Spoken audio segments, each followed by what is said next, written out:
So, your recap. So, your approach to the Dragar outpost began with spotting an ambush, hidden guards waiting to strike. You defeated them only to discover a chilling truth.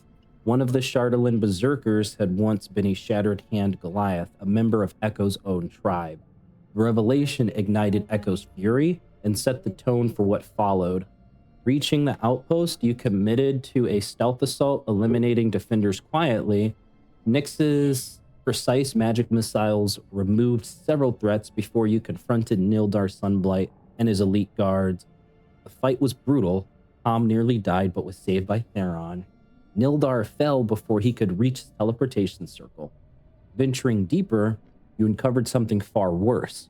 Shattered Hand tribesmen twisted into fungal, Shardelin-tainted abominations. Only one survived, Borag, a Goliath with a Shardelin-infused fungal growth attached to his neck. With Echo and Theron's help, he was freed from the corruption. Once restored, Borag begged you to help rescue other captured tribesmen handed over to the Wolf Tribe cannibals. You agreed, but first continued to explore the outpost. You repaired the teleportation circle and recovered a password carved in a shard of Shardelin. Nyx then discovered a grotesque chamber and experienced a disturbing vision of a nightmarish undead entity. Its message was unmistakable. Destroy Aurel, free it from beneath the ice, and keep spreading Shardelin's influence across Icewind. Now the party faces a strategic crossroads. Dirth Sunblight, Nildar's brother, is in East Haven and knows you're a threat. Meanwhile, a hidden danger is poised to strike Helen in Goodmead. Nildar died without revealing Zardrock Sunblight's location, but Dirth may hold the answers you need. Okay. So the scene that we're going to open up at, you guys decided to take essentially a long rest that would end in the late evening of this day, poised to go after the Wolf Tribe cannibals that still have some of Borag's canyons. Okay. The scene's all, how would everybody kind of be concluding their long rest? I know some people were working on some things. If you wanted to go ahead and describe that. You do see Borag kind of slowly waking up from his slumber. Change the scene, turn the scene on to you guys.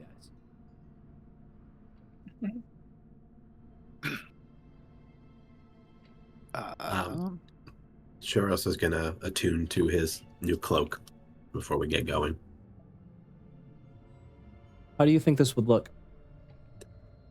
That's a great question. I think Shuros probably has an idea that it's definitely got some magical properties based on the shimmering effect of it on Nildar. But he lacks the experience or the know-how of how magical equipment works. So he's probably kind of holding it in hands, eyes closed, just trying to form like a connection with it. Maybe struggling at first to do so. Do you feel a connection throughout that long rest?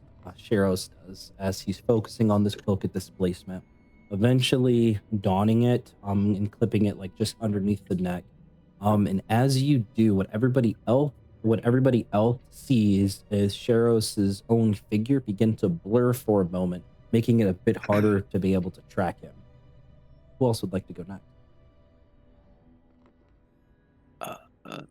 Theron would have probably woken up a little bit before everybody else to get out of the way, and he would have used a channel divinity to craft the frame, I guess, the shaft for a new light hammer.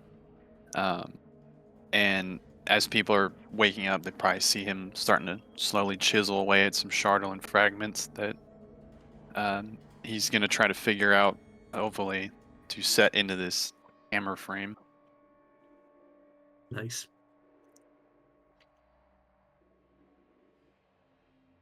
So you'd look over in Pixel's corner. He'd probably be already awake, sitting there working on a little dagger. And the homunculus servant just serves like an extra pair of hands, kind of like mimicking everything Echo's doing. As he gets done with a little bit of dagger, you hear him mumble, just a little bit more magic and it's done. And then he's going to do mending on Pixel to open his chest just to put the dagger in there for safekeeping, to close it up.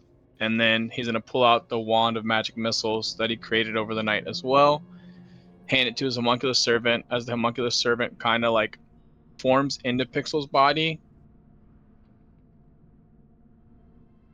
and then you'll see him just get up, pat Pixel on the head, walk over to Borag, and grab his arm and go, "Time to get up, brother. It's time to get on this motion." I can feel my sibling. They have stopped, perhaps resting for the night. We must hurry, and we'll be able to gain time on them if we leave now. Rouse the rest of your companions. We must depart at once. We'll let them know. Remember, drink this tonic as I throw the homeward tonic at him so we can find your brother. He catches it and downs it. All right, I'll take it out of the group. When you guys are ready to proceed, go ahead and just drag your tokens to, I guess, the drawbridge right here. As you see Borag go ahead and make his way out the door. All right, excellent.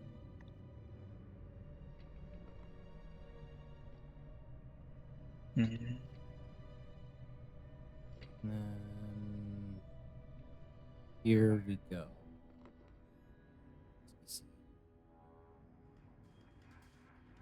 All right, so as you all leave the Dragar outpost and head into the nearby woods, into the mountains here, you're following along with Borag, who is just pushing through this his knee-high snow, easily creating a pathway for our smaller adventurers. Right, Nick's perfectly capable of standing well above the snow, being 6 foot. Everybody else, you might need to follow this trail. And Borag turns back and says, Because I can feel that we're close to the approach. Stay quiet. Stay low. I guess most of you are already low. he kind of lets out a Keep it little low is my chuckle. specialty. As he laughs, back at the sheriff's and be like, "He's not talking to me." as he laughs, I'll look at Borag, give a little chuckle, and go, "I mean, as you know, little is mighty. I've beaten you plenty of times." Yes, and that strength is definitely going to be needed here, I'm sure. Listen to the And wind. then, Do you guys hear anything? And then what, Echo, before I have everybody do a group perception check. Echo, go ahead. Echo's gonna reach into our little group pack and pull out the uncanny focus and toss it to Theron and goes, "I think this should be with you, because I think Nyx is pretty good on his concentration already." Cool. And this is thank you for the reminder. Just to reiterate, guys, for the party inventory, you must have that item in your personal inventory before combat begins in order to use it. All right, that can for the consumables and the Shardolin. Okay, you cannot access the party inventory during combat. This is something that I decided on. Which one is this? Uncanny focus. It gives you advantage on Constitution. Okay, yeah. For 1 minute. That. Yeah, I have advantage on con saving throws to maintain concentration. I remember you said that. And then I need everybody to roll me a perception check. Okay, after you put that inside your inventory, Theron. First roll of the game. Let's go. Roll the game. This relies on sound, right? So I can get advantage on it. Yes, it is very 20. much relying Let's on go. sound. Great rolls. Look at that. Let's get all the good rolls out now, so the bad rolls come during really ill-opportune times. I'm gonna get my bad rolls out now. Sorry. Okay, It's alright. I'm changing the dice no matter what. 4, 5. All right, no, that's all good rolls. And let me go ahead and roll one for Borag here. It's wisdom. Oh, he's got +4 to perception because he also rolled a natural one. Okay, well, there's 6 members of the party, but 3 needed to pass, and we've got 4 that actually did perfectly fine. As you all heed Borag's call to listen to the wind, right, you of course hear the whistling of wind through snow-laden trees. And then you do hear the sounds of perhaps either a very small moan in the distance or a small groan in the distance. Borag points into the direction that you all managed to spot. He says, I believe something is perhaps maybe 50 or 60 feet that away. Which one of you are perhaps the quietest or stealthiest among you? Ernie, what's Pretty the ground made out stealthy. of? snow. This is, there's probably like 3 feet of snow right now as you're kind of trekking through the woods. Right? I was like, I think Shiros has the lightest feet of us all, Yeah. kind of may like be able pushing on to- his back. I was like, yeah, I mean, the only other person besides that would be maybe my homunculus serpent gets a +5. As Shiros goes to walk away, sending one of Echo's your going to put his servants hand on out. his back Hmm. to give him guidance. Wait, Uh, can't I? DM, real quick. Hold on. Would we remember from that last battle with the crazy barbarians? Did anybody in that fight do cold damage? They did psychic damage. They did psychic damage. That is what you do remember. For The Dragar did some psychic damage, but the Shatteredhand Berserkers, they actually had some poisoning effect, I should say.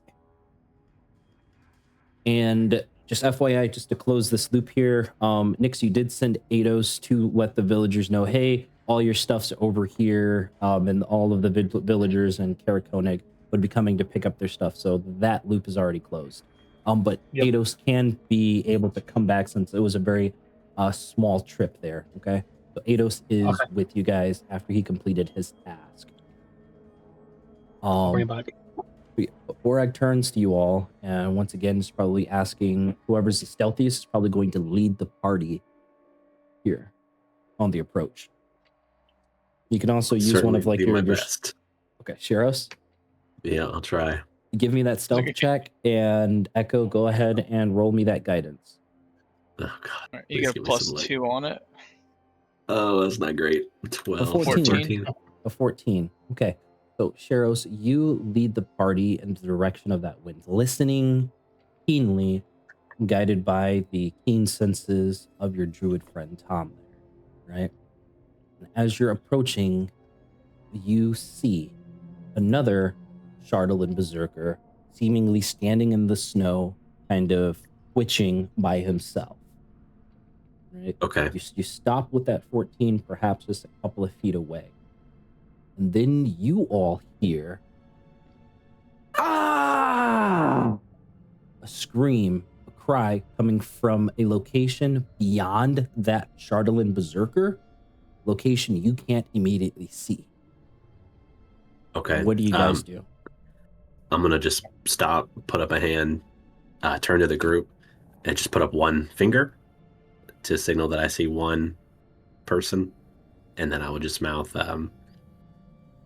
oh god, I don't know. I'll just put up one finger. Look at everybody. Okay. Echo's gonna whisper to the group. I can send Pixel just to run through to hopefully distract him and see if he chases it, and then someone can lay an ambush. I say if I can hit him, I can slow him down and stop him from using reactions for a moment. We could all probably run past him. I can also approve of this being a potential stealth takedown if you guys wanted to opt for that. I'm certainly in favor of that. Yeah, I mean, yeah, we can, my homunculus has a pretty good stealth. If you want to do that, it's his 4th shot. Is it loud when he shoots? Because I could also shoot my hand crossbow. His is just right? His is just like a regular shot, and then not like my pistol. I don't want to use my pistol. He's also got magic missile. I mean, I did all the other ones, and I think somebody else should have a go at it. You want a group stealth check now. Okay. Yeah, I think we'll protect your spell slots. Another 5. I say with my holy word cantrip, I know he's undead, so I can reduce his movement by 10 feet and prevent him using reactions for ult. 17 I would say on me. The homunculus should be good. Yeah, let's do that. All right. It's a group stealth check, right? Yeah, let me go ahead and get that group stealth check. So I got a 9, a 12, a 13. All right, wait, hold on. Echo, that I got 4. 17. Is that 17? Yeah. Tom, what are you? doing? So Okay. Tom 40 quick. So stepping on 9, a 12, branch. 17, 2, and a 9. Oh boy. 2. Give me a stealth check for Pixel as well. You don't do This is about Pixel to and be the a fight. homunculus? I'll just roll No, 2 real quick. the homunculus is fine. Eidos is fine because they're both like flying. That's fine. Cool. 17. All right. So I got Pixels 12, 9, plus 17. his is plus a good amount, so that's gonna be way 9. higher. So what? 20? 21 because it's plus 4. 21. Okay, divided by. Yeah, God damn it, basic math. 12. Hopefully, plus- me and Pixel carry. so 9 plus 12 plus 17 plus 2 plus 9 plus 21 divided by 6. Oh, okay, it's a 12 rounded up. Let's go ahead and do God. custom roll here since my dice is being weird. He's got a +0. Okay, Oh shit! you guys Alright, still I have think- time as the I barbarian think kind the of twitches. homunculus is gonna go for a shot. I think Yeah. me and Nix can fry him with cantrips. If I hit, you guys can just run by and go see whatever that scream was while we finish this guy Mhm. off. Well, I've got the evil eye. It doesn't even have to roll to hit as long as I can see him. Here, I got you. The Okay. homunculus will shoot, and then you can evil eye if it misses. Then Yeah, Cheryl's just ready to move in a reaction. I'm fucking gonna- rolled I'm 8, gonna 9. holy word it Wow. Okay, so you guys want to initiate the stealth takedown. So the player that is attempting to make that attack, well, I already did. I rolled him. okay, I so don't think a you 9 hits. guys are stealth right now. The 9 misses his AC, which would be 13. Okay. However, Thank you. you are well within range to be able to initiate a struggle now. Okay. Right? I'll go and for so it. what that Cheryl's struggle ready to is, act. so so It's okay, kitty. So the range in which you can opt in the struggle, during a struggle, you and the enemy will make either an athletics or acrobatics check. If the player wins, you manage the stealth kill, and the next stealth check is made at disadvantage.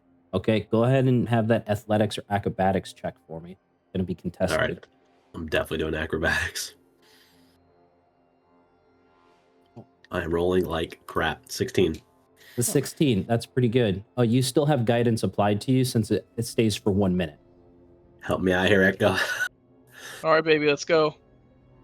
Oh, Yeah, max roll, baby, Nice. max fucking 20. roll. Okay. Startling Berserker. I'm only rolling good He's- on the 4th. My 20s are all right. He's got a +3 to his strength. So as long as he doesn't roll a 18. I sense a nat 20 coming. Okay, so he's As got long as he doesn't +3 roll to an his 18 or strength. higher. Let's see. Ooh, I called Fuck. it. I called it. natural You just 20, jinxed it. right? As Cheryl, you run up, attempt to try to take this berserker down. He pushes you away, skidding you away by just like a couple of feet here, right? All right. So I'm going to change scenes here.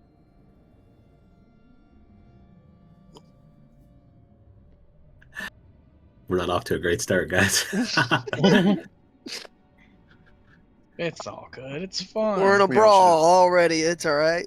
We all should have taken Jesus. shots before we left the castle. Yeah, Shot, I'm one step ahead of you. So, yeah, Shot, this- everybody. Okay, I did enough for all of us. so we're going That to was go ahead and roll with initiative. Roll initiative. Just Oh, a we're done second. here. Just not yet. Oh, Not yet. to the Oh Richards. no. This guy's on. This guy's on. Let's put these guys in Okie actual dokie. squares, so they're not. Okay, Alright, square. yep, you guys squares. can go ahead and roll for initiative for me now. Can I please beat a 10? Let's Come go. on, Alright, that's not baby. bad. No, I can't. Oh There's my my nat 1, baby. God, this has been rough. God, I'm we need changing somebody dice. to pick up alert or I something. haven't like rolled that. a double digit yet, I think. Oh, the weapon of warding has not been created just yet. It's on its way. Nope. It's Next- on its, next it's long on its rest. way. What does Oh, no, that I mean do? the Is it feet, just like so we can scream? swap initiative orders. Okay, I need the rolls for the servants and the minions.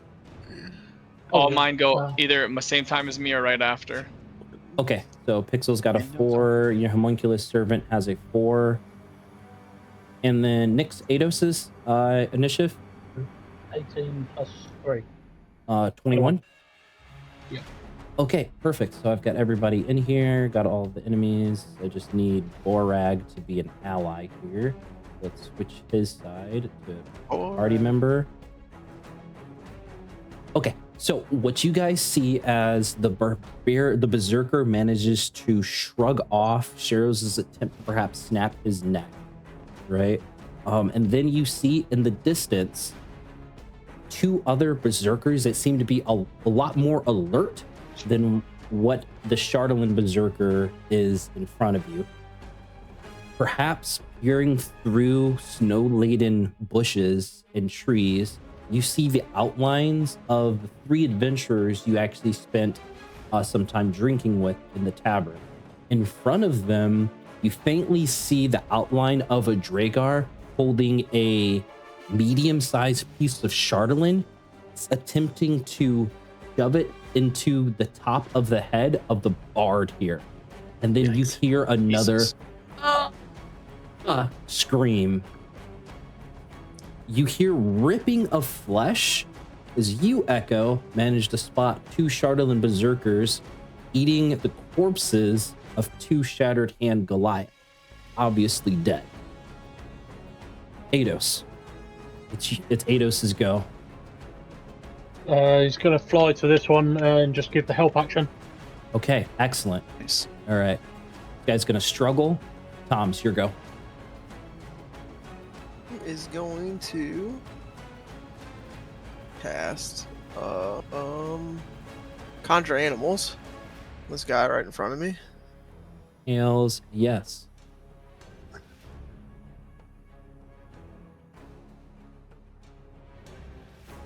We got we're Huge initiative order. right on top of him. Yep, right on top of him. And then I'm going to use my bonus action to wild shape into a direwolf. Okay. Go ahead and pull out that direwolf for me, Token. and then I'll add it back to the initiative. Your initiative is 20, so it's good. Yes. That. I'm going to move closer 20. to him, and that will be my turn. Okay. Is it a bonus action to wild shape or? Yes, sir. Okay. Okay. And your action was able to cast the spell, and I think he makes the save at the start of his turn, right? Or when the spell enters his space. It says whenever the pack moves within 10 feet of the creature, you can see, Okay. or whatever the creature enters the space within 10 feet. So he has to make the save then because you had an 14 dex. approach. He passes with a 19. He doesn't take any damage here. Nope. Okay. Enemies go. You hear in the distance a voice shout out, "I hear something down there. Quickly, finish the ritual. We must convert these heathens in the name of Zardarak." Next, your go. Okay, I'm going to use my bonus action teleporty Blessing of the Raven Queen. I don't want to take an attack of opportunity, so there. Also gives me resistance to damage. I'm going to move. Yeah, just there. So use 20 feet of movement just to get there. And I'm going to cast Chromatic Orb, just level 1 at Berserker A.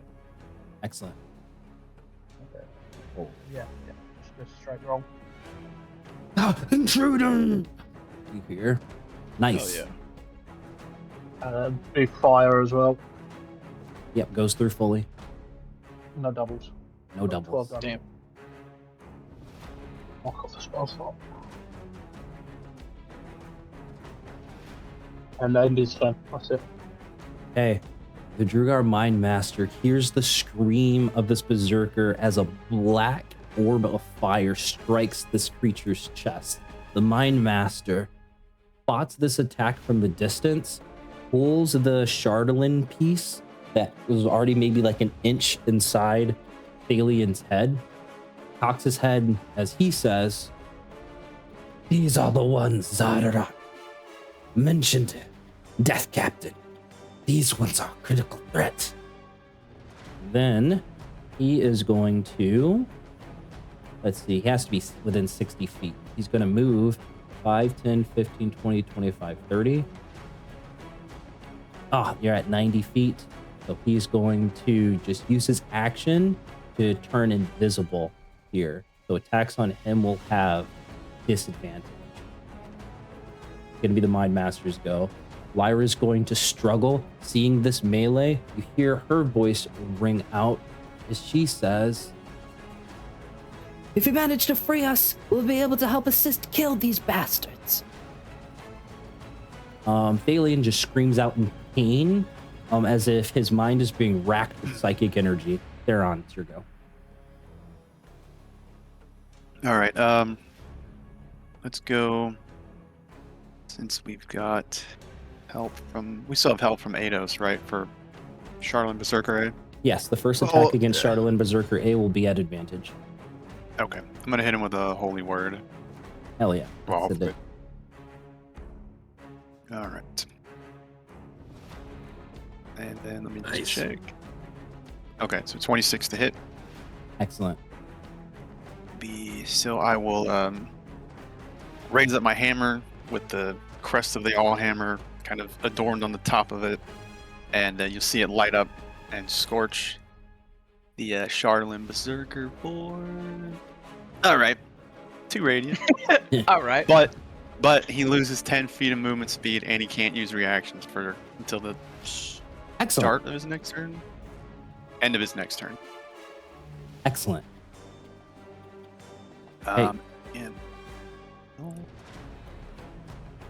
And is this a giant tree trunk? I'm assuming. It is. It's a giant tree. Okay. All right, let's do this. So it's not cut in half, open. No, don't mind the Okay. details. Don't mind the details inside. I was just curious. So I was gonna try my monkless fly over the stump, but I gotta go around it then. Correct. I'll Thank move you. there and I'll end my turn. Okay, excellent. Berserker A and Berserker B, they're going to shout out a battle cry. This one here has 30 feet of movement speed, so 5, 10, 15, 20, 25. And then Berserker B, he has 30 feet, 5, 10, 15, 20, 25, 30, seeming to run towards the intruders. But Berserker A here swings at you, Nyx, with a great axe, looking to try to cleave into you for a 17. It's gonna hit your AC for 10 points of slashing damage. It just manages to catch you right on the side here. The blessing gives me resistance for the Yes, round. so it's five points of slashing damage there from the resistance. Charlatan Berserker's turn. A, he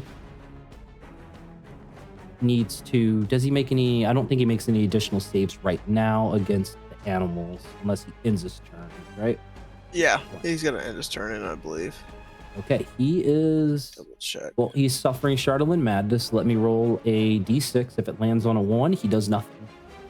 He stays still, right? Racked with pain from all of these Charlatan pieces that seem to be glowing and pulsating in his body. He ends his turns there. He makes another dex save. Rolls a 16, so still no damage from the spectral wolves there. Uh-huh. All right, Charlatan Berserker C. Let's see. He rolls a 6. He rolls a 6. This guy rolls a 6. They're going to finish their meal here, tearing into the guts of these berserkers. And then the subsequent round is going to free them as they're going to heed the call of the Death Captain. All right. This Goliath here is once again trying to break out of his restraints. He's a Goliath, really fucking strong. DC is going to be 15 on the athletics here. 14. He struggles.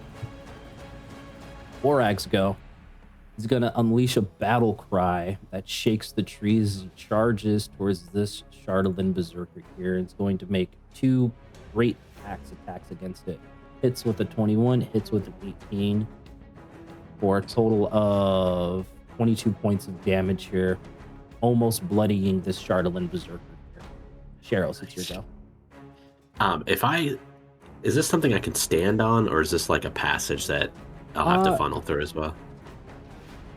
I'm gonna say it's kind of like probably either other trees or walls. I'll say it's difficult terrain. Okay. So it's just Okay, yeah, go ahead.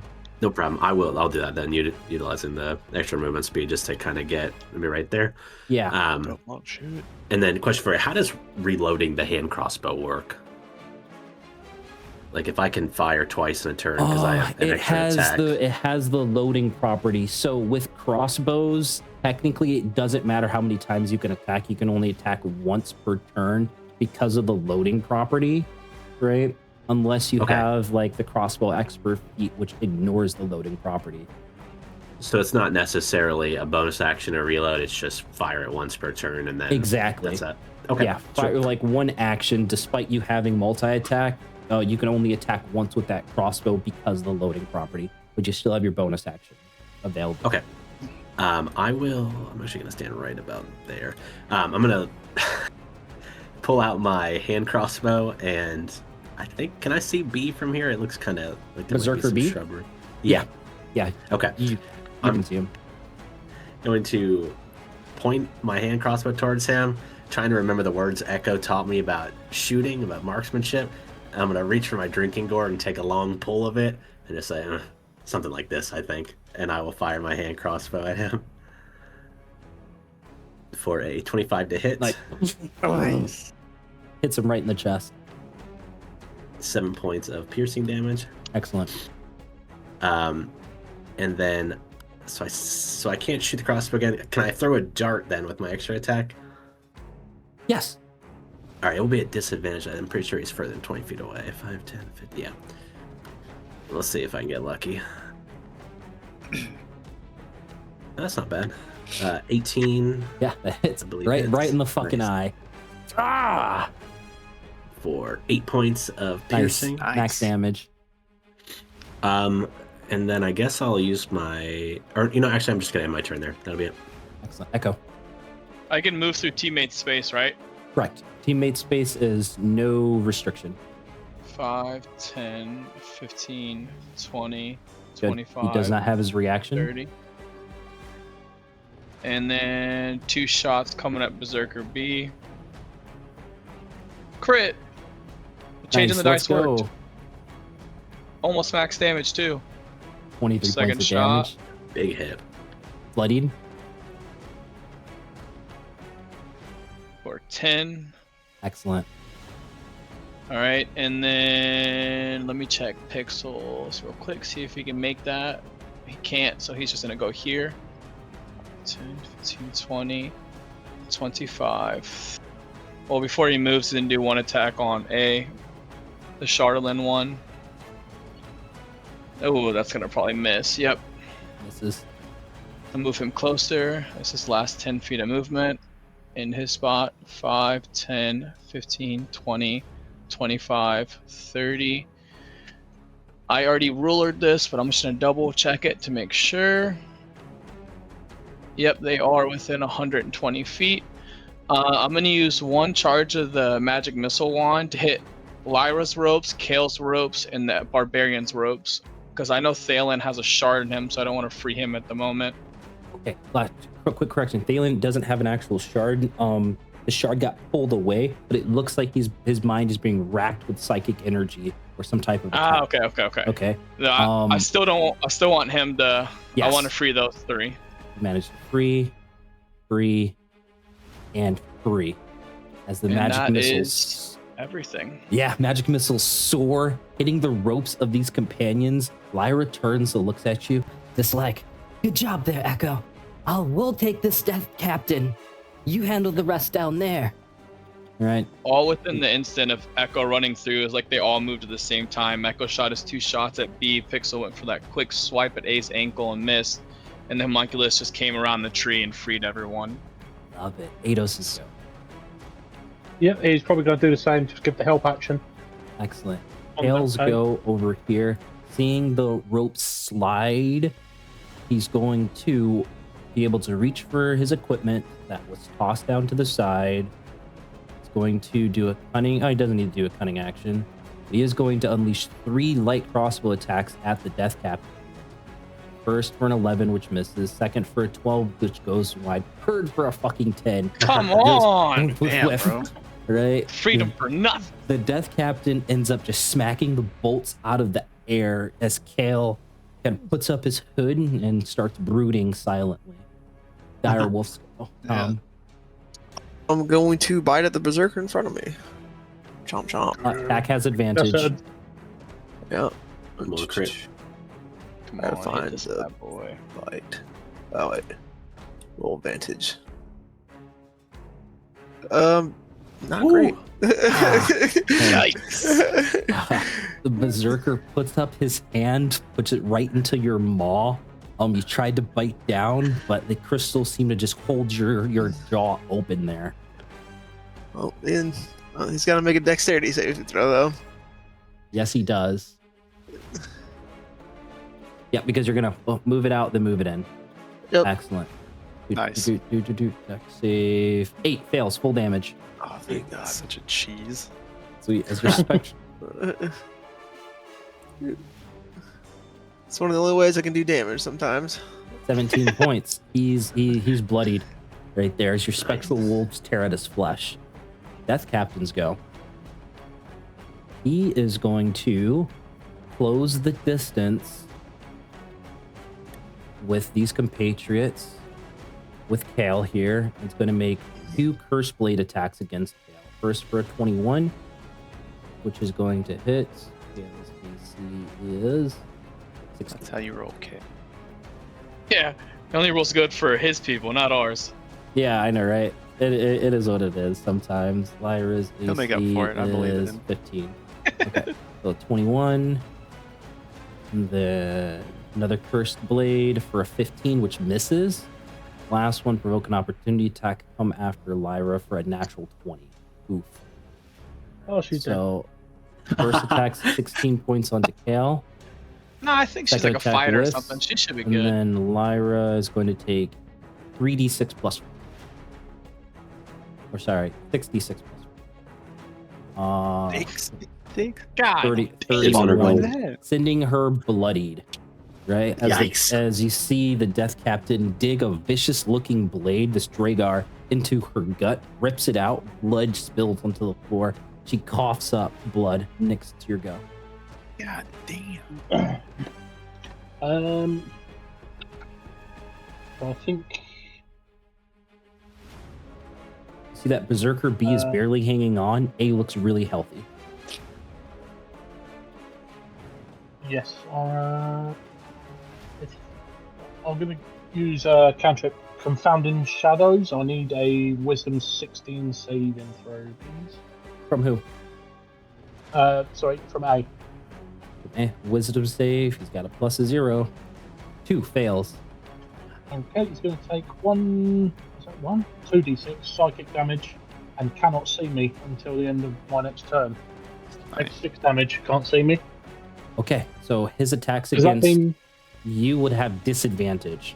Okay. I still have shit? Okay, and then I'm going to quicken and do. Because I'm gonna say it. C essentially has the blinded condition specifically towards you. Yes, yeah, just to make.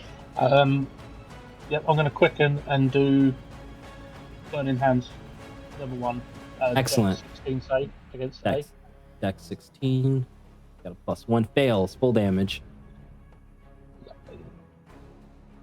8 damage. And what does this look like? Yeah. So as he sort of got close to him, next time I want him closer, he puts his hands out and it bursts flame. He screams out in pain. Any movement? 5, 10, 15, no, 20, 25, 30. Okay.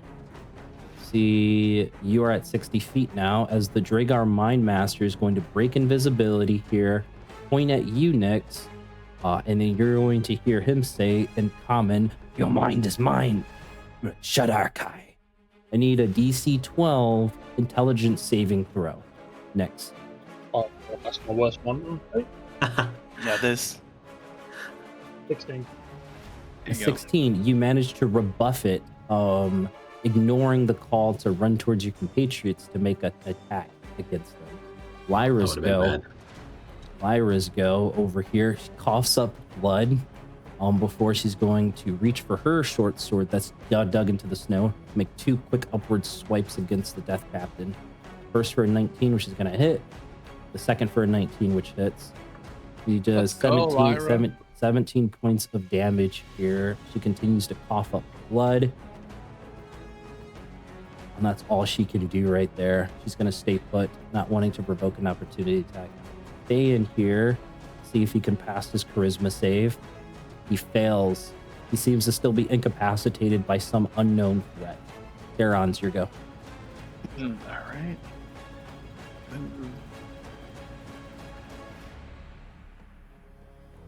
I'm gonna dash 10, 15. Let's see. All right. Let's do try Holy Word again on Berserker B. Excellent. That's one that's already hurt. 27 One hit. Fuck yeah. All right, I'm gonna raise my hammer up again and flash the crest of Moradin. That's better. 8 radiant. 8 radiant damage as it singes his arm. Dumb. Excellent. That'll be it. Berserkers go. This one here is going to charge at you, Echo. This one here is going to stay put. Echo, you first. This very much injured Berserker screams out a battle cry. He's bloodied right now, so he's going to have advantage on these attacks rolls. So Gonna he's come attacking flat on the first one because of Pixel. No. Sorry, guys. 13 misses. Berserker A over here is officially bloodied, so attacks are going to have advantage here, but it's got disadvantage because it's blinded from Nyx, so it's a flat roll against you, Nyx. As black shadows are covering his eyes. 13 whiffs. Misses. Shardolin Berserkers go. Shardolin Berserker here is going to roll a d6. On a 1, he doesn't do anything. He rolls a 5. Oh, his madness is overcome for momentarily, as he is going to make 2 attacks against the direwolf, and then 1 attack against Borag with his Shardolin flail, or kind of Shardolin flail arm, rather. So an 8 misses you, Tom. A 7 misses you, Tom. A 15 is going to hit Borag, and he's going to take 10 points of bludgeoning damage. He just needs to make a quick con save, and then he's going to have the poison condition as well until the start of the Shardolin, to the end of the Shardolin Berserker's next turn. The other 2 are going to finish their grotesque feast, and then choose the dash. This is a little bit of an embankment here, so 5, 10, 15, 20, 25, 30, 35, 40, 45, 50, 55, 60. 5, 10, 15, 20, 25, 30, 35, 40, 45, 50, 55, 60. These guys start dashing at you, foaming at the mouth, completely feral. The Shatteredhand Barbarian, Goliath, is going to swing around and then make 2 Great Axe attacks, looking to cleave at the Death Captain. A hit, and that's a hit. Let's go. For a good 18 points of damage there. 18 points of damage there, landing good damage into the Dragar. As this barbarian shouts out a battle cry. This, I will end you for what you've done. Borag here is going to make 2 attacks against the Berserker in front of him. 1 attack's going to hit. Berserker is going to take 14 points there, cutting a deep, deep gash, sending him well into the bloodied condition. Cheryl, your go. Right, I'm going to rush up to Berserker B and make a quarterstaff attack. Excuse me. Was a nat 20. Fuck yeah, let's go. Let's go. For low roll. How do you do it as you saw this Berserker swing and miss on Echo, but you come through to end him? Yep, so you see Sheros just sprint, dead on sprint towards this guy, and when I'm just a couple feet away, I take my quarterstaff in hand like a spear and throw it at his head, and the blunt end hits him square in the skull, and then I catch it as it comes back. Boom. The body drops cold. All right, then I'm going to use the rest of my movement to move over to Berserker A. He's going to get my other quarterstaff attack, and then an unarmed strike. Okay, hell yeah. That's a 25 to hit on the quarterstaff, and I'll roll the unarmed strike too. Okay, so that's both hit. That's both hit. Yeah, both hit. 11 points. 6 points. All right. So yeah, Sheriff will square up against the side of Berserker A, kind of stumbling, takes a sip from his gourd hanging off the end of his quarterstaff, wipes his mouth, and then cracks Berserker A in the head. Quickly slings the staff around, hands kind of flowing in front of him, and he will reach out and jab him in the throat with 2 fingers. Teeth and blood spill out into the snow. Echo. Excellent job, Sheriff. Echo is going to 5, 10, 15, 20, 25, 30. Cool. Mindmaster is in range. 2 attacks coming at him.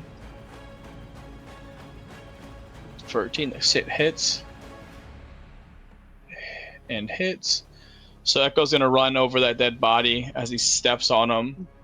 And then he's going to slowly aim towards the Mindmaster, knowing max damage, knowing that he just attacked at Nyx, more so screaming as he's letting his barbaric rage show a little bit. Fuck it, barely hanging on. Come at him. Pixel's gonna come full on sprinting towards Berserker A, go for his attack. Come on, Pixel, hit, meets it, beats it. 11 points of damage on Berserker Excellent. A. Barely hanging on. And he still has 10 feet, so he's going to move right here in between both. And then the Homunculus Servant, he is within range of the Death Captain, so he's going to waste 3 charges of Magic Missile, so 5 missiles coming at the Death Captain for 4 points of damage. So 5 times 4, 20. 20 points of damage. Excellent. And then he is going to move back 5, 10, 15 to stay out of range of everyone. And that will end my turn. Excellent. As those magic missiles slam into the side and back of that Death Captain, opening up him for attacks from your would-be assistants. Eidos. Yep, do the same thing. Give advantage the help action. Excellent. On Berserker A. Maybe I'll kill it this time. Okay. Yeah, You got him. Here is going to go 5, 10. Yeah. 15, 20, 25, 30. Bonus action, dash, 5, 10, 15, 20, 25, 30. Getting right up to this. Shatteredhand Berserker and make 3 short swords attack against his 19 hits, 16 hits, and a natural 20. So There you go. 8, that's 9, 17 from the first 2, and then regular poison damage, 23, and then 8. And now for the crit, it's 2d6 plus 4. That's 11, and then that's 10d6 from the poison damage. 42. Yeah, he one shots it right there. Let's go, Kale. You see the rogue Fucking just come rogues. up, Jesus dashing, making 3 quick attacks, off with one leg, off with one arm, then off with the head. As a Shatteredhand Berserker dies without even knowing what attacked it. Kale lets it out. Yeah. He returns with a gruff grunt. Kale does. Up, heal up. That. So for whatever reason, I took off Kale's HP. She only took 1. Excellent. Direwolf's go. Biting at this motherfucker again. At advantage. You got him. You can do it. Hey, there we Hell go. yeah. 19 and a 1. God damn. And 8 damage. Woo! 8 points of damage. He's prone. Describe it. Because I think I'm gonna- Direwolf automatically prones him now, right? Yep. Excellent. I'm gonna bite at his foot and like pull him up to like land him his back on the ground. Excellent. Oh, and then he's gonna make his save. Yeah, I'm gonna do the whole. All right. So no Thanks. damage there as he I got manages. that. He manages to dodge out of the way of the spectral wolves as he's dangling from your maw. Death Captains go here. he is going to see that Lyra is bloodied and bleeding out. But while bloodied, Cultist has advantage on. Nope, that's for him. So 1 attack against Lyra, 2 attacks against the Goliath right behind him. Right. First attack, with advantage if the target doesn't have all of its HP. So it's going to be at advantage here. 21, that's going to hit. Cuts into her deeper, 15 points of damage. Viscera actually gets ripped out from her intestines and onto the floor. She keels over in pain, probably at death's door here. And then 2 attacks against the Shatteredhand Goliath. Natural 20 is going to now second attack will come at advantage. Double natural 20. Holy fuck! That's their natural 20. Holy shit! This guy's fucking insane. So it's 66 plus 4. So it's 30 points of damage. And then another 66 plus 4. Yikes. And that's 20. 54 in total. God damn. 56. Yeah. The Goliath first attack tears open his belly. Second attack manages to cut off some of his fingers. He screams out in pain. Nyx, it's your go.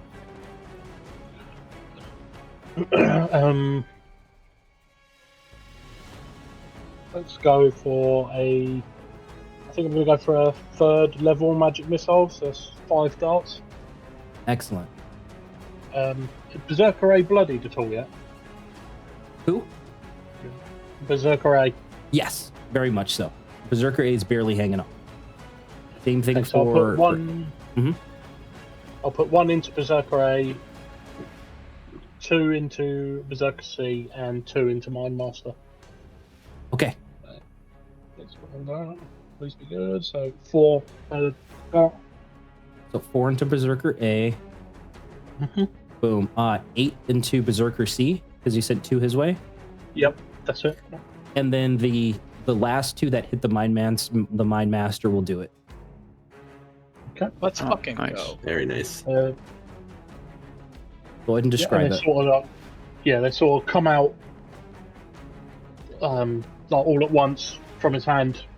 5 sort of shadowy bolts that sort of swirl around and strike A and Berserker C, but clearly just go straight through the Mind Master and hit the tree Excellent. behind him. Mind Master drops dead.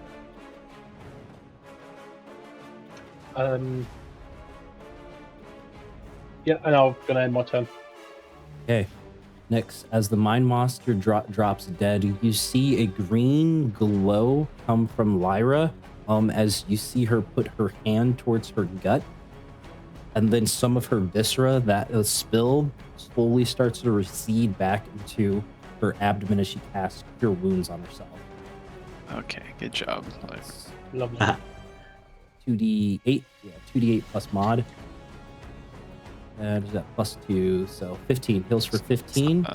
And She needed then, that. And then she's going to try to back away. 5, 10, 15, 20, 25, 30. Kind of crawling over this tree, panting wildly. Death Captain's going to make an opportunity attack at advantage here. Bro, what the He's fuck? a monster. Dude, Jesus. That's the final boss, dude. by the gods, man, what is this thing made of? She's 66 plus 4 slashing damage. She could. That's her back going down. to clip her 0 HP as she tries to run away, tearing open a vicious looking wound in her back that exposes her spine.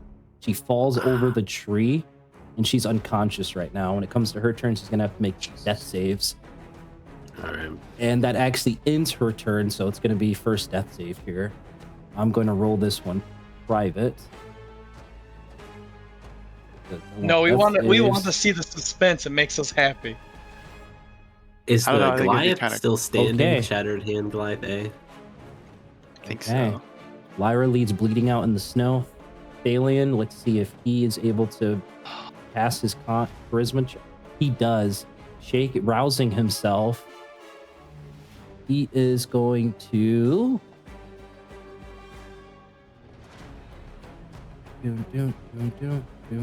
Cacophony.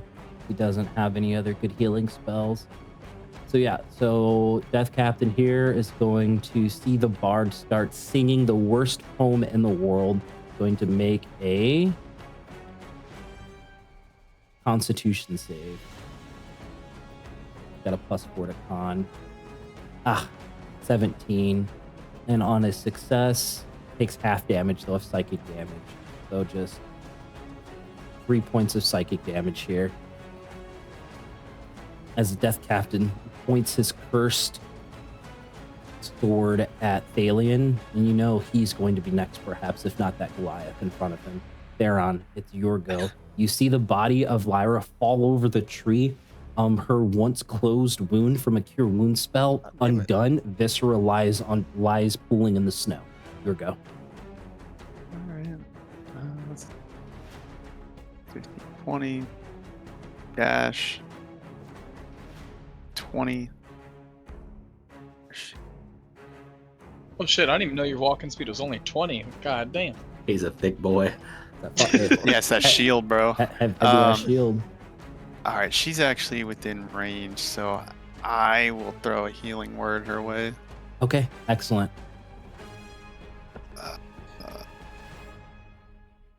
Yeah, bonus. Okay.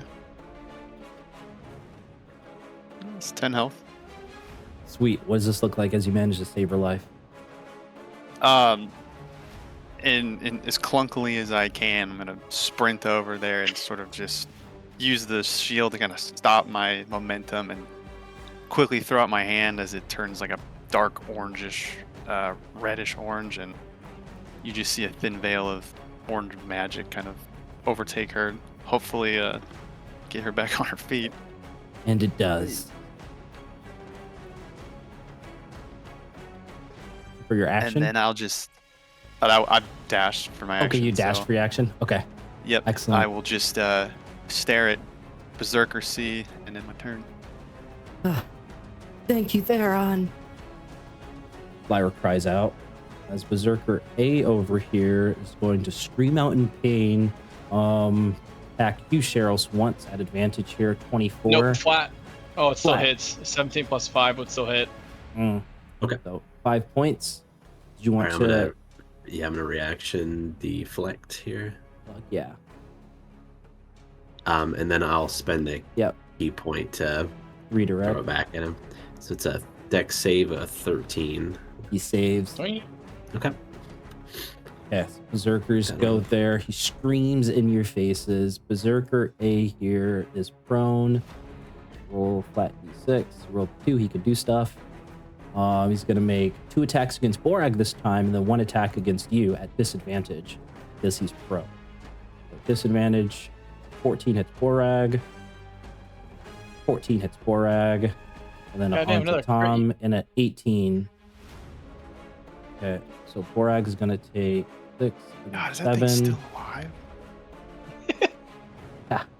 And then for you, Tom, you're going to take 8 points.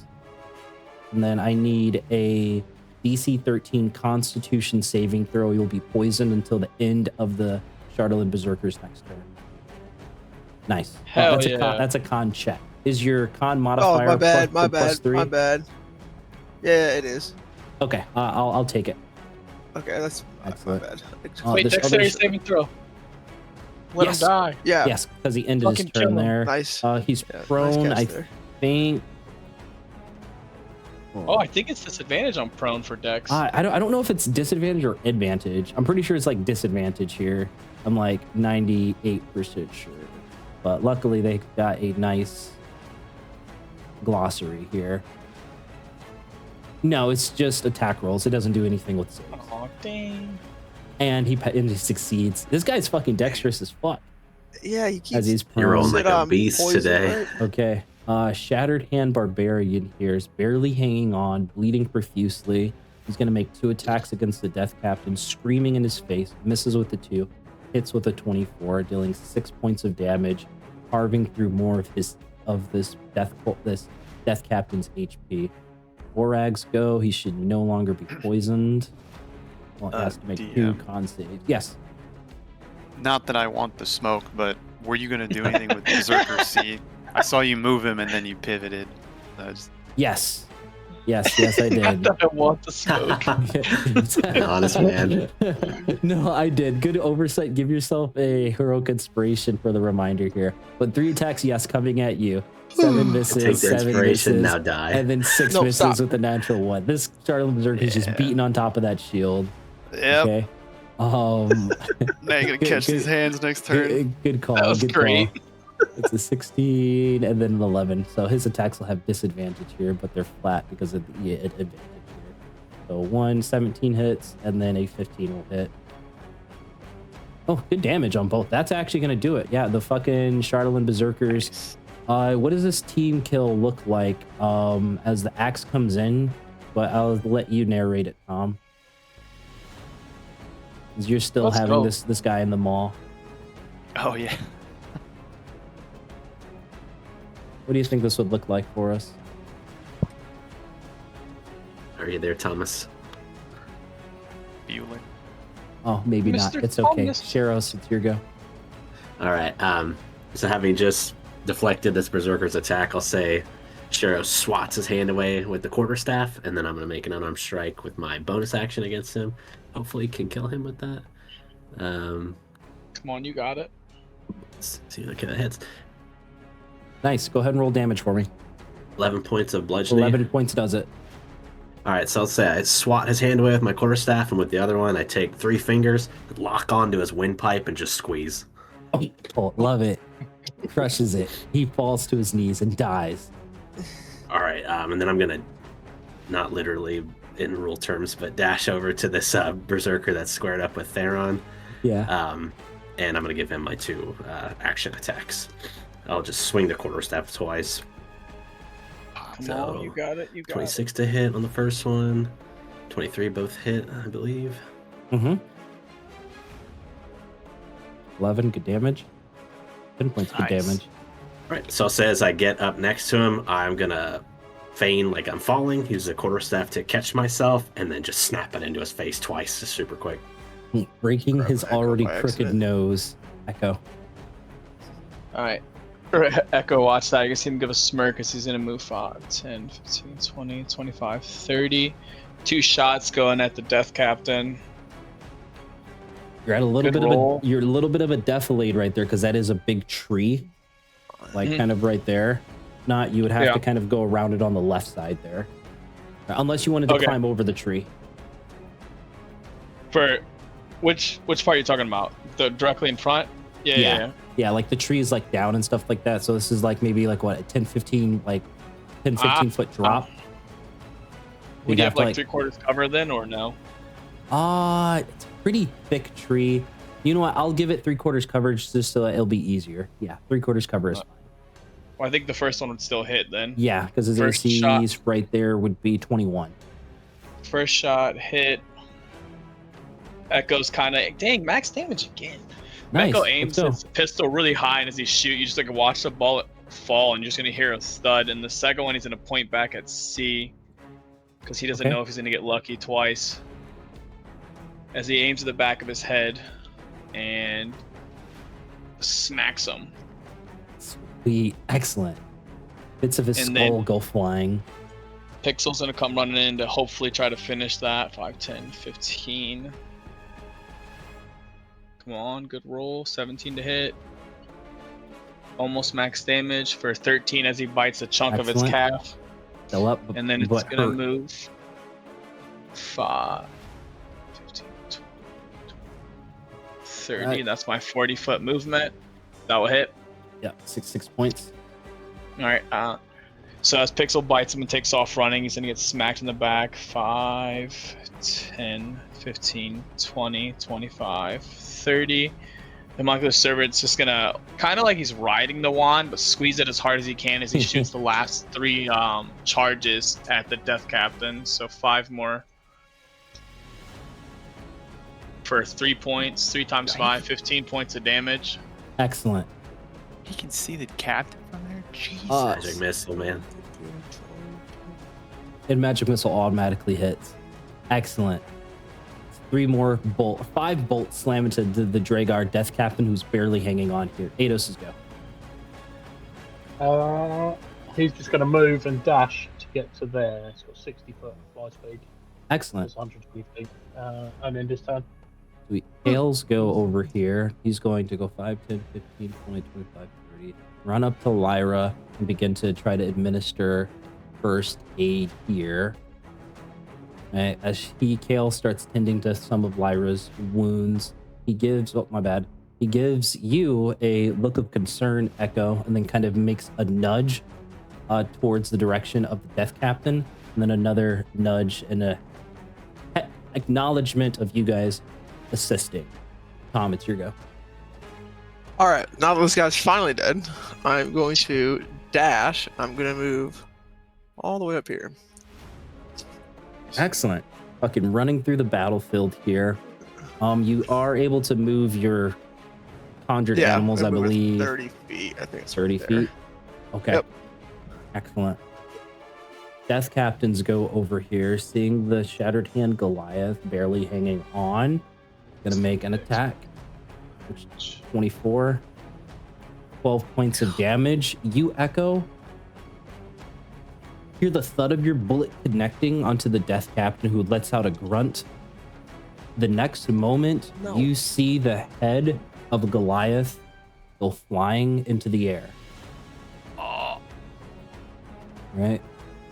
The Death Captain turns and looks at the huge fucking direwolf coming on the approach. 5, 10, 15, 20, 25. Well, remaining 2 cursed blades. Do you have all your HP, Tom? I have, I still have temporary HP he's got to get through.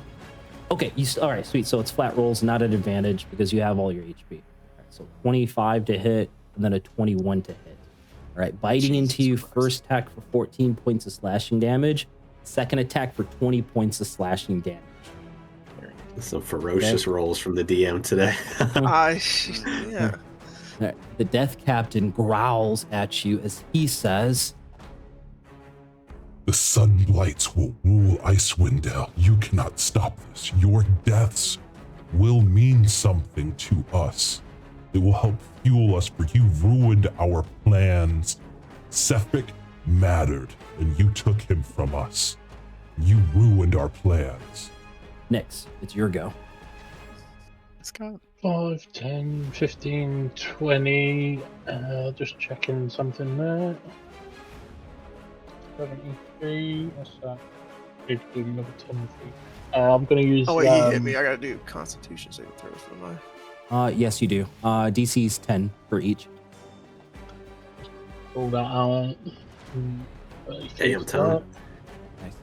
Going to use another use of my Blessing of the Raven Queen to get to there, and I'm going to cast Shadow Puppets at level 2. Oh, Hell it's yeah. probably not going to hit. No, that hits. 16? No, Meets it. yeah. Beats it. And then intelligence save. Yes. Ooh, he's incapacitated. Incapacitated and takes 11 psychic damage. 11 psychic damage. He's incapacitated until he makes another save. It's part of your next turn. You see Nick sort of reach out Until the start. and you see his shadow start moving to attack him. And sort of Excellent. knocks him down. His body goes limp momentarily. Anything else next? No, I'll end my turn there. Lyra's gonna go 5, 10, 15, 20, 25, 30, bringing out her longbow here, makes 2 quick shots at the Death Captain. 22 to hit and a 24 to hit for 8 and then 6 points of damage. This guy is barely hanging on as 2 arrows slam into him while Nyx's shadows holding him in place. Aelion here is just going to try to wiggle his way out of his ropes, which he manages to do. His action there. Oh, yeah. Theron's your go. Sorry, if they're incapacitated and you hit them, is it an auto crit or is that just paralyzed? No, that's just paralyzed. Incapacitated. Can't take actions, bonus actions, or reactions. And just it has disadvantage on initiative rolls. So, Okay. no attacks with advantage though. Theron's your go. All right. Still trying to catch my breath from that last sprint and the barrage of haymakers I just invoked upon myself. I am going to try to turn undead. So Yes. it's DC 15 Wisdom save. DC 15 Wiz save. Oh, damn, 17. The Chardolin glow rebuffing your turn undead. Fucker. All right. So that's that. You know, I would assume I still burn a channel divinity even if it fails, right? Correct. Okay. Fuck. Who's left? All right. Well, that sucks.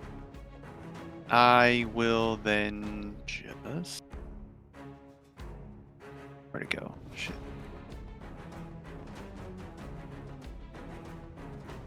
I'll look at Sheros real quick. Do you have does Sheros have any wraps or anything on, or are you just bare knuckled?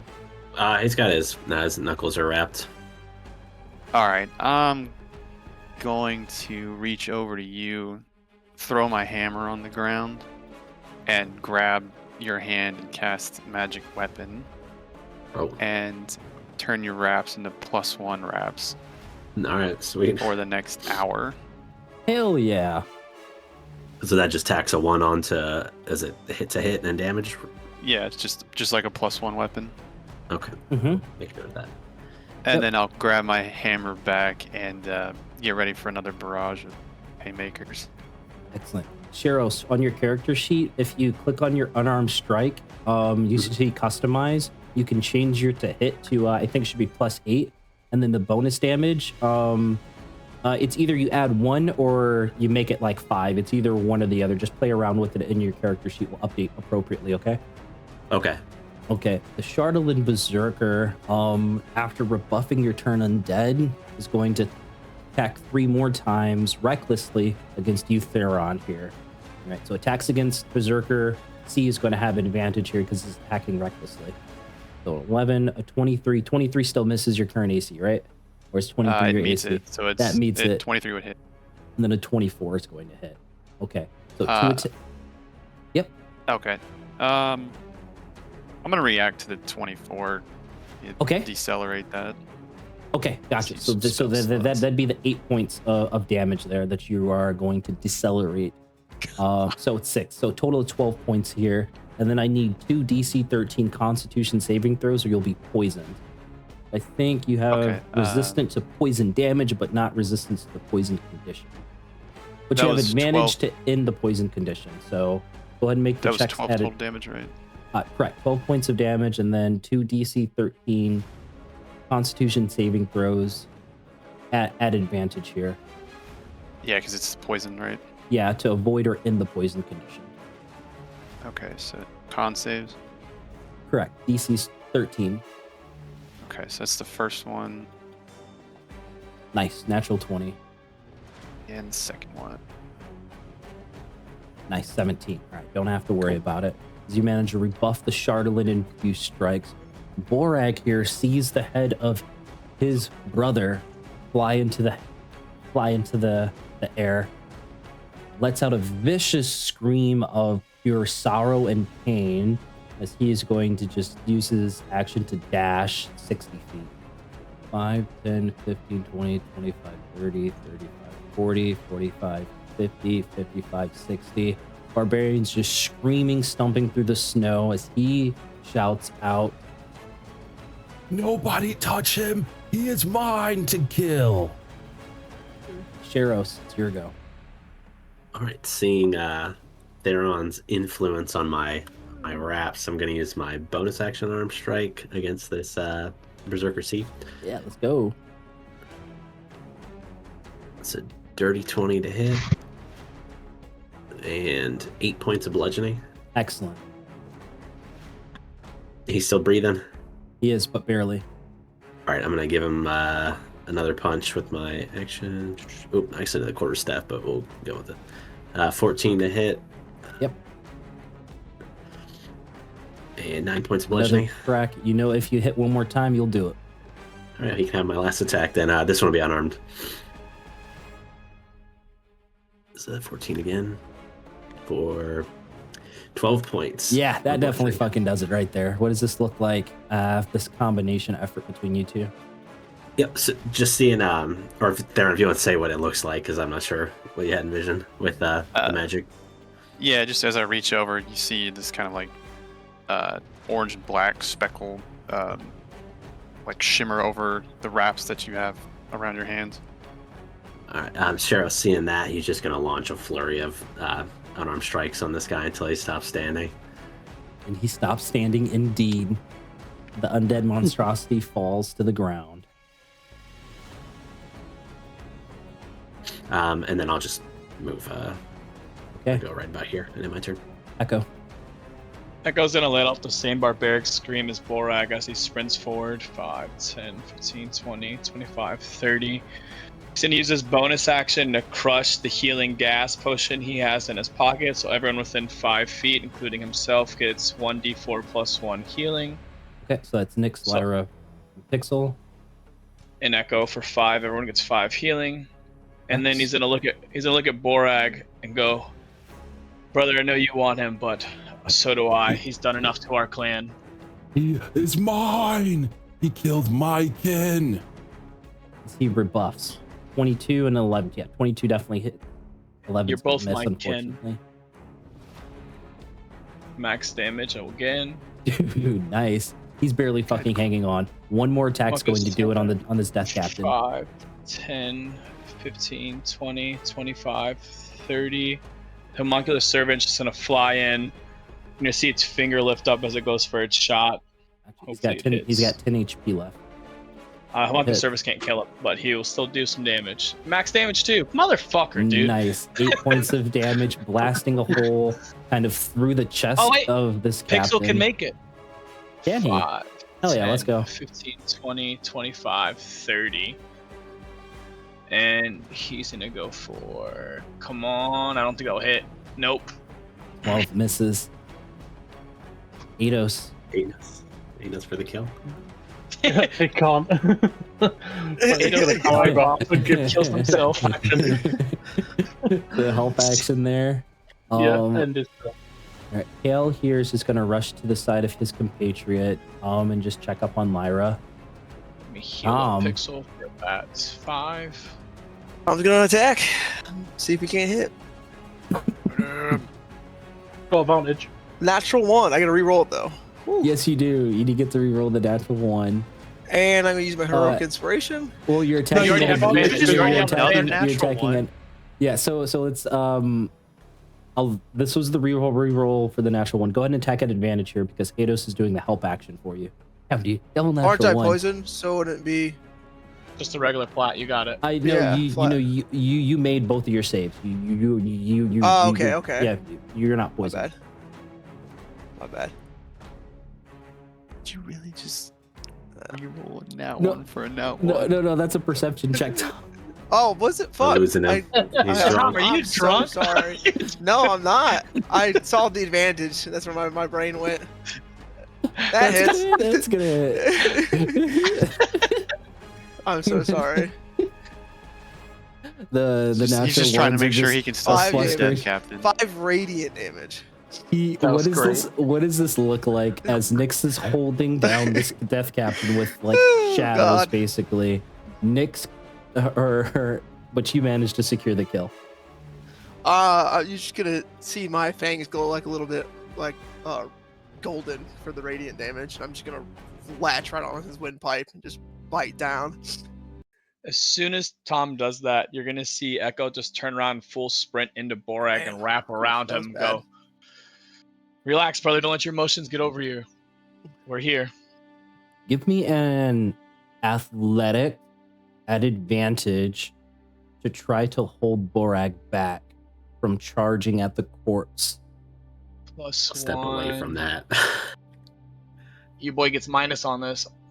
So 14. Roll the 15. Close.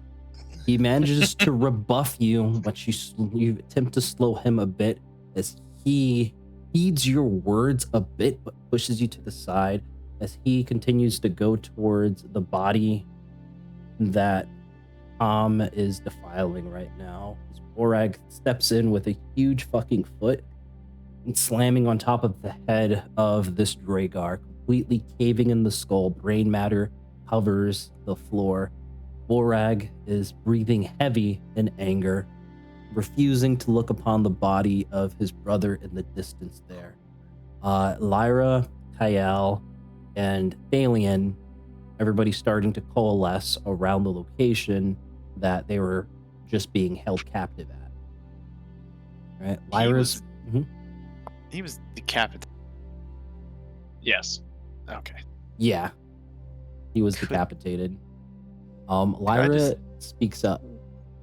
Says, "Thank you all. I know what would have become of us if we weren't rescued. We would have either been eaten or transformed into those foul creatures down there. I'm sorry about your tribesmen here." Echo rudely interjects as he looks at her and goes, "Sorry, you think we cared about you compared to them? We offered to help you, and your selfish ways ended this way. We could have finished this a lot faster than you guys." And then as he says that, he's going to bend over to start moving Borag's brother with Pixel to around the corner right where like Theron is. So I'm going to put all the bodies here and start digging. Before you start digging, can I check to see how like badly mangled and just jacked up these other two are? Yeah, go ahead and give me a medicine like, check. Yeah, so like are they like you gone saw beyond repair? definitely beyond like healing. These things were getting eaten alive by these Shatteredhand berserker cannibals, right? So chest is ripped open, like viscera is pulled out everywhere, organs bitten into and stuff like that. These guys are beyond the regular healing. Would definitely need like a resurrection spell being cast on them to bring them back to life, right? Especially with that 25. You see that there is no science behind the slaughter of these Goliaths here. It was just pure animalistic urge to eat. Right? Okay. Lyra listens to your words, Echo, and it does silence her for a bit as she begins to ponder. Kyle, being the one ever-present silent, continues to remain silent but observes everybody. You do hear the strum of a solemn song begin as Thalian, the bard, begins to slowly strum on his lute, not singing, but strumming a solemn-like song. You all see Echo and Pixel begin to dig in the distance, or the close distance. Can Sheros attempt to join in on that solemn song with his hand drum? Hell yeah. Give me a performance check. See how well you're able to contribute. I try to match it with the howl. 20 or 18 rather.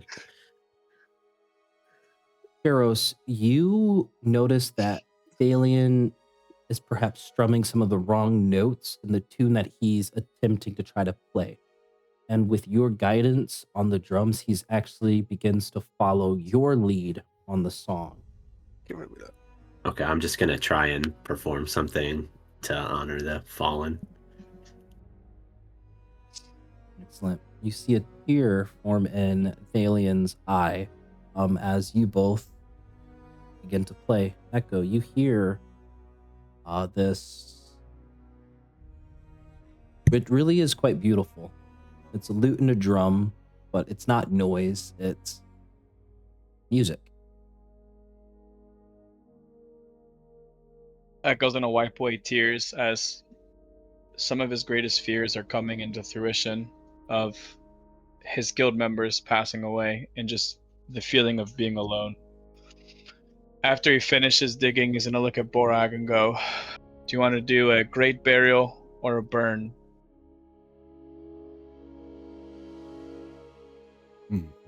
let's have their ashes mixed with the snow.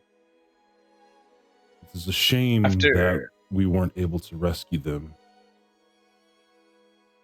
But I know that our tribe has a settlement that is nearby. Their deaths must be reported to Nell, the chieftain. There's much to gonna look discuss. at him, wipe away some tears as he does his Tinker's magic to throw oil over the bodies. He's gonna hand his pistol off to Borag and go, "Since we took the final blow from you, brother, you light it." And he lights it. Echo's gonna put his hand on his shoulder, walk over to the group to Sheros and Thalion, just give a nice little nod, and then throw his hand over the blue mark on his chest. He goes, "I think we should report this, and I think you three should go back to town." Sheros will. Yep, go ahead, Sheros. He's gonna just look to Echo, not really the best with the words, especially comforting, but he's just gonna say, "We will make them pay for this." The tribe is a day and a half away of travel. It'll take some time to get there. But this threat is, I would consider it quite dire. These wolf tribe members, these cannibals, have all become corrupted to their very core. I know that Nail is formulating some type of plan to end this threat, but I'm not privy to the details. You all managed to prove yourselves true warriors. All of you, not only yourself, Echo. Perhaps utilizing the strength of these ones here could help aid and strengthen our tribe in a coming battle. What say you, Echo? If it's against the people that's done us bad, I can't let my fears take over anymore. I think we should go. And then he's gonna also look at Lyra and them and go, "Also remember, you guys owe us for this. You guys shouldn't get the reward." We do owe you a debt. And a debt that we intend to repay.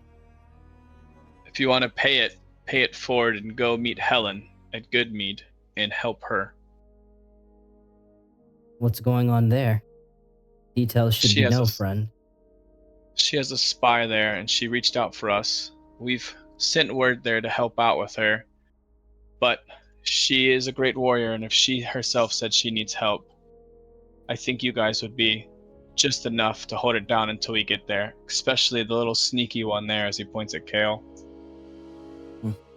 Kale crosses his arms. He kind of looks at you as he kind of like eyes you up and down. But you can see his little elf-like ears perk up at the mention of a hidden threat. Perhaps he gets to do more roguey things. Lyra says, "That is the least I can do for you all saving our lives. Thank you. Once again, I'm truly sorry for your loss."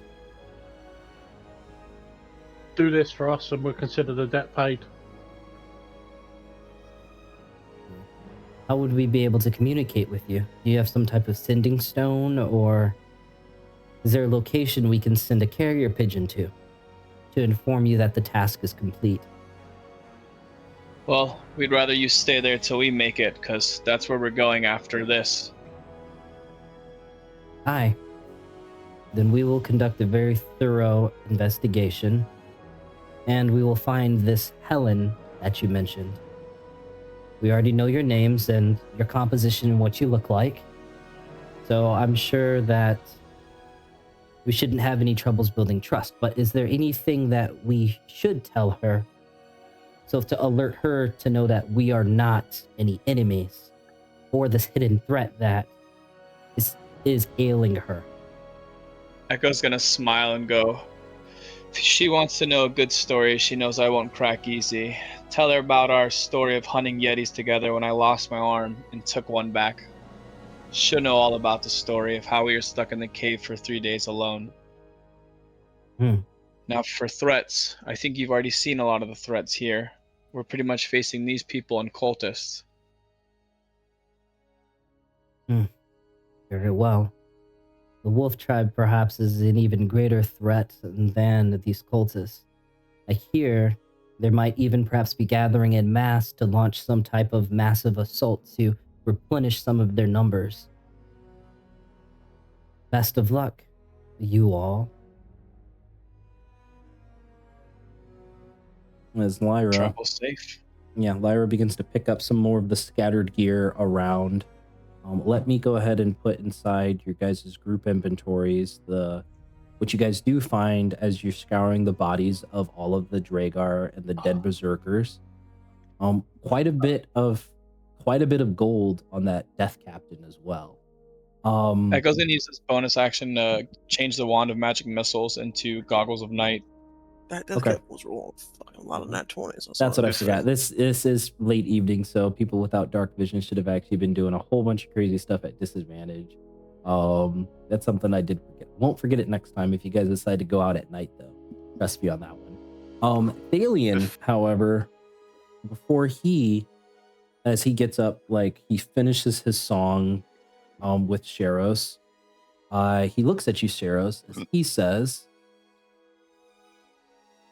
That was quite the good song there, my friend. Perhaps this can help aid you in the future. right? As he hands out, he like pulls from a pouch, which looks like boomerang like ammunition. As he continues, This walloping ammunition is magical. When you release it from some type of sling or other type of throwing-like device, hell, even your hand, it tends to knock people off their feet. I'm sure that it'll come in handy. Sheros, you can go ahead and put your walloping ammunition inside your inventory. As you're still in your wolfen form, Lyra turns to you as she says, I myself am a ranger, and I of course have met my fair share of druids. Perhaps I have something attuned just for you. Here, it's the least I can do. right? As she hands you, Tom, and kind of like puts you on your very, very large snout, a set of goggles, right? Or the eyes of the eagle. Okay. Everybody can put 30 gold pieces into their inventory and 300 copper pieces into their inventory. Right. And then for the potions, I'm going to put them in the party inventory right now. You got something called a Meliodas? No. Melodus? Yeah, there he goes. Melodus bird calls. Whatever the hell that is. Seems interesting. Consumables. You get irresistible charm.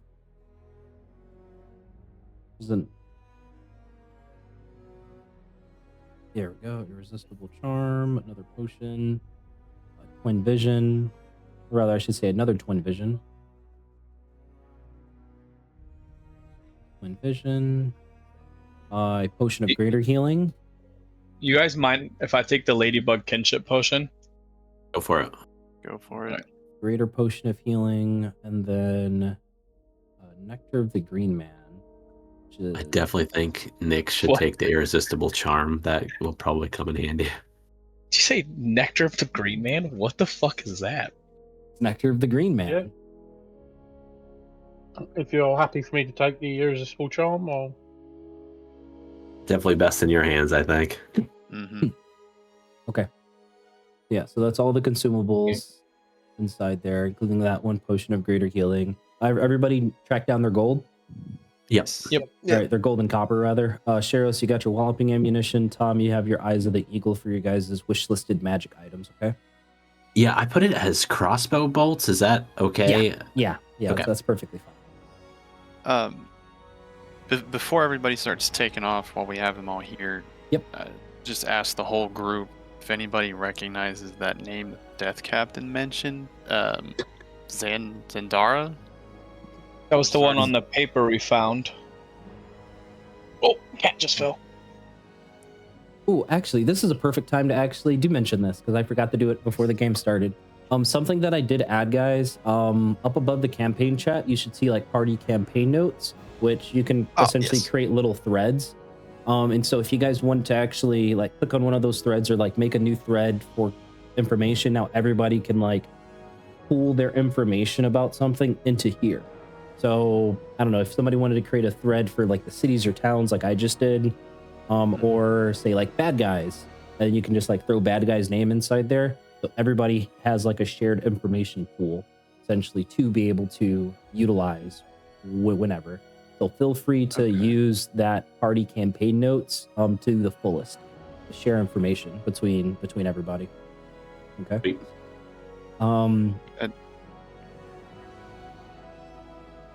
But Lyra, Kale, and Thalion all shake their heads as they did not recognize the name they're on. Okay.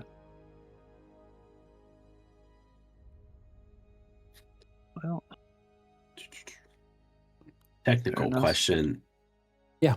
For the Avarice's Snowstone, with us not feasibly making sense to utilize shared inventory items on the fly, is it best that somebody puts that in their personal inventory, or how? So for that magic item in particular, since it's supposed to give like dark vision, I believe see invisibility, or I think it's just dark vision and whatnot. It's one or the other. It's one or the other. Yeah, that one I'm okay with being inside the party inventory because it should probably be utilized outside of combat anywho. But it won't be able to be used during combat if it is in the party inventory. Yes, so I will still kind of put that stipulation. So there is an advantage of somebody hanging on to it, but then that person would just need to be the one to like, hey, come get your daily dark vision, essentially. Yeah. Right? Do you guys care if I unofficially have that when we're in combat? Because I keep forgetting about it, but like Sheriff should really be using that every day since it has 3 charges. I don't know who else doesn't have dark vision. I'm sure it's more than just me. I don't, but Tom gets most of his shapes have dark vision, so I'm pretty covered there. Yeah, I don't need it either. I've got. Do you need quite a bit of dark vision? I don't need it. I've got dark vision. Only time I need it is when I don't have the goggles. Okay. Yeah, if it's cool with you guys, if we can say Shiros is holding on to it, because like I said, I'll probably try and use it every day I remember, since it's 8 hours of dark vision. Sure. Yeah. And with that being said, I'm gonna take a hit off of it because it resets at dawn. You all, it's just beyond midnight. We can potentially cut down the time it takes to get there if we move entirely throughout the night. We can perhaps reach there midday tomorrow if we do not stop moving. What say you all? As Borak mentions, the Shatteredhand tribe location being just about a day's away. Hello. I mean, I'm down. I didn't really waste anything. Yeah, I mean, I'm good. You guys are good. Yeah, that's fine. Yeah, I'm good for it. I'm just wondering what we did with our dogs, our sled dogs. What do you guys do with your sled dogs? Got it. Yeah, what did we do? They are still at the Northern Light. I mean, we could just left them. Take them, or you would have to backtrack. That is true, and time does not stop for no man. So it would add a couple of hours to try to get. Echo's gonna walk over to Nyx and go, if we send Ados with a message, we're gonna ask someone to bring the dog to meet us halfway. And have them bring a extra something with them. Let's see if Borag is smart enough to identify a location. I'm going to say the DC's 10. He's got a +0 to intelligence. If he gets a 10 or higher, he's going to be able to denote a location that people can meet up on. Nice. 14. Rolls a 10 on the die. So Borag's pipes up. I know a pretty well-known spot that even the locals know. It's on the way there. But we might still have to wait there for maybe an hour or two for whoever to approach. as we'll likely get there before them. Sure. Okay. Torvis would be happy to meet us halfway. Right. Yeah, I think that's who I was gonna send Atos to. So I'll write a note on there. Please bring the dogs if they're still there. To what point was it? Is there like a significant landmark? Yeah, there's a significant landmark. Let's say it's a ruined statue. Okay. Ruined statue that Trovis would know about from the description that Borag will give you all. Yeah, I'll send him off with a note on his leg. Okay, and Ados flies off with a soft crow. It's our messenger raven. All right. So he's been good so- for so Our turn, far. Stan. Like, well, we will make for good mead first thing in the morning. We're going to travel back to Caer Konig and rest for the rest of this evening. I promise you, we will make good on this debt. Thank you. As Lyra, Kale, and Thalion begin to head into the direction of Caer Konig.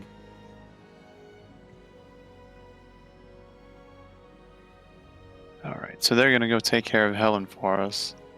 And what's our Yep. next step? We need to wait at this statue landmark. To get our sled. So, when you guys are ready to depart, you can just drag your tokens to the top of the screen here as you see Borag begin to slowly walk into that direction. But otherwise, the scene is turned over to all of you. Sheris is going to walk over to Echo as Borag kind of departs a little bit from him and ask, is he going to be all right to accompany us? Echo's gonna look down as you see a lot of thought going through his head as he looks at you and goes, "He'll be fine. Trust me. We've seen our own fare of bloodshed, but the loss of a brother does hurt. We are going to more clansmen, so he should be able to rise in battle." Fair enough. Well, for what it's worth, his brother died honorably, and he will be remembered.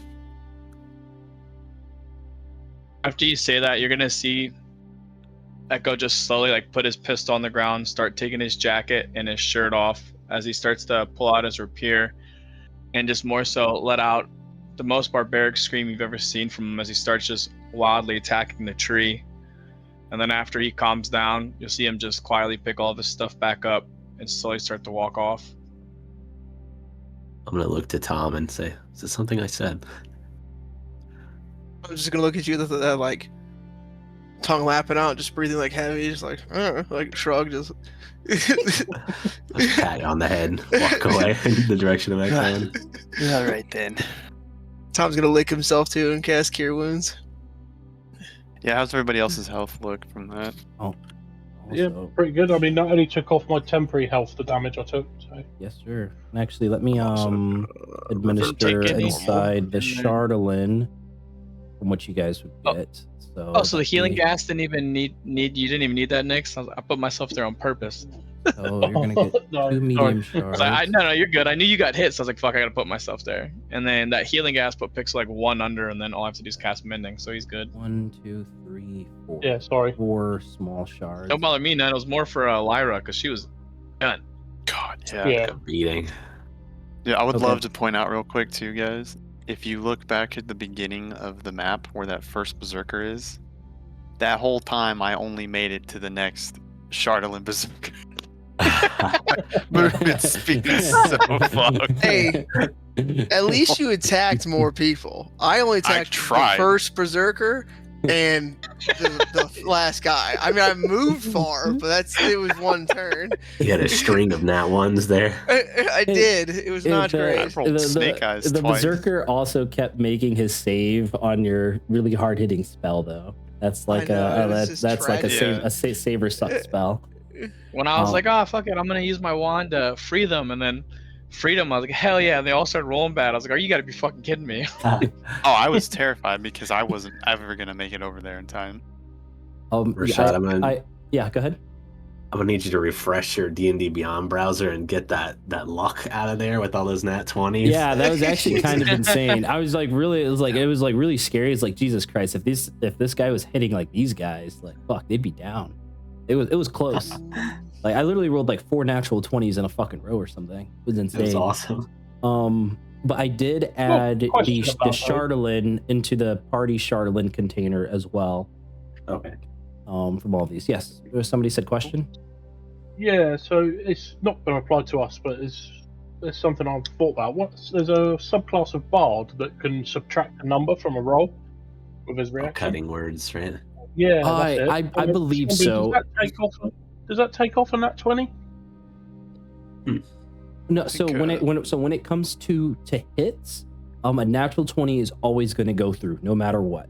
If you roll the natural 20, you can even hit a god, right? Natural 1 is always going to hit no matter what. You can have a plus 60 to hit. You roll the natural 1, it misses. Everything else though, it'll totally affect it. I think okay. It's just for my own knowledge. Grave clerics have a way to cancel nat. Yeah. I think so. That's the only thing I know. So it's the only thing I know about them. Okay. So changing over here to this big map, dog sleds over there. Eidos would take no time at all to deliver that message to Trovis as you all begin to follow Borag deep into the mountains of Icewind here, right? Getting to that halfway point. So, let's say moving to about right there. Let's hit to that halfway point. You guys departed at about midnight, traveling for a few hours here. Dawn breaks. I'd say probably just a little bit after dawn, you get to this halfway point. Let's see, travel day. So it's day again. Awesome. Yeah.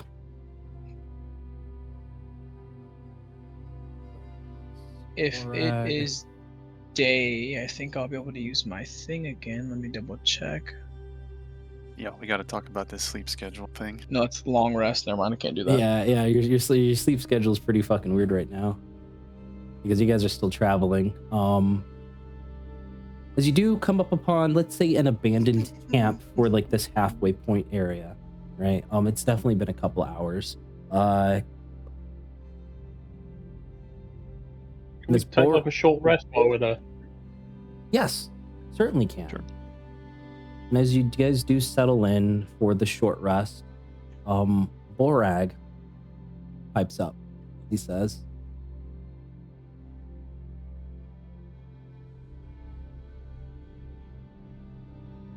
"We have lost so many tribesmen these last few months. Something incredibly evil has taken root in these lands. We've always been at odds with the Wolf tribe, but Goliath has never once turned to cannibalism. Those Dragar are doing something incredibly evil. Have you managed to figure anything out yet? Anything else that could be of use to perhaps Chief Nail?" I mean, if we break these Shannon shards, we know Shatteredhand shards that there's a creature that their shards are pulling power from, and I'm guessing the bigger the shard, the stronger the creature. Creature, you Also, say I inside think- the shard? Yes, don't break it now. We don't need to fight it. It's not a friendly one. you see like a face of perhaps surprise at first, and then maybe a little bit of sadness, because like seeing like a creature stuck in like a shard seems pretty interesting to Borag, as he voices up and he says, "That crystal it's quite abnormal. We, of course, have been living in Icewind for as long as anyone can remember.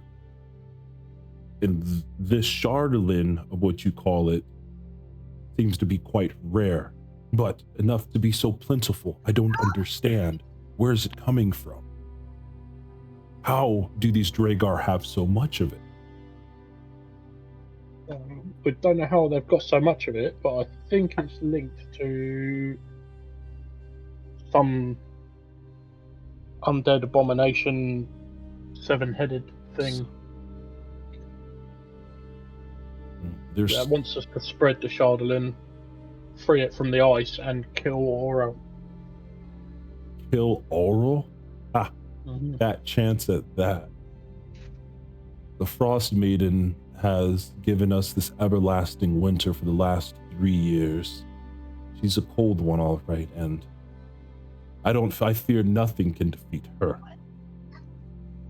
But you say a seven-headed abomination and undead. Perhaps our village elder might have heard of stories. Often fairy tales hold truth in them, especially scary ones. Don't you think? It's definitely worth investigating. You hear I agree. You hear the sound of dogs in the distance, barking. Pixel becomes alert. And perhaps her pack is returning.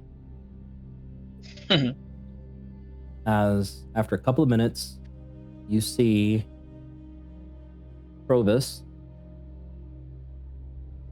right? Coming up with the dog sled. Right, seeing you in the distance, he puts up a he puts up a hand. A dog sled pulls over to the side. He hops off of it. Dogs are panting because they've been going all morning.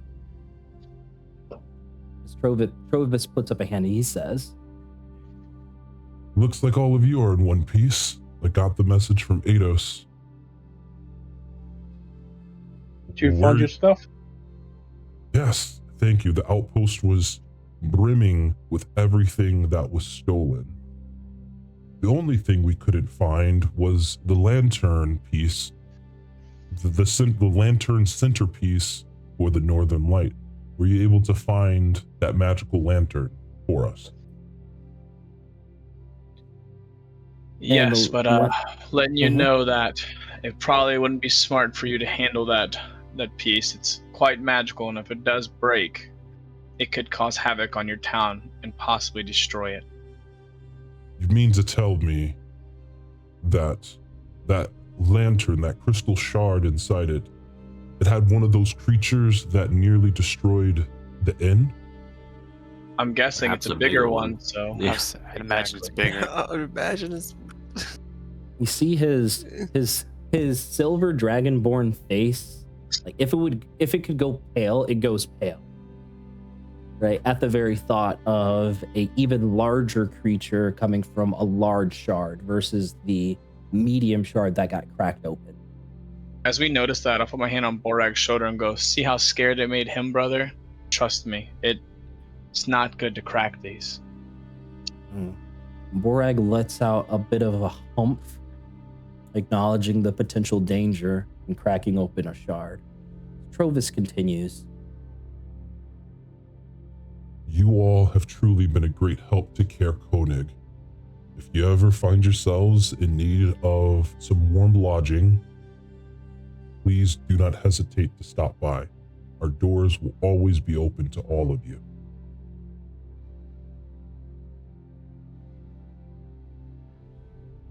I didn't think about this, but is he just going to walk back? Yeah, He'll be alright. He likes the snow. Yeah. He'll good. Remember I said to bring an extra little sled on it? I don't know if they did. Echo's gonna look. Is there another sled for him or no?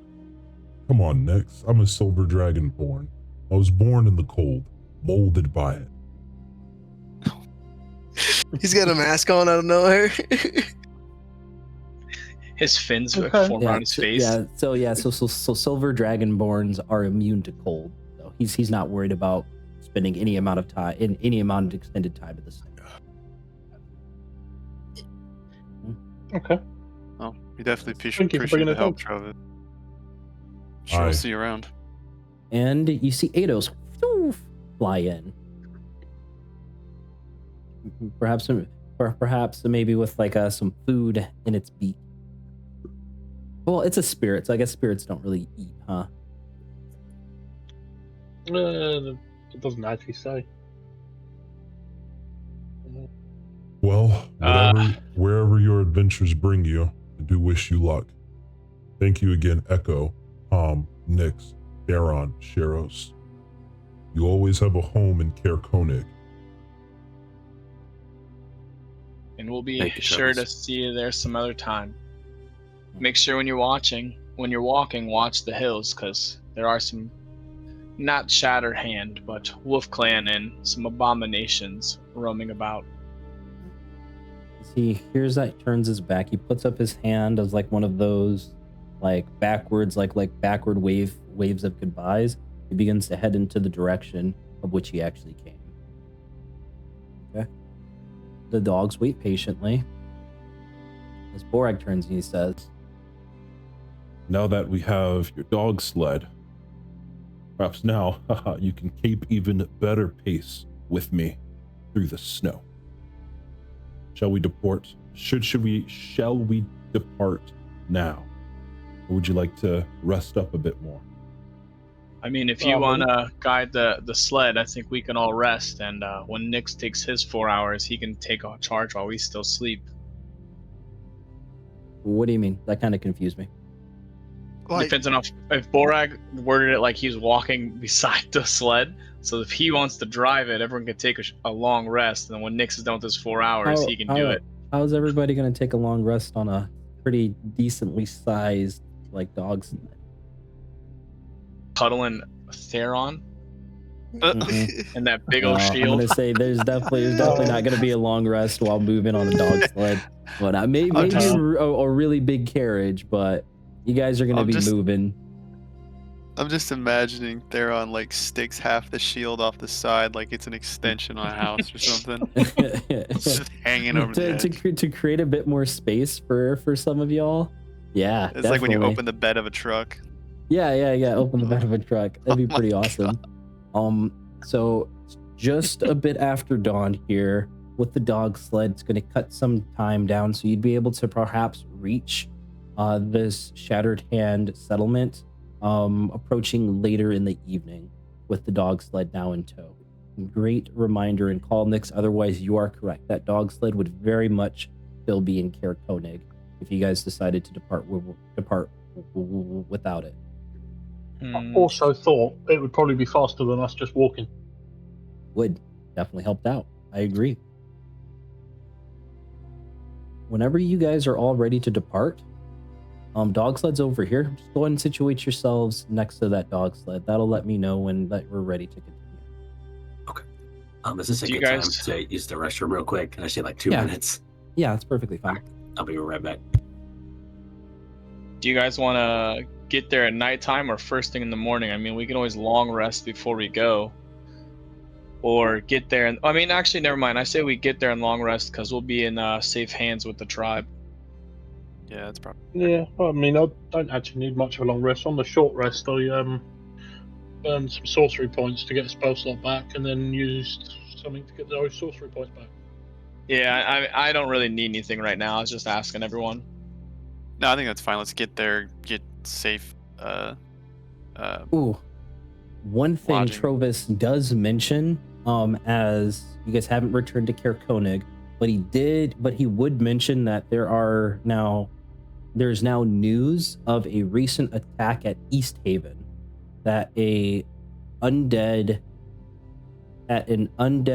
frost giant attacked East Haven and did significant amounts of damage to that town. That is something that Trovis would have mentioned, and information you guys would now have since you didn't return to Konig to actually hear. He would deliver that. I think it's time to get on the sled and get moving. Agreed. And we're going to the Shattered Hands camp. Yeah, one of the let camps. them know what's going on, right? And possibly join in on a giant fight they're talking about. Right. Okay. Isn't East Haven where It's our little frost lady we let free. And Yes. Yeah. Nildar's posted up there too. Durst. Nildar's dead.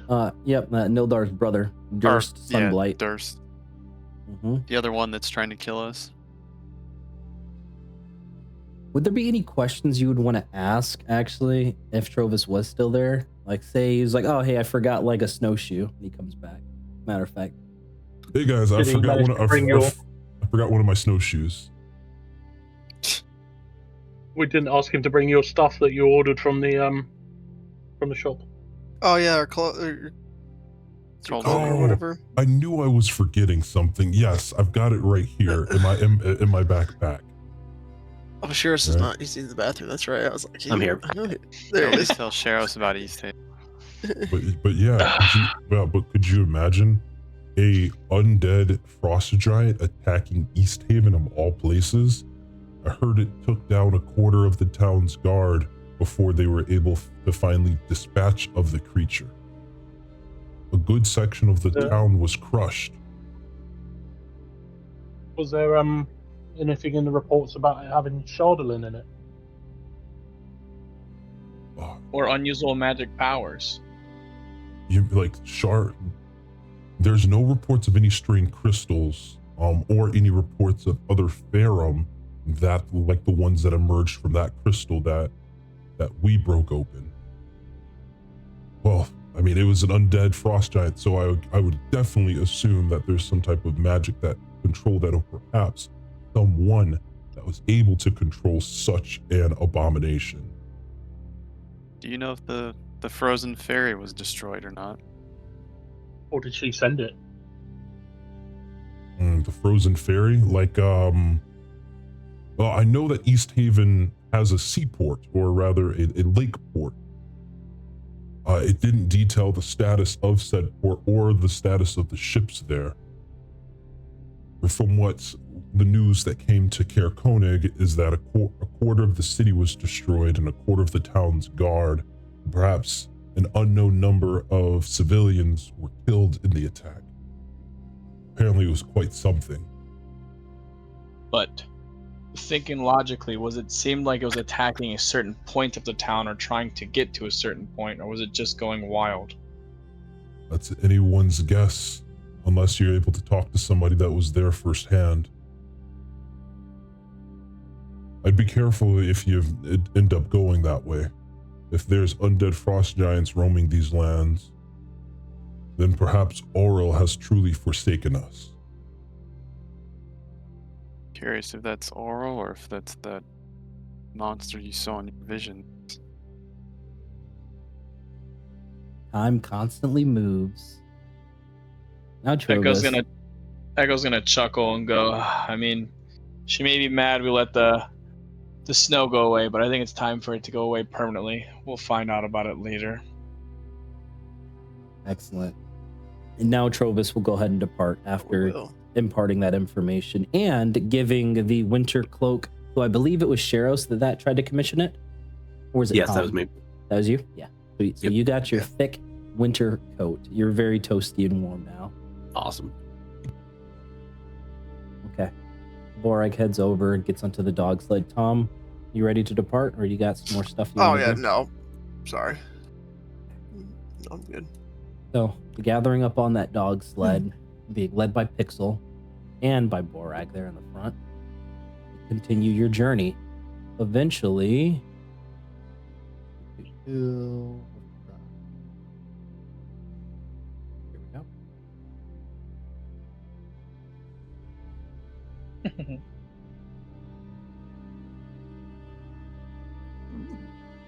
There we go. And you guys can just drag in your minions and stuff like that. So on the approach, it's like fresh tracks in the snow make it relatively easy to find this Goliath settlement on the northern slope of a soaring mountain. Following these tracks leads to a cave, outside of which you see bones of a dragon that lay half buried in the snow. Past these remains, torchlight flickers in a pair of tunnels as it's late evening, right, that burrows into the mountains, leading like south and leading west and south. On the east side, further past the bones, you see an open air arena with not sconces, but other like torches illuminating essentially a athletic field with like these varying in length pillars of rock.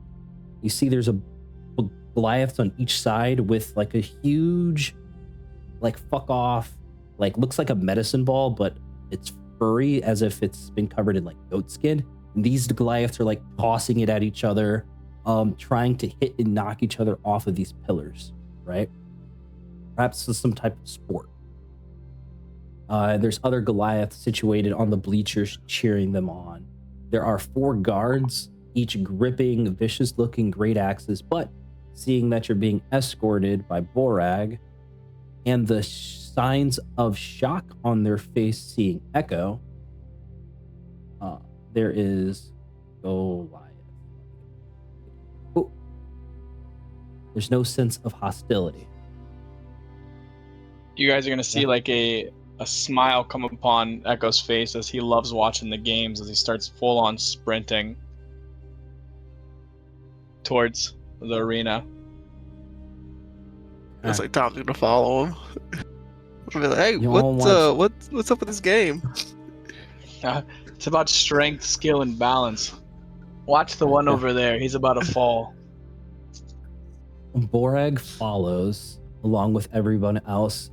Theron, as you make your approach, go ahead and give me a perception check at advantage. Oh.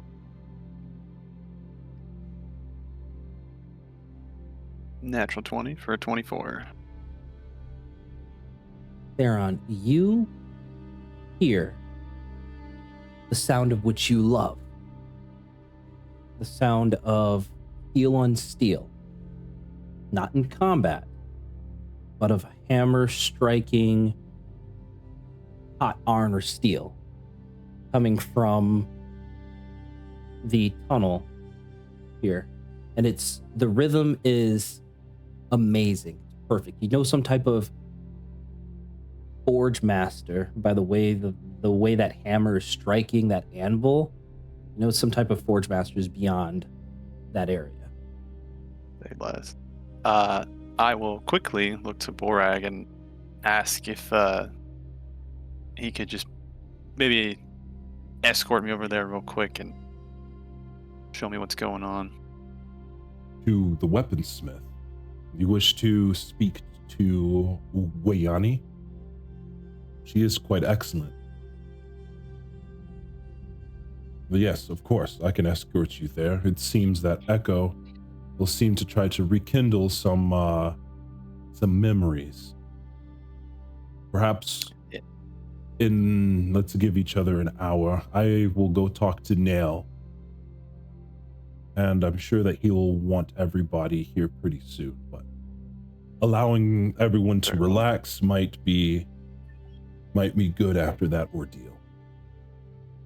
Very well. What was her name again? Wayani Shatteredhand. Right. As Borag begins to escort you over to W3. Then I'll just yell to Nyx real quick too. Hey, I'm gonna go over here real quick. Don't worry about me. No worries.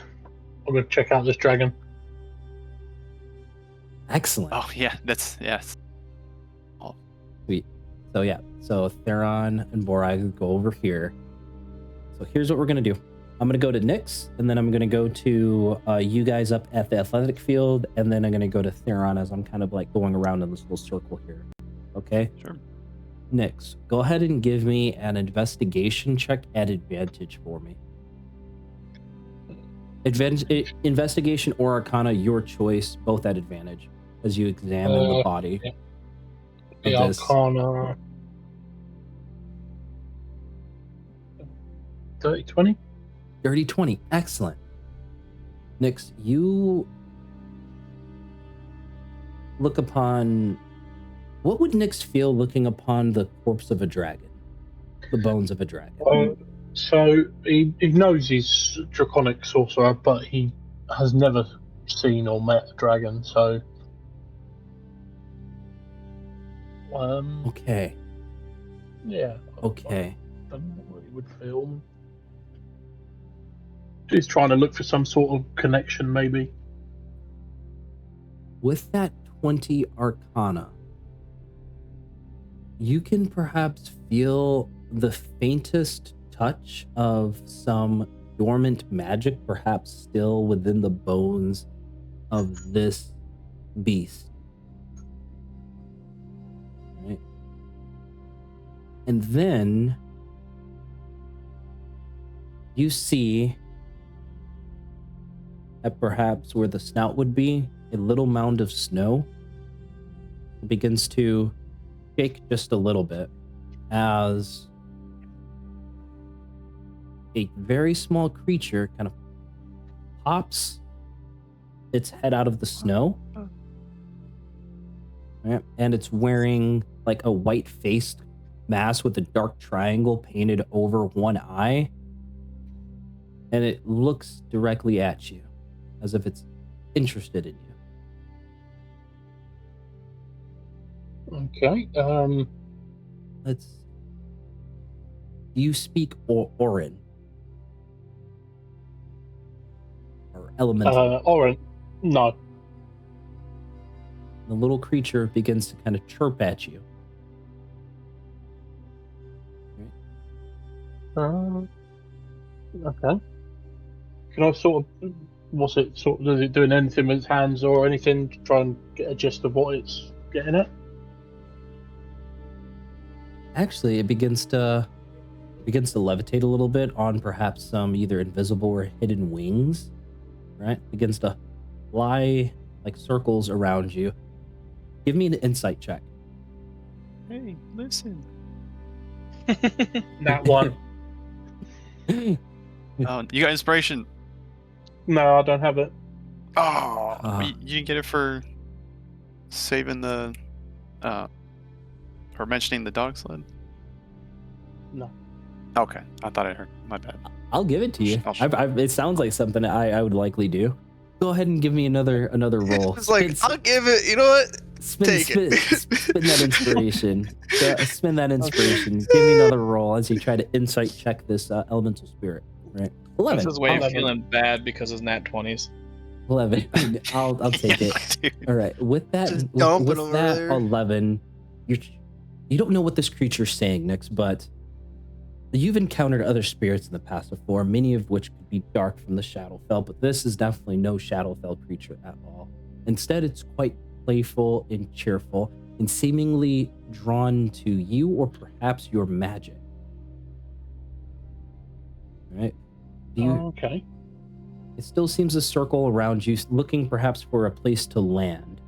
Do you allow it? Yes. He's about to go through a trip. Just put my arm out, sort of thing, like what you would do if you're having, so say, like even Atos land on your arm. Yeah. So this little guy lands and sits cross-legged into your palm. All right. And as it sits, it touches like your palm, and go ahead and give me a D8 roll. A D8? Oh boy. And it stabs you in the throat. Here comes the wild magic. That's an 8. And Nyx is gone. Yeah. 8. Okay, perfect. Let's see. 1. Okay, Acid hits you hard.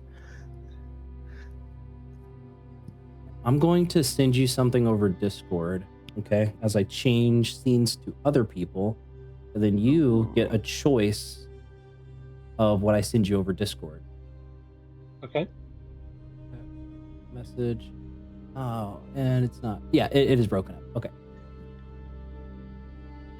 God Well, I damn feel it. like this guy- The message is too long. I have to break it up. Wow. God It's damn, a- he's sending you a novel. I wouldn't Yeah, say a novel, apparently. but it's things. And the 8 is like, hey, the It's player gets things. to choose between the options. Imagine Since those you- little guys. Oh, sorry. okay. I'll have So, a yeah. read of these. Yeah, go ahead and read through that. Since you rolled an 8, you get a pick of your choice of one. Okay. Echo, Tom, and Sharos, as you approach this sports field, the Goliaths that are playing seem to be very intense on the game. Huge medicine ball like goat skin things being tossed and you see that this Goliath warrior in front of you tries to catch it, but it hits his chest instead, and he fails perhaps some type of dexterity throw.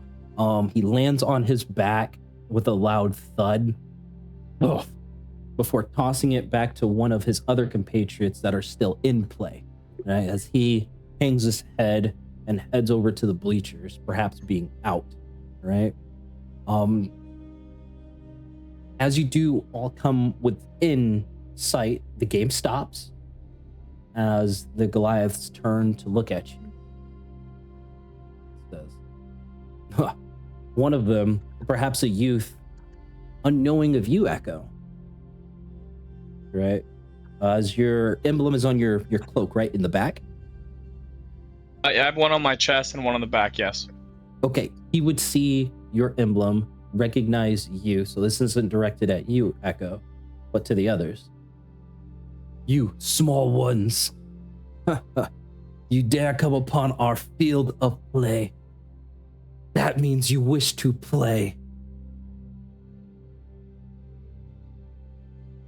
As he says that, Echo's gonna look at them, step forward, and go, "Oh, I know I'm definitely here to play. I missed this." Tom's like, I might need to know what the rules are, but I'll try. I think Do I've my best. heard of The rules are you be strong, you toss huge goatskin ball at the others, knock them off. Last team standing wins. Do you understand the rules? Easy, look at Tom and say, I've heard of this. It's called a dodge. No, that's not right. Evasion or something like that. Evasion or... It's called goat ball, you fools. I'm not Goat strong, but ball. I'll give it a go. Tom's gonna Okay. like, okay. 1, 2, 3, I'll give 4, it my 5. best. Yeah, go I ahead. don't Yeah, know you if I'll know. be any good, but One of the Goliath youth points to like this uneven as fuck pillar that's probably like 3 feet off the ground and it's like a little bit slanted. He points to it and he says, "Stand there." The single ball gets passed back and forth. You throw strong, knock the others off their pillars. Last team standing wins. As he 1, tells him to 2, stand 3, on the 4, jagged 5. one, I'm gonna point to it with my pistol and shoot it to break it to make it a little more level and look at him and go, "I know your deep tricks. We're here to Eight. win." AC's 13. Roll the hit. All right. If you hit, it succeeds. If you miss, it's going to make it worse.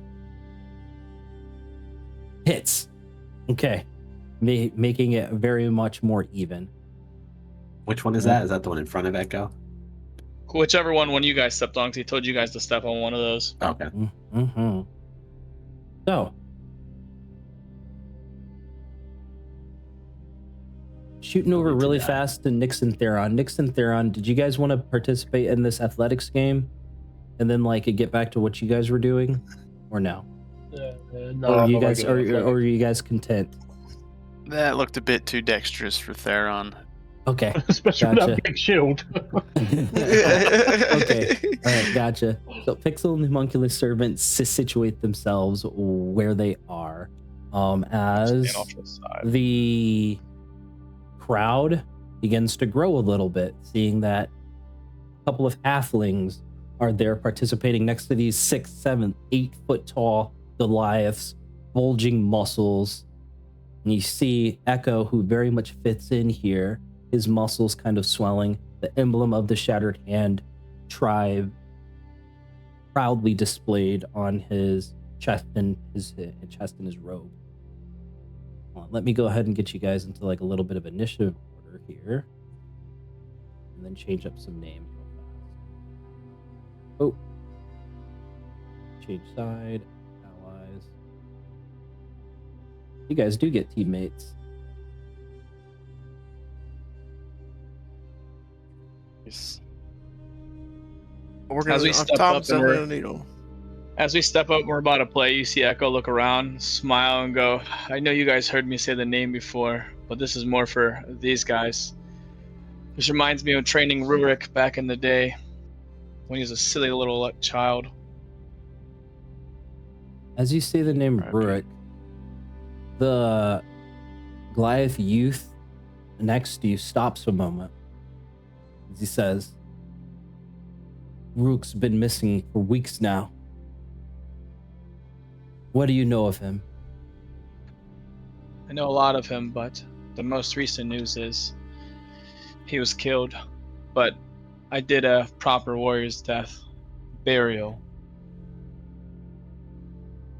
There's a moment of shock on this Goliath's face hearing this news. Before it sours, he says, "This is perhaps the last game that we get to play here tonight before Chief Nail enacts his full-scale plan against the Wolf Tribe. Those fiends will all die by our hands. Tonight is the one night of celebration that we get before we bathe in their blood, brother." After he says that, Echoes and starts slamming his hand into his chest and just letting out loud screaming. So the rest of you, Tom and Sheros, you know that the Shatteredhand tribe definitely in a pitched battle with these Wolf Tribe cannibals. But there's no sense of despair. There's no sense of overwhelming sadness here. In fact, these are types of warriors that would celebrate before a battle even takes place. Right? And then Interesting. Echo's gonna pull out the full moon extract, pop it, and drink it. Okay, so what does that do? As we're gonna have you guys roll for initiative. Echo, Sheros, Puts and my Tom. strength to 19, and I have advantage on strength ability checks and saving throws. Excellent. Gotcha. So Echo, Sheros, Tom, go ahead and roll initiative for me here. As I keep you guys in anticipation for just a moment. Fucking horrible roll. That's okay.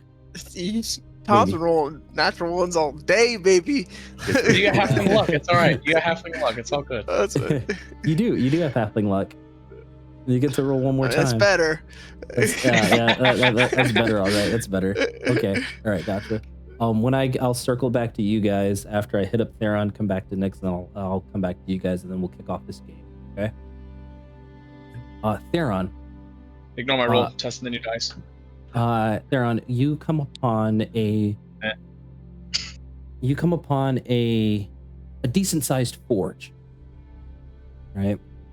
There's a fire blazing with like metal being heated up as a female Goliath that stands like 8.5 feet tall is hammering away on perhaps the finishing touch on like a pretty ornate looking great axe, right? On her wall, you see a plethora of different weapons of all sorts of mundane weapons. Two of which catch your eye as you see the emblem of your family's anvil etched into the pommel of two of these weapons. Right. Okay. Goliath turns around and says, Nah, a visitor. Welcome to my forge. See, you've been invited here by one of our kind. Are you here for a request or an order? Greetings. No, we're actually here helping a friend of yours, or I assume he's a friend. I just happened to overhear the clanging of steel and metal and couldn't help but see what was going on in here. It's quite an impressive weapon you have there. That suit-colored skin. You must be a forge master yourself, eh? Theron, do you have something like that? Do you have any emblems of you have a necklace of your clan's emblem, right?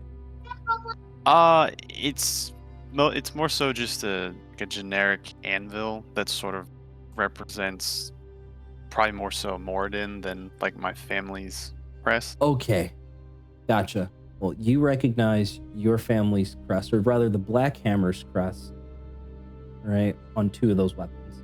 Do you carry this crest on you to which Wayani could potentially recognize? Or do you not? Yeah, I'd like to think if you look at the picture of my armor, there's those two blank circles that sort of where the shoulder pauldrons connect to the chest plate. Okay. I'd like to imagine that maybe one of those is the symbol of the Allhammer, and then the other one is maybe like my family's guild crest.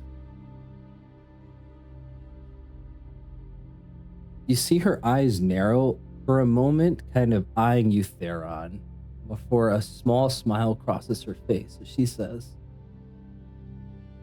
A dwarf such as yourself so far up north is quite interesting. You say you helped out our clan. That is great. Perhaps our clan owes you a debt of favor. Are you by any chance a member of the Blackhammers? That emblem there, it rings true of a memory.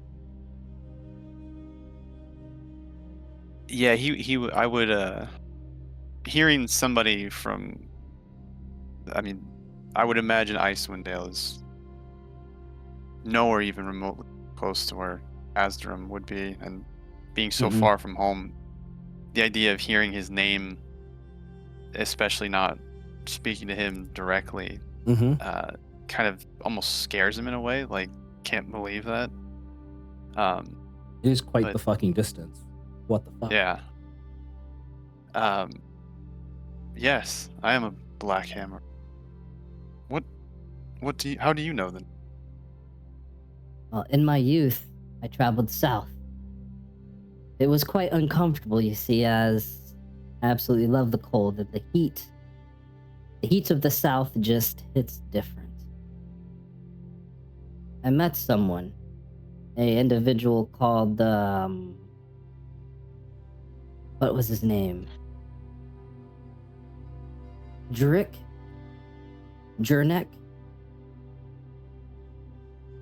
Eyes kind of go a little wide.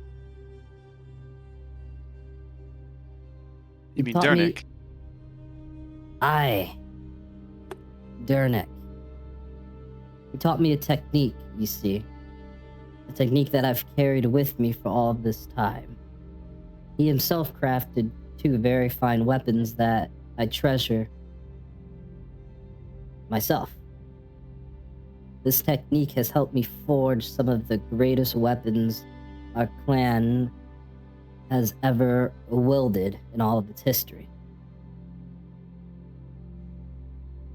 Is this man still alive? Is he doing well? Yes, he is. He's a bit on the retired side of things now, but he's well. A one such as his skill retired? That sounds absurd. I think he would agree with you on that. So are you He's his kin? His cousin? What? Yes, Dernick is my father. I'm his youngest son, Theron. Theron Blackhand. interesting how the Frostmaiden's thin sheets of ice connect us all. Perhaps this meeting is not by chance, but by fate or destiny. Perhaps the Allhammer himself, your dwarven god, deemed us to meet here. Just kind of as she's saying that, I'll just kind of clutch the amulet. Perhaps it is a bit of divine intervention. As you say that, she takes a look at that hulking shield on your back there. She says, That tower shield seems quite unwieldy for one such as yourself, but I imagine it provides good protection. Perhaps if we work together, we can relieve some of that weight, but keep the same protections in place. Perhaps with our skills combined, Theron Blackhammer.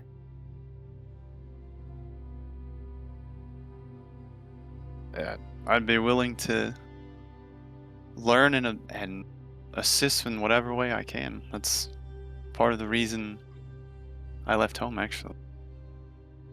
Ah. A forge master with an open mind is a forge master that will go far. Come, let's get to work.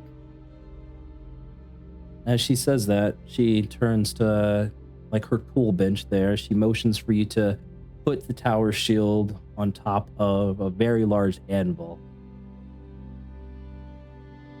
Okay. Yep. I'll take it off and carefully place it on top. As you carefully place it on top, she comes back with a pretty vicious looking like hammer with a very sharp end. Right?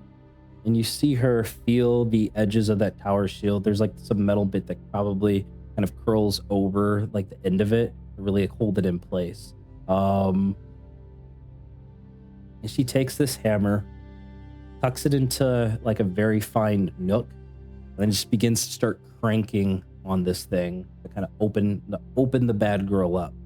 Right? As she says, It'll take a couple of hours here, perhaps even a day. But we will take some of this metal, imbue it with other properties to make it lighter. And I promise you, this shield will be the best shield in all of Icewind now. Not only will it protect you, but it won't slow you down. Now get over here and pull. Pull like you mean it. I'll just excitedly rip out my smith tools and just start grabbing away.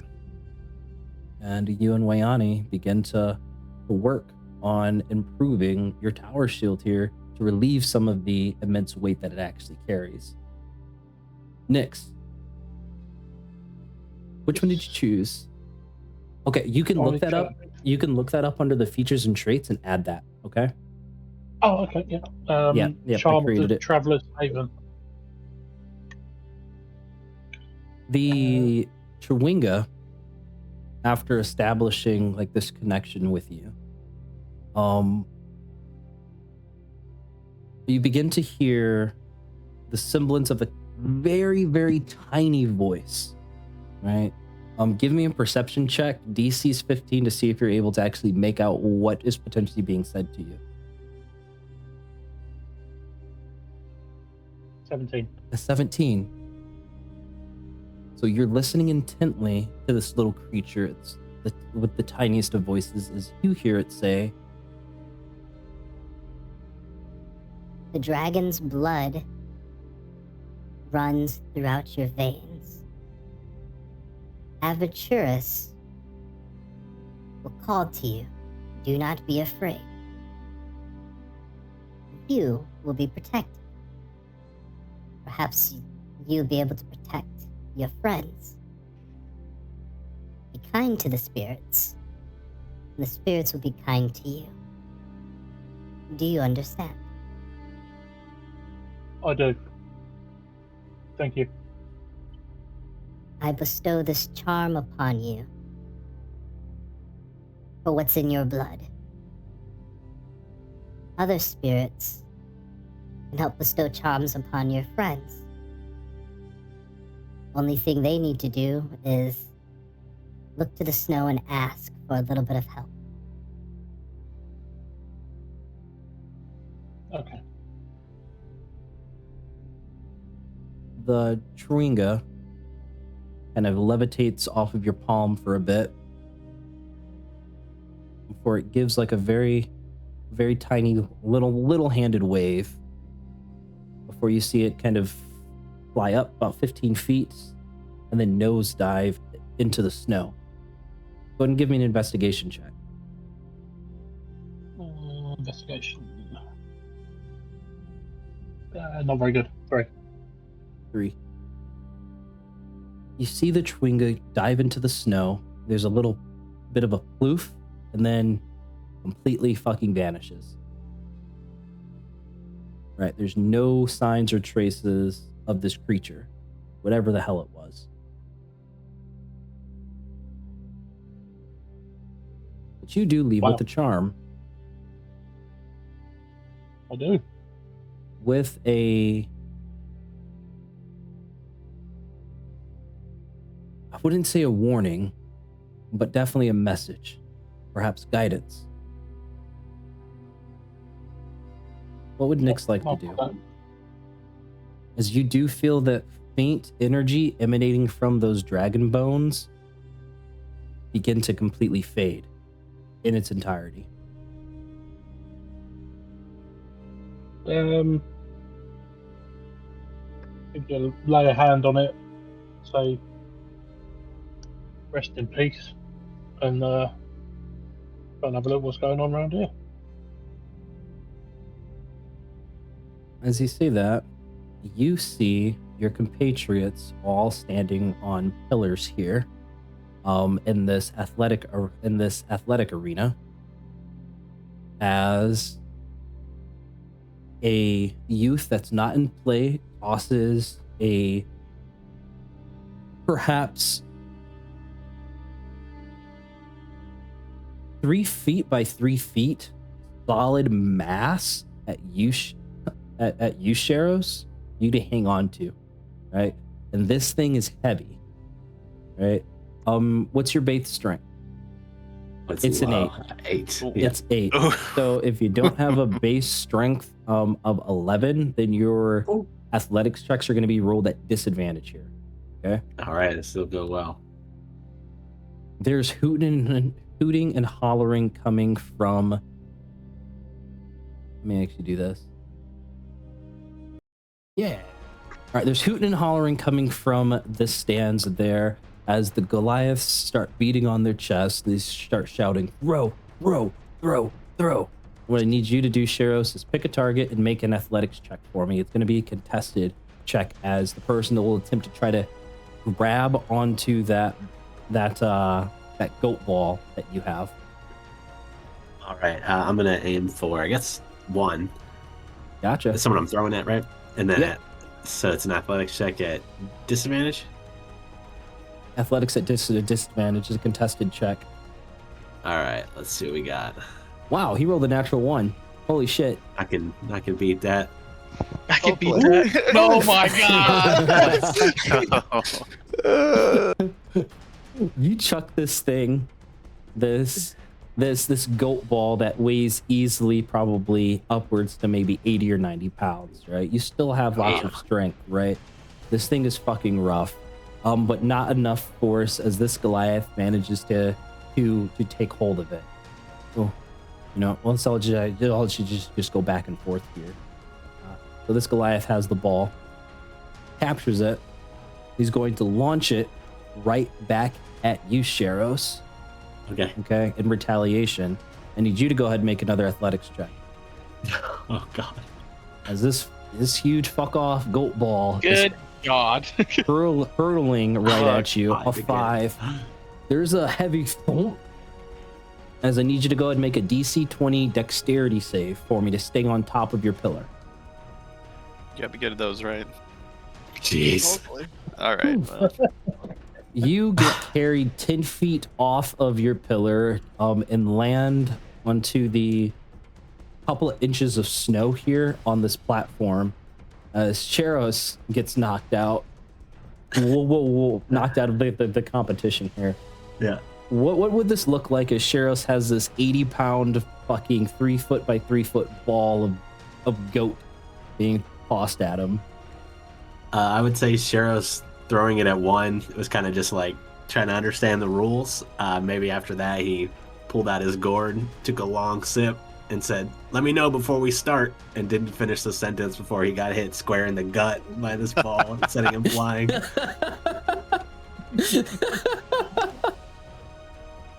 You take a tumble. The Goliath youth picks up the boulder, picks up the goat ball and places it into Tom's hands. Tom's sweating as he saw his more dexterous and probably stronger partner just get knocked out in the first turn. Like, oh boy. The Goliath is like making like the strong man like symbol with his arms curled. Which one are you targeting, Tom? It's your team's go.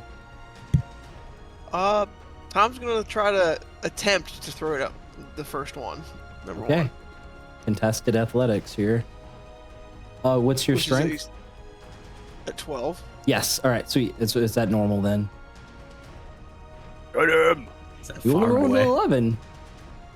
So I just Come on, Athletics check, athletics, you got it. Yep. nope. Ooh, one catches it once again, and as he catches it, he spins around and hurls it back into your direction. Where his teams go, coming right back at you for a 9. All right, you can do this. Like I throwing a think you need bale to of roll. hay. An, You got need to this. roll an 8 or higher. Woo! Let's go. 12. Nice. Okay, Tom, you recatch it again, right? And now that it's been sent back to you, right? You have a chance to either send it back as a reaction or pass it off to another member of your team. And Pass then it, they can make pass a it. throw. I'm gonna pass it to Echo. Okay. Using the momentum, you pass it over to Echo. Echo, it's your go. One's already That used ass. his reaction. I'll use my Awesome. guidance on myself, and then it's an athletics throw. Athletics, yep. All right, advantage from the potion. So 20. Oh, 19. Onto who? 1, because he threw it first at Tom, and he's been the one One. throwing it. Meets it, beats it. No, You can't- 19. I got guidance. Oh, okay, gotcha. 19, he's got to make a dex save. Fails.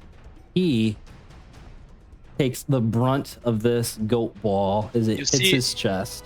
As Tom launches it to Echo, Echo grabs it with like the one arm, throws it, and after he throws it, he sticks his other hand back to give Tom a half 5. Yeah, I did something. Yeah. Excellent. The Goliath hands the goat ball over to 2 over here, who takes aim at you, Echo, and hurls it in your direction with ferocity. So he lets out a battle cry. Plus, come on. Fucking 1 and a 4. Let's re-roll it. Let's re-roll it and see what I get. I've been holding it. You're doing your heroic inspiration. Yeah, so 18. Let's fucking go. Let's fucking go. 18, you managed to catch it. You can either use a reaction to toss it back or pass it off to another person. Echo's gonna grab it and just enjoy the fun, not really trying to do the same thing Tom did, right? Take it in momentum and launch it to A for him to throw it. Okay, pass it off to A, who's going to capture it, spinning around, launch it at 2. He rolled a 21, right? And he rolled a 17. 2 needs to, he takes it, hits him right in the legs here, gets caught and gets pushed off. You've eliminated 2 people there. As Goliath number 2 on the enemy team falls down onto the ground. The crowd starts to shout even louder. Goliath 2 passes the ball over to 3, who's going to chuck it at A for 12. A over here. He Let's manages go. it. He manages to catch it, and he passes it over to Tom, kind of spinning around. Tom, your go. Tom's gonna throw it at 3. Athletics. You rolled an 8. Noise. Tom, you can do it. 17. You can do it. No, Let's he go. did it. He did it. He did it with Yeah. a 17. Yeah, great That's what I'm saying. fucking You can roll do here. it. Sweet. Oh, all right. Oh, he made it. Ah, He made the save so he doesn't get knocked off here as he barely manages to grip onto the goat ball, his muscles straining, freaking veins bursting. He's going to use his reaction to retaliate and toss it right back at you, Tom, oh boy. for a 17. Fuck. Roll higher than Ooh, us. all right. 13. DC 20 deck save here to stay on top of your pillar. That's gonna be a natural 20 if I want to get it. Nope. Damn. Oh, Tom's off. well, what does it look like as Tom has this huge 90-pound goat ball flying right towards him? After his great throw and thinking he hit the guy, he's gonna turn around like yes, and then it's just gonna hit him right in the back because he did not realize the dude caught it. He's just gonna fall right off. Okay, Tom, you can pass the ball off to somebody. On Rubbing your his side. back, he's gonna throw it up to Echo. Yeah, Echo. Okay. And you hear the crowd say, 3 on 3, 3 on 3. 3 plus. I'm going for 3, by the way. Okay. 22. 22. 15. Dex save. 3. Boom. How do you do So it? as Tom gets it, you're gonna see Echo kind of like just having fun with it now. As he's facing Tom, he just full momentum, kind of like he's throwing it backwards and launching it over his head at him. Excellent. And it knocks 3 right off his pillar. 3 passes it to 4, who's going to go ahead and target B, hurling this goat ball for a 26 my total for a natural 20. Glad that wasn't me. For a dirty 20. He thinks that he's going to catch it, but slides off, hitting his head against the stone pillar, for rolling onto the ground. There's a Goliath youth that comes up, picks up the ball, and passes it back over to you, Echo. The crowd says 2 on 2, 2 on 2. +3, come on, be a good roll. Crit! 27 for number 4. 7. Number 4 can't make it because he only has +6 to athletics here. He needs to make a DC 20 dex save. 9. As the youth gives it to me, he goes 2 on 2, more like 1 on 2, as he launches it, holding on to the bottom of the pillar with his other hand. Launches it, hits him right in the chest. The Goliath strains, but he falls off of his pillars with a very hard thump. He passes the goat ball over to 5 and sees the 2 of you left. All right. He's going to hurl it with all of his strength at you, Echo. It's a 24. Goat balls flying +1. right at you. Come on.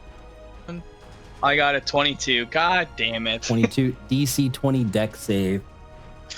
As you think you Got found the right this. angle. 16 or higher, we'll see. Crit! Let's fucking go. Nice. How do you save yourself from falling off the So- pillar? As it first hits me, Echo's foot slips off, and he lets go with one hand to grab the front of the pillar as he pulls himself back up. Nice. You have the ball. Echo's gonna smile and go, time for the return. +3. Oh, It rolled a 10. is 21. 21 dex save. He rolls a 10. What does this look like as your team manages to win? So as Echo starts to slip off, he like kind of places the ball down, stands up, both hands overhead, and launches it as he looks A in the eyes and goes, "It's over with." I'm gonna lean over to Sheriff's like, good thing we had him on our team. Yeah. As, Dude, I as didn't think I was saving, dude, on the deck. as the last Goliath falls off of the pillar, there is an eruption of applause.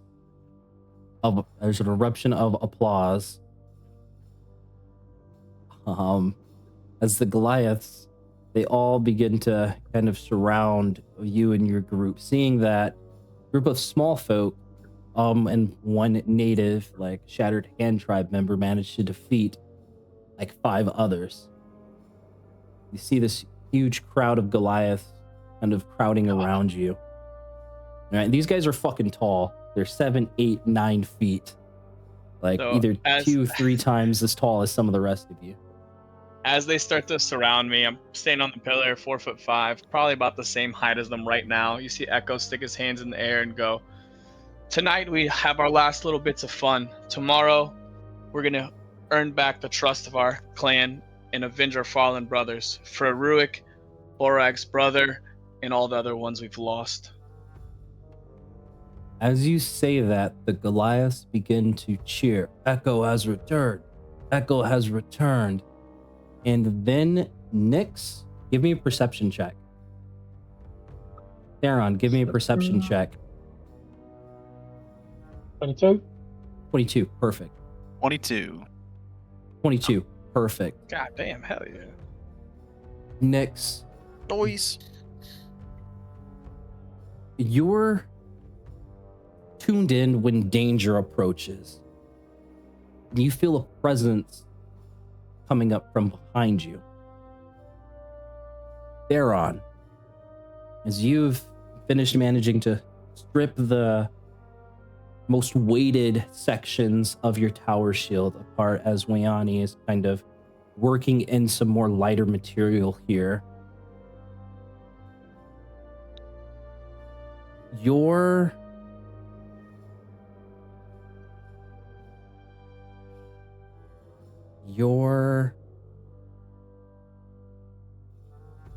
hammer begins to warm your side. Very similar to when Moradin pointed you in the direction of the black cabin. Oh shit. Right? As you all hear a booming voice say,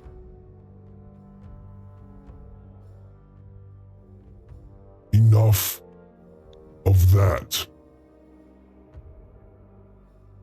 This one returns in a dire time, but has not been tested in 10 years by the tribe.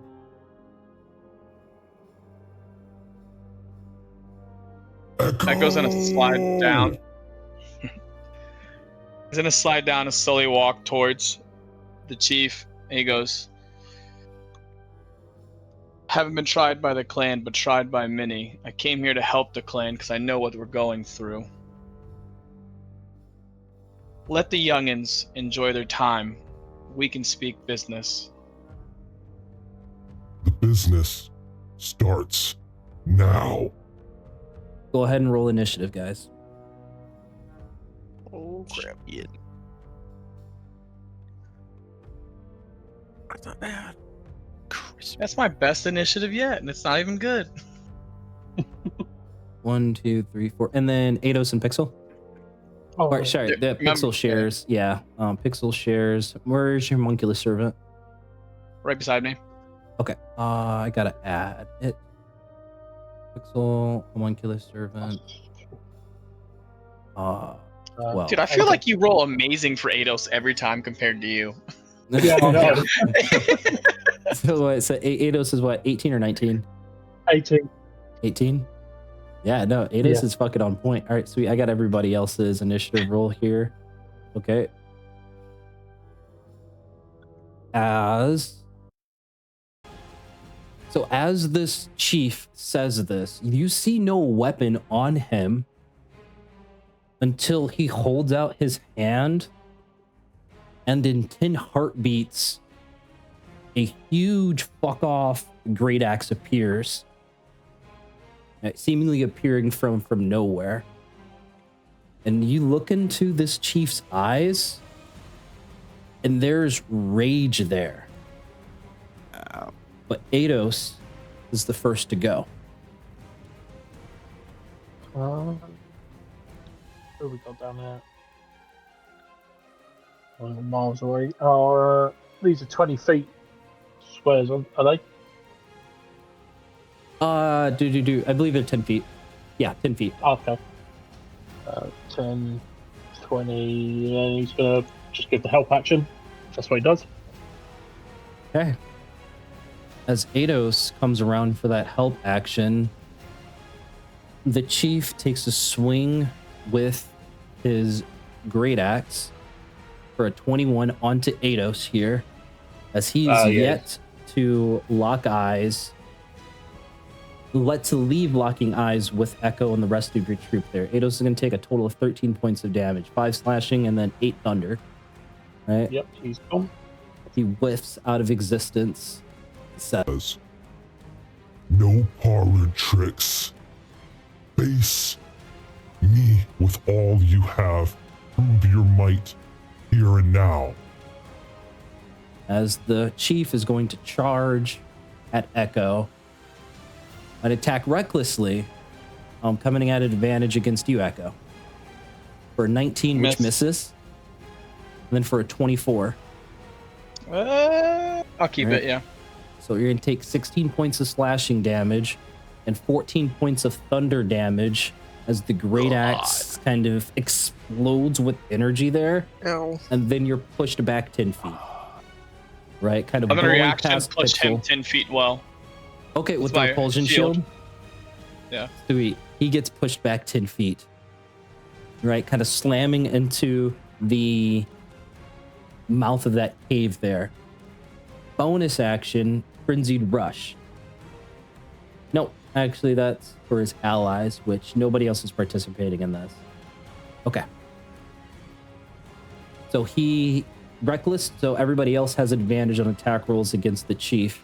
He says, You think you can rebuff my attacks for long, Echo?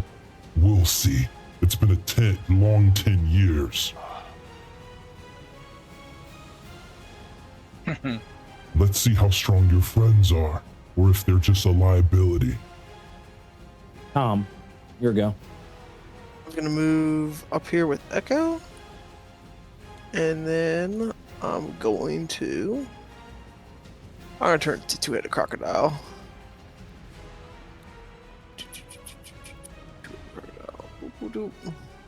AC was 11. Okay.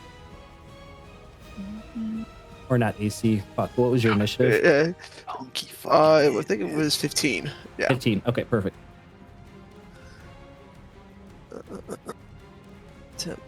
Those go back up to. Ooh, and that's all you can move, or you want to dash? Yeah, that's all I can move. Okay, Yeah, gotcha. That's all I can move. Sheros. I'm gonna look to Echo and say, "We fighting this guy?" Echo's gonna look back and smile and goes, "That's more of a trial. He's testing us. He wants to see if you truly are strong or weak. Do you want to help the clan or not?" Fucking cool, man. Wow. All right. Well, I have 45 feet of movement speed, so I think I can get there. Yeah, you can. Perfect. Okay. I'll just go, I guess, here.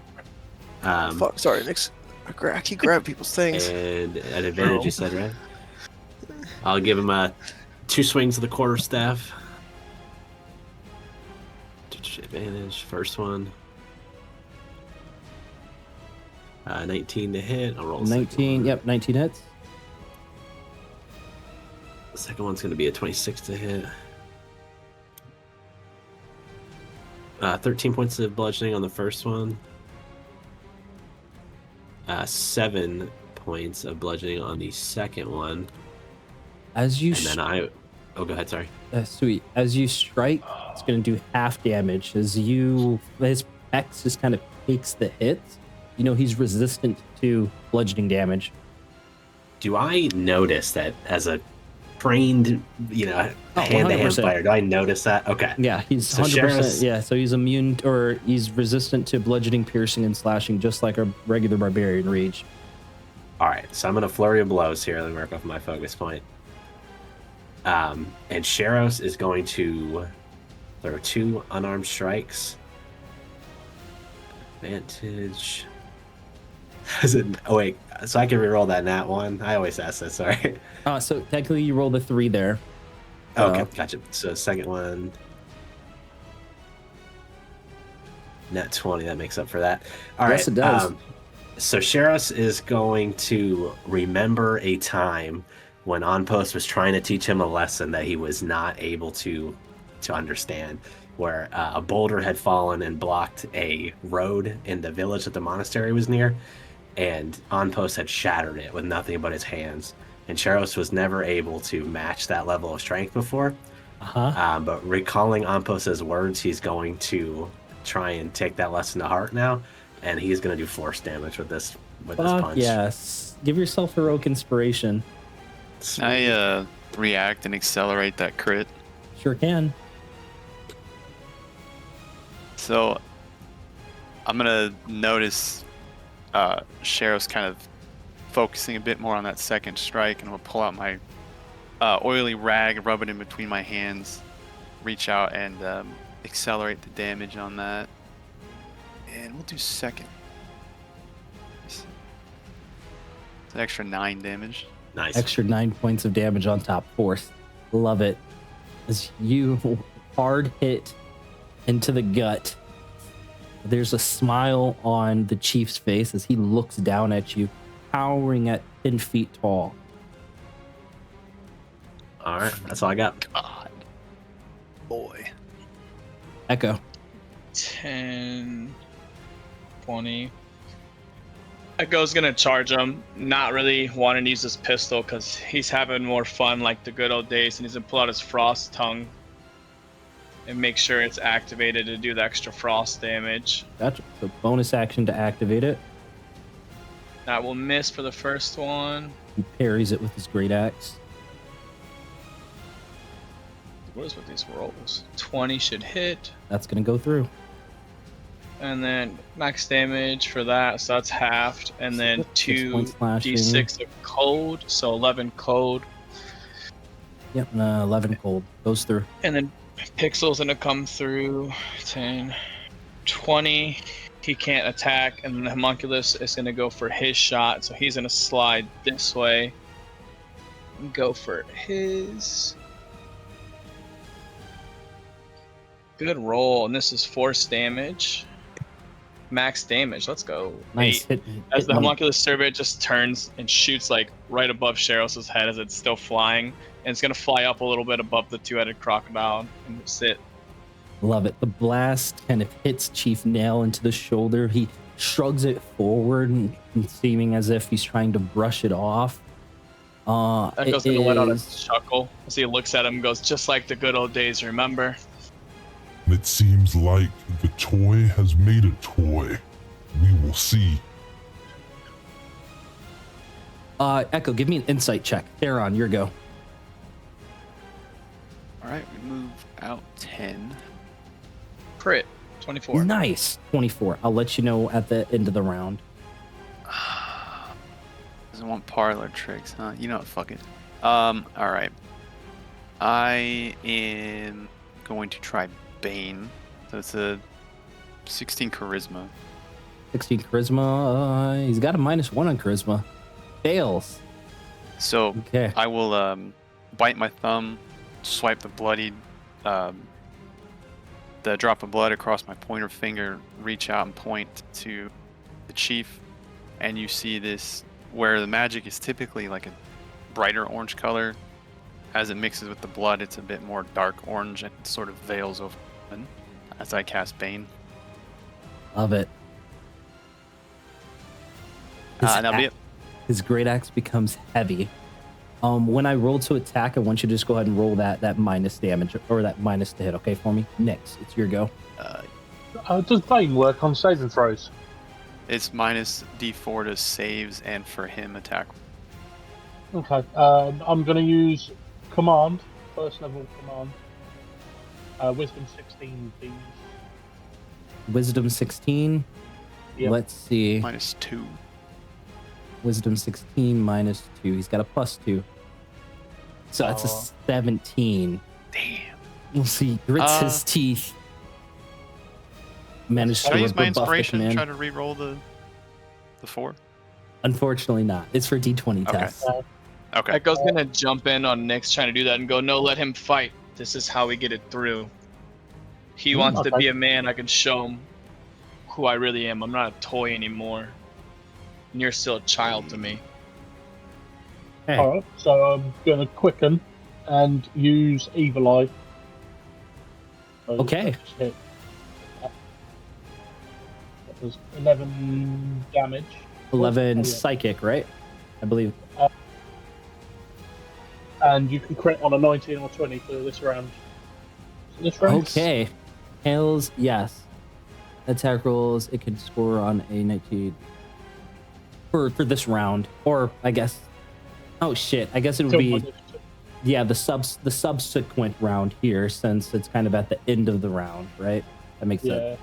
Otherwise it'd be like moot spell there. End of the round. From that natural 20 for a total of 24 on that insight check, Echo. You know that nail. Where are we at?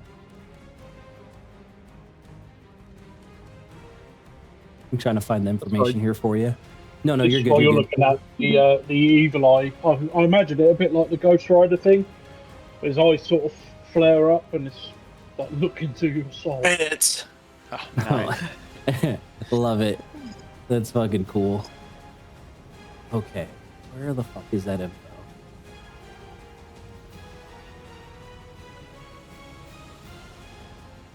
Mm.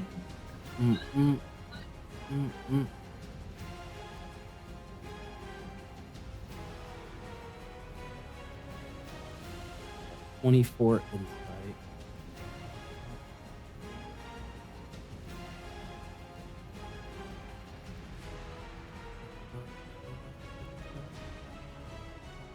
Aha. Okay. Sweet. Echo. That 24 insight. You knew that Nail was the eldest, or probably the only child of Karn Shatterhand. Right? Karn Shatterhand was the chief that was in charge prior to you leaving on your journey. Right? Nail being his oldest son at the age of 16 when you fully came to like your sentience, right? Harn was not old, like, but now the chief of the tribe is Nail. Perhaps something happened, or obviously something happened during this interim while you were away from your tribe, right? And as with that natural 20 on that 24 insight, you see that Chief Nail his rage is true. But perhaps you're able to calm it.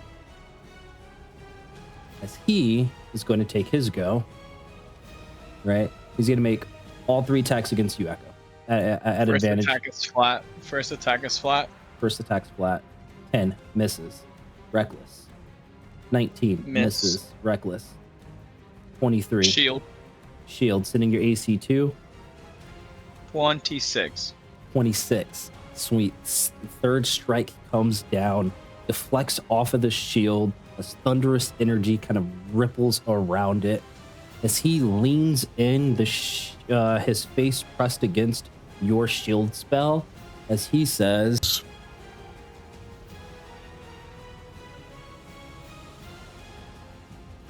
"The strength of your compatriots I can see. But it seems you have also learned quite a bit after you abandoned us. After you abandoned me." Aw. two-headed crocodile. Tom. Use all my movement speed to get up here. And I'm going to attack.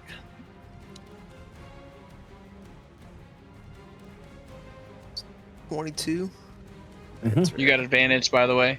Yes, you do. Advantage From the reckless. Well, That crit, baby. Roll a see if we get 19. it.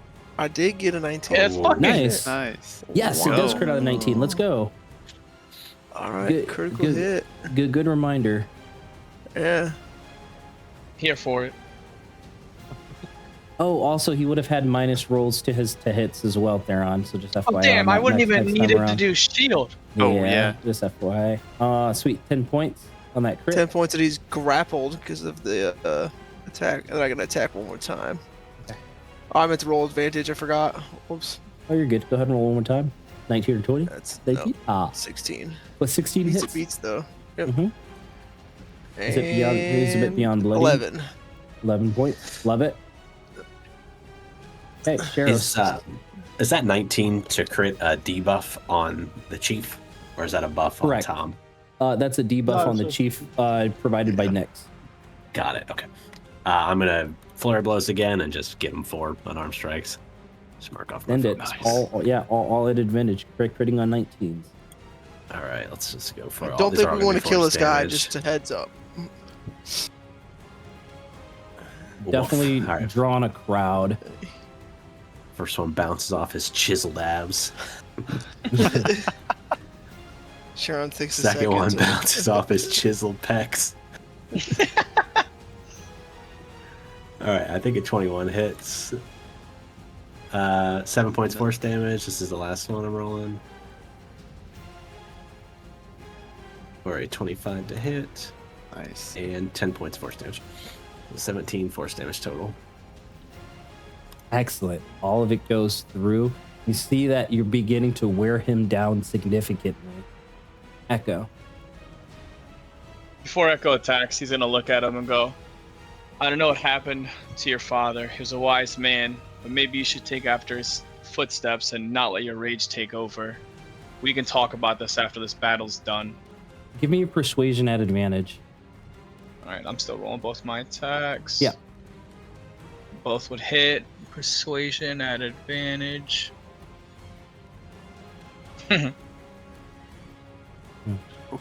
Nail All right. growls in response. You're not sure if your words got through to him or not. Alright, first attack.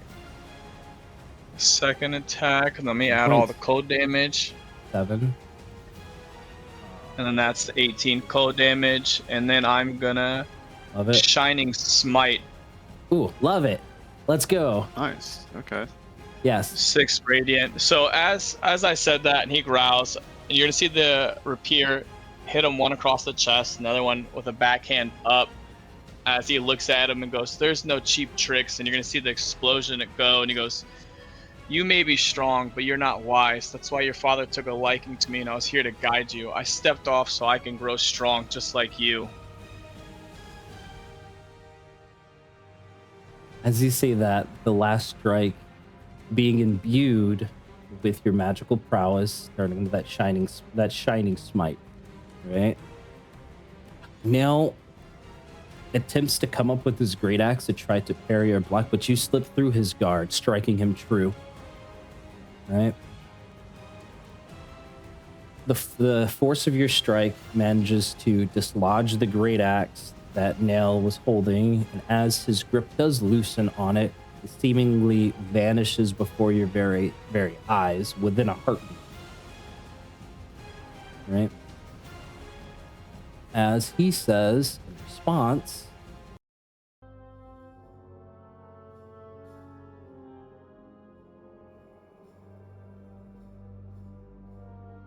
your words hold weight.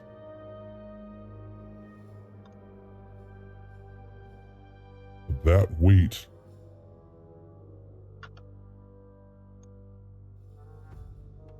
needs to be utilized by the clan. You have grown strong, Echo.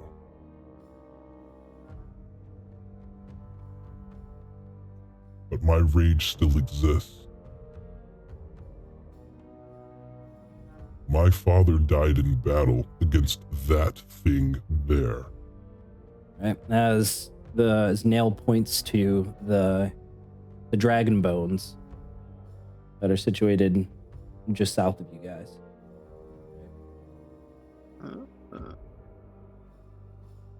As Nail says that, Echo's gonna step forward as you see him grab his leather garment on the outside, and still with the werewolf tincture, he's gonna pull it apart and rip it as he lets out a scream and puts his hand on his chest and takes a knee.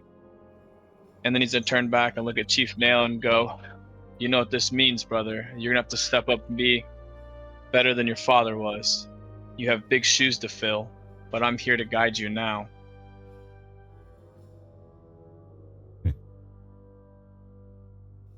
Guide, or perhaps advise. We shall see in time. I'm holding a war council this evening. I've already made my decision. We will strike at the Wolf Tribe cannibals, and we will slaughter them to the very last man, be it woman or child. None shall survive. They've kidnapped my youth. I don't know if he's dead or alive.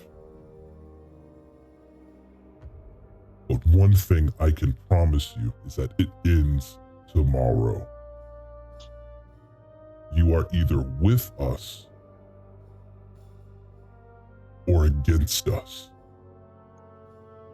As he says that, Echo kind of takes it as an insult as he takes his hat off and looks at him and goes, "When have I ever been against the clan? I still bear the emblem on me." Echo, I mean your compatriots. If you trust them enough to be your battle partners, if you trust them enough to watch your back, do you think they would be willing to fight for us? Or would And he says- wanton slaughter be too much for them? When he says that, Theron just look over at Echo, and his light hammer will start to light up fire like I'm about to cast Searing Smite, but I'm not actually doing it, just lighting the hammer on fire, and I'll just give him a nod. Echo's gonna look at him and go, give a nod to Theron, look back at Nail, and goes, I trust him with my life. You can ask Borag of the tales we've done to get here. Also gonna slap you on the back for Cure Wounds. 23. Damn, it's good healing. Really good healing. Fuck me. Okay. Chief Nail gives you, Theron, a very solid head nod as you see Wayani, like at the foot of her cave, observing the situation and giving a nice little, very subtle wave to Chief Nail in acknowledgement of your skills, Theron. Shh, kiddo. Can I have my shield back? Hold her, baby. It'll be done. It'll be done before everything. With an added benefit here. Echo's gonna give everyone a smile, and as he sees Wayani, he's gonna look at Theron and goes, you guys already met? How do you think I got so good at building? How do you think Pixel came along? She taught me everything she knew. Oh, I kind of figured, but it sounds like my family may have had a hand in teaching her some things that she knows. It's crazy how things come back around. Like, After you say that, I'm gonna look at Chief Nail and go, see, Destiny's brought us all together. We are here. And that we are. Follow me deeper into the caves so we can sit and talk and eat. I will, but I have one thing to do first as I start walking towards Wayani, and I'm gonna pull out the frost tongue and go, is there anything you could make modifications or change this up?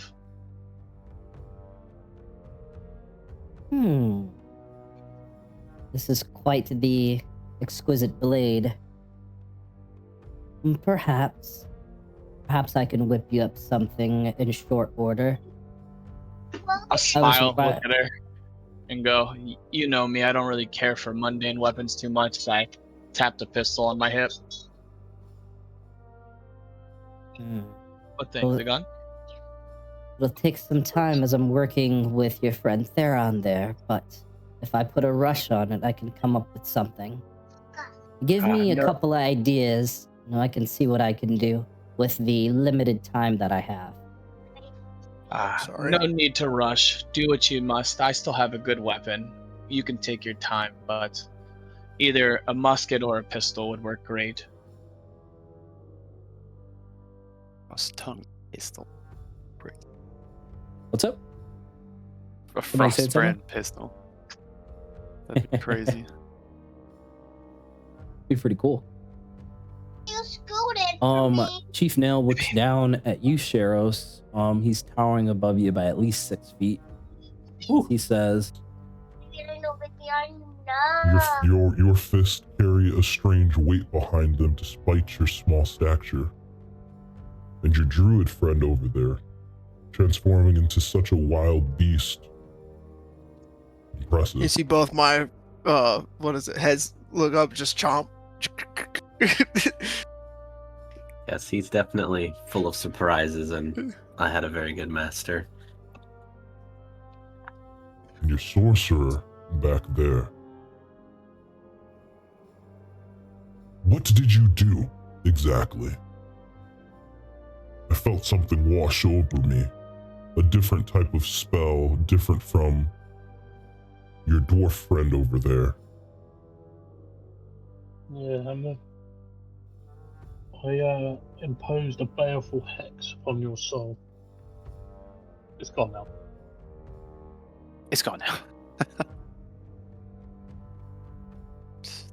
as you say that next, and you take a look at this chief. Something catches your eye. As you see that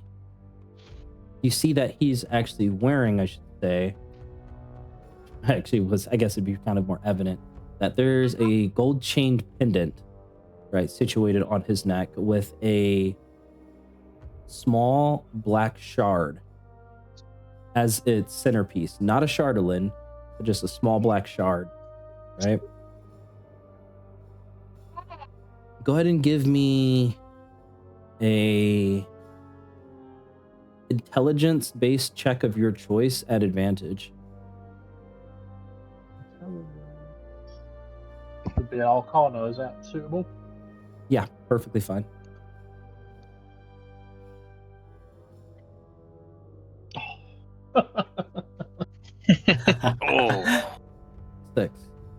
With that 6 on Arcana, you're not necessarily sure what it potentially is, but you do know that it has magical properties, definitely. What those magical properties could hold, you're not sure at this moment. I'll ask him. I'll say to him, I'm picking up some vibes from that necklace you got there. What's the deal? As he looks down and holds the pendant, as he says, This pendant here was a part of that dragon's hoard. Our clan tribe managed to secure a vast portion of that dragon's hoard.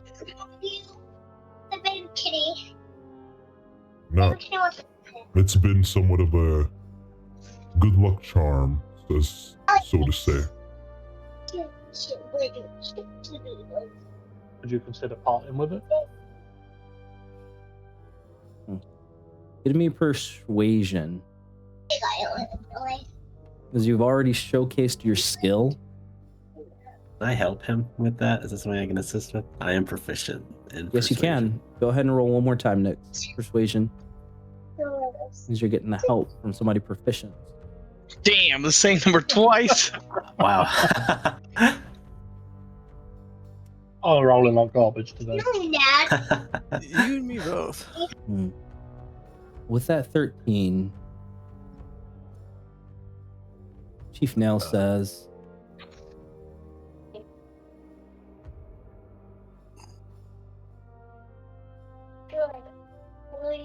You say you're a sorcerer, or are you some type of wizard?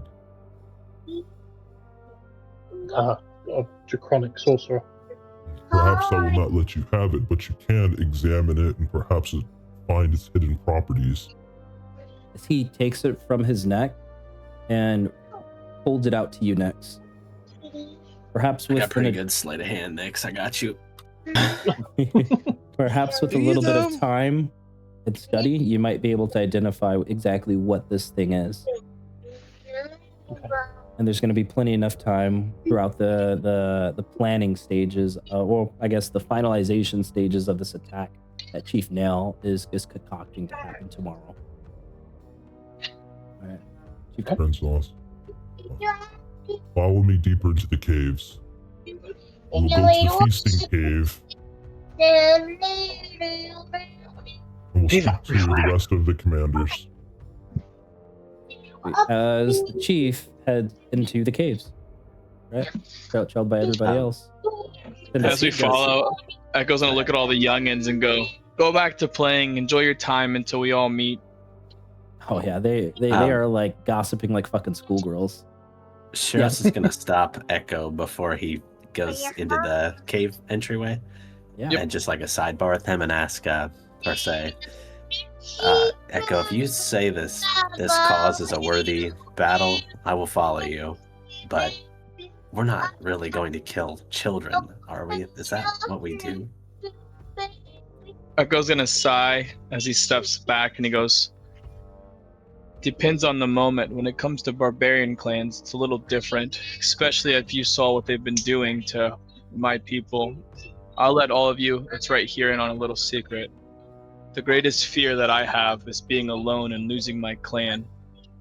That's why I went out to get stronger so I can slowly take over the clan.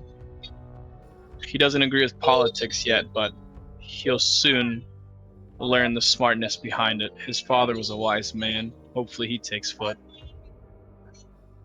Very well. I will lend my strength as it's needed, but if worse comes to worse, and it does come to that, I may have to take my leave in that moment. You could always step back, and you don't need to do the final blow on a child. I agree with you. I won't myself. I still feel bad for the baby Yetis. Sorry for the kids crying in the background. I forgot about the baby Yetis. You guys Oh, fucking clocked RIP. them. Fucking broke their fucking necks. We did. Fuck them up. Fuck. R.I.P. Yeah, our R.I.P. baby Yetis. Yeah. If their time is fated now, then it'll be whether you're in on it or not. Okay. So you all are following Chief now through these Okay. caves. You come into what looks to be like a main hall. There's a drinking well in the center of this cavern, a whole bunch of beds set up, a whole bunch of different Goliaths in various stages of like children, adolescents, elderly, and warriors. A plenty. All of which kind of give a solid head nod or some type of acknowledgement to Chief Nail as he walks past. There's whispers and talks as some of these Goliaths kind of spot you echo. Most of which would know about you and or have interacted with you, since it's only been 10 years, which isn't a significant portion of time. As Nail approaches the feasting cave, and what you see situated on the far side are 4 adult Goliaths with a rectangular fire pit in the middle of this like 15-foot high cave. Right? Each of these warriors seem to be probably just as strong, if not a little bit weaker than the chief himself. Right? As the chief settles down at the end of the rectangular fire pit, it motions for you all to have a seat. As Echo steps forward, he's going to look at Nail and go, "You mind if I sit in your old seat, brother? Now that you took your father's?"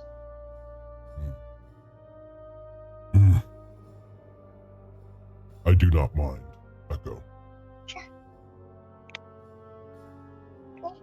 Much respect, as he takes a quick little knee and then sits in his seat.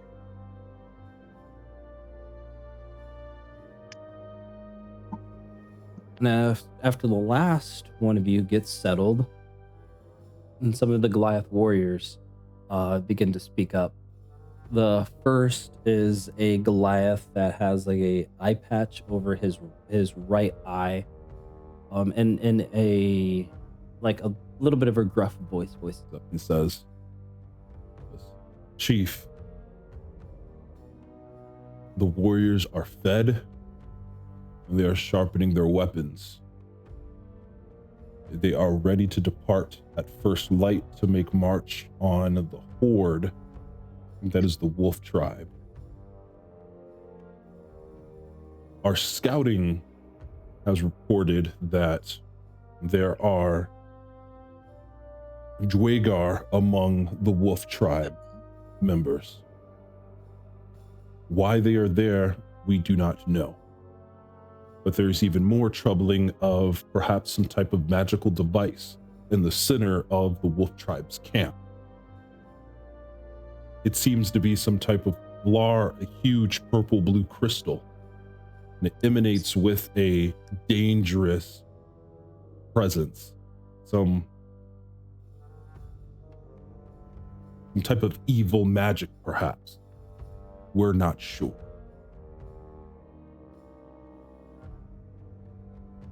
That could be a large Shardolin crystal.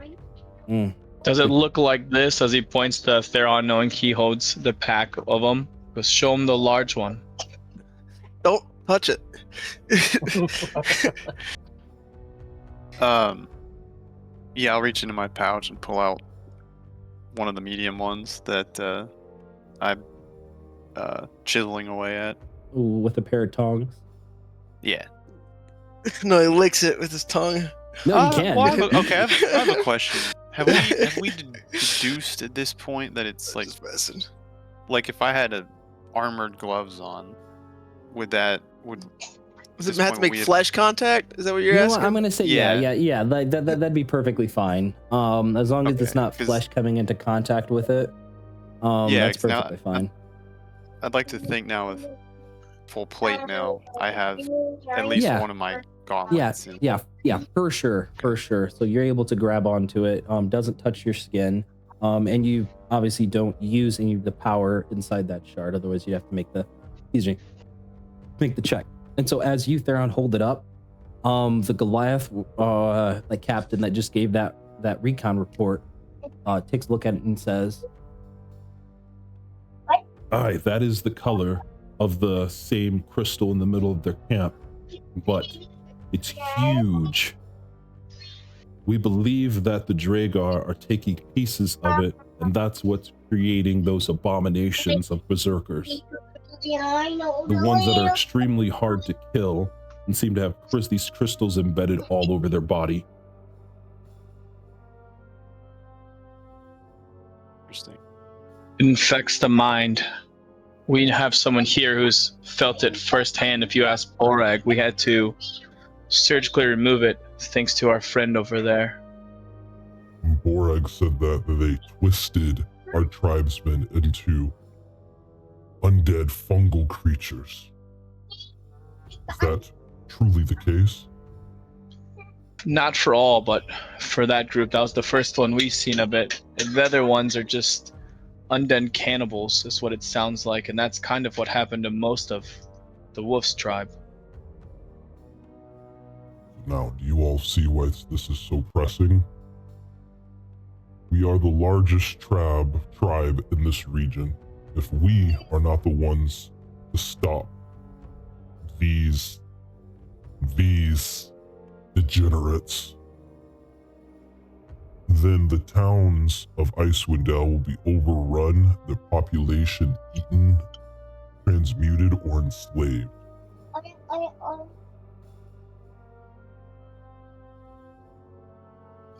What else do you have to report, Captain? as the second captain begins to issue a more clandestine report. As he says,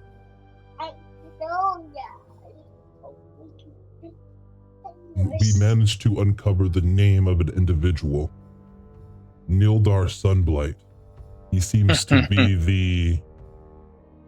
the orchestrator of some of these experimentations and the kidnapping of our people. We know of one of their outposts. I believe it's the same one Borag spoke of, but I could not be sure.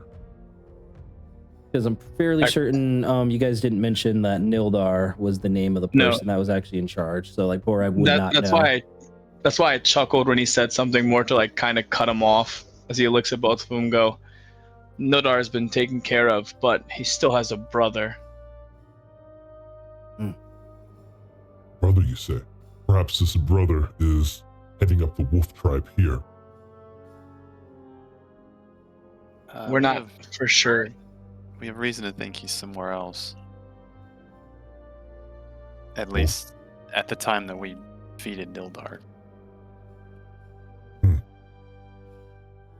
Well, if we do come across any Dragar, perhaps it would be more to our be more advantageous for us to capture them so that we can torture them and then execute them. But everyone else will be slain.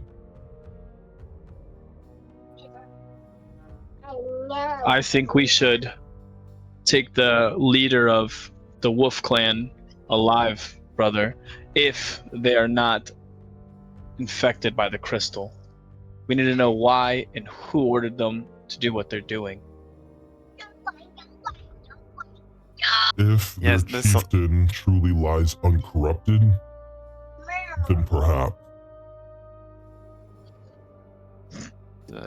This Somebody else was about alliance to say something? between this alliance between the Dwagar and these Frost clan is most curious.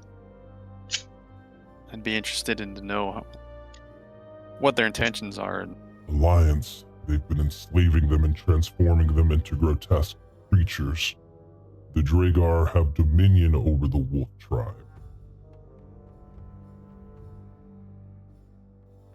Partners That goes wouldn't in a turn letter. other partners into monsters, would they? Echo's gonna let a sigh out as he slams his hand on the table and go, if you know that, then why do you want to slaughter their whole clan? It's not their fault they're being reigned by the weak. I think you should slaughter the ones controlling them and let them grow. Think of the alliance we used to have. They are too far gone and corrupted. We must root out the evil from its core. That's for us to find out. You don't 100% know. You will see. We will. See. Prepare yourselves. This is a fine report, Captain. We know their location. We know that they hold one of these huge charlatans that our compatriots say here is quite dangerous.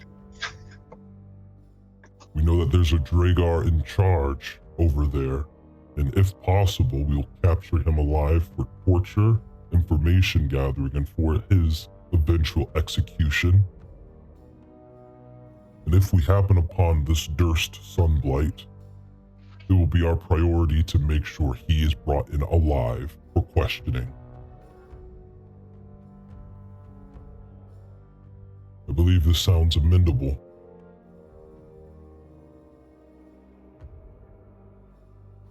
Definitely sounds attainable and doable. One last question while all the captains in here. What do you know of the undead giant that attacked East Haven? I know you have spies everywhere.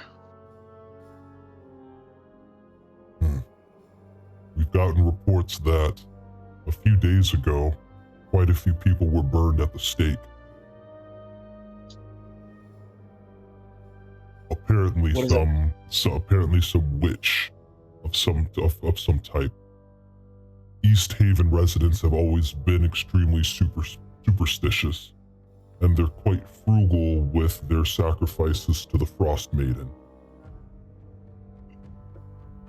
Perhaps some untoward magic, some relative of this would-be witch was angered and summoned this undead. Who's to say? There has been reports that a significant portion of the town has been destroyed.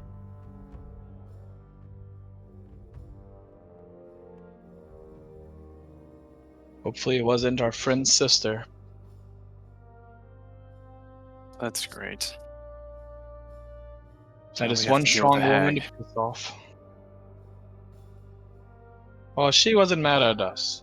Don't say that. We did say, she said she didn't need our help, but we said we'd offer it when we get there.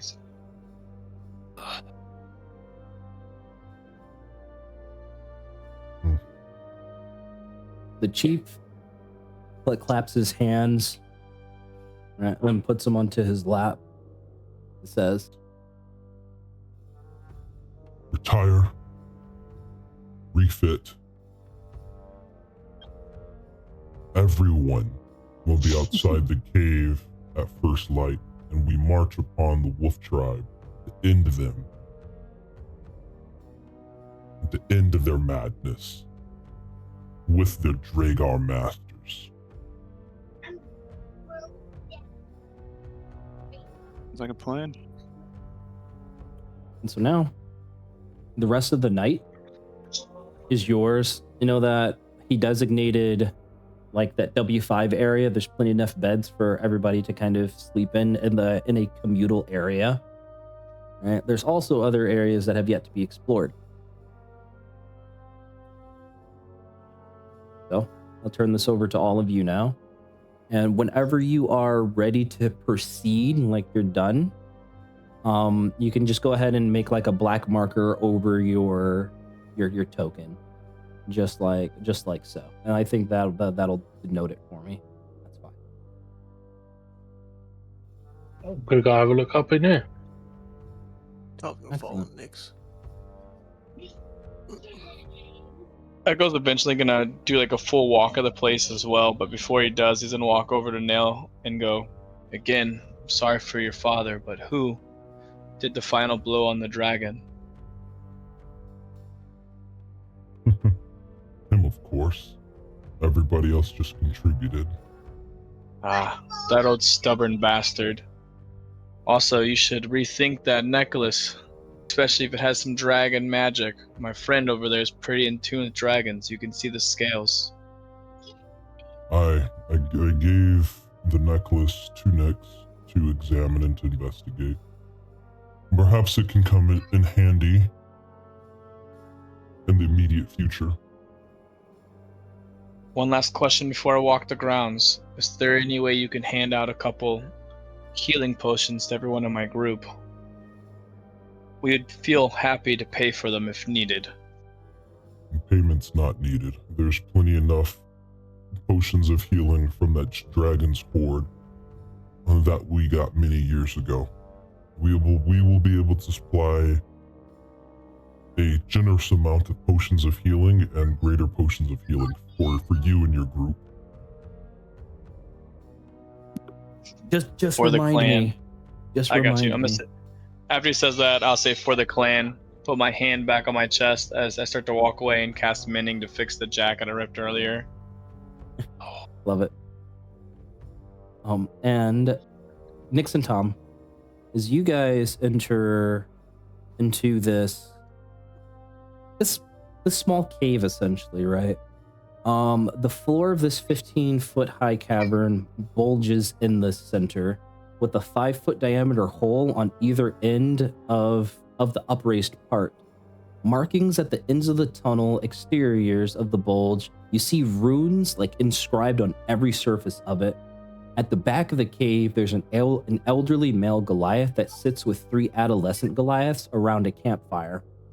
The elderly Goliath seems to be dyeing like scraps of cloth and leather in a bucket of greenish liquid and setting them to dry on a wooden rack, while the adolescents are seeming like stitching other scraps of garments together for like dolls or other toys, right?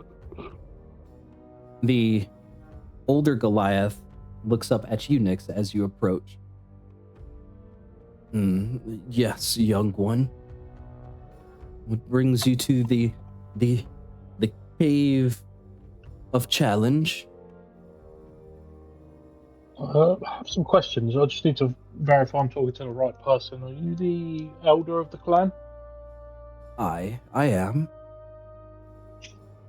We have encountered something, an undead abomination, several heads, that is trapped beneath the ice. It wants to spread some evil and to kill the Frostmaiden. I was wondering if you might know anything about such a thing. He ponders for a moment.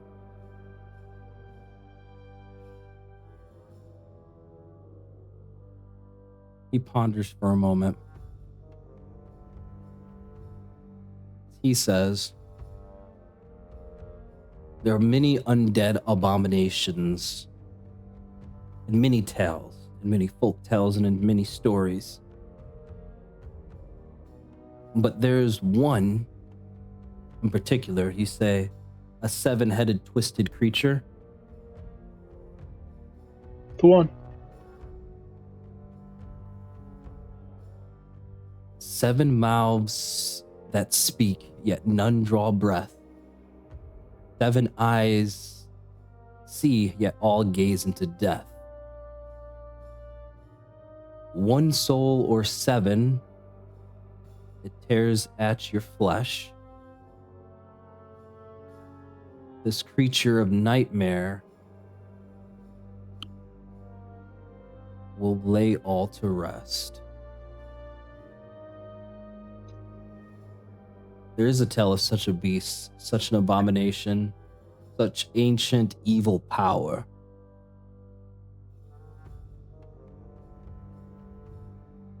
A creature by the name of Zlan. How do you spell that?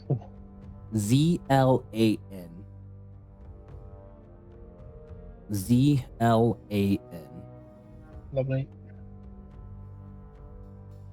Perhaps not much is known about this creature except for other poems and tales, for it is quite the ancient abomination and undead. There's tales saying that it was first created a millennia ago, during the time of the height of the Netheril Empire. But that's also a time when there's plenty of grass and trees in Icewind Dale.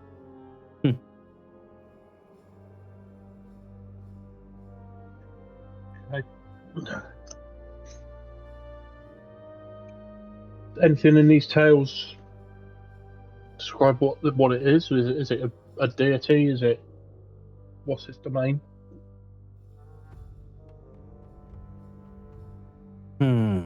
He ponders a bit more. Do you tell him of all the rest of your travels and like your encounters? Or do you keep... Yeah, I think we'll tell him. Yeah. Is there anything Yeah, you would try to leave get- out? I don't think there's anything we need to keep secret. No, I wouldn't leave anything out. Okay.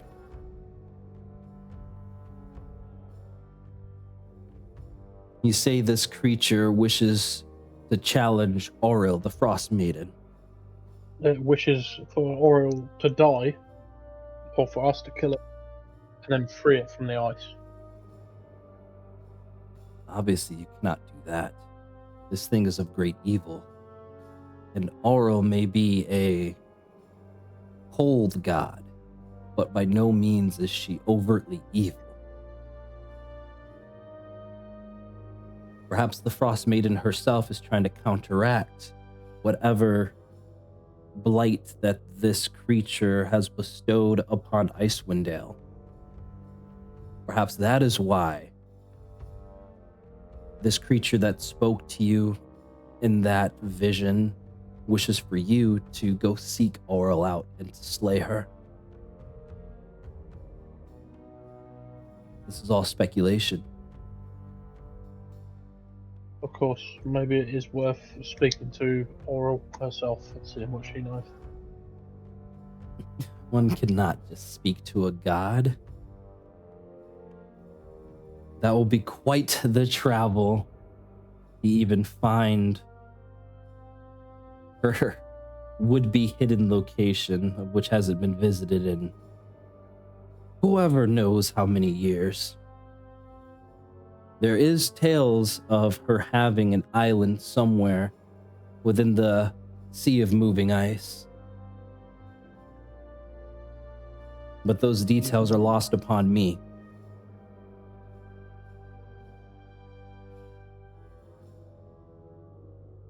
We might be able to get some sort of communication with her through the temples or the churches, though, I'm guessing. Perhaps. Perhaps, if you speak to a true follower of Auril and none of this cultist nonsense. It seems like those ones are corrupted.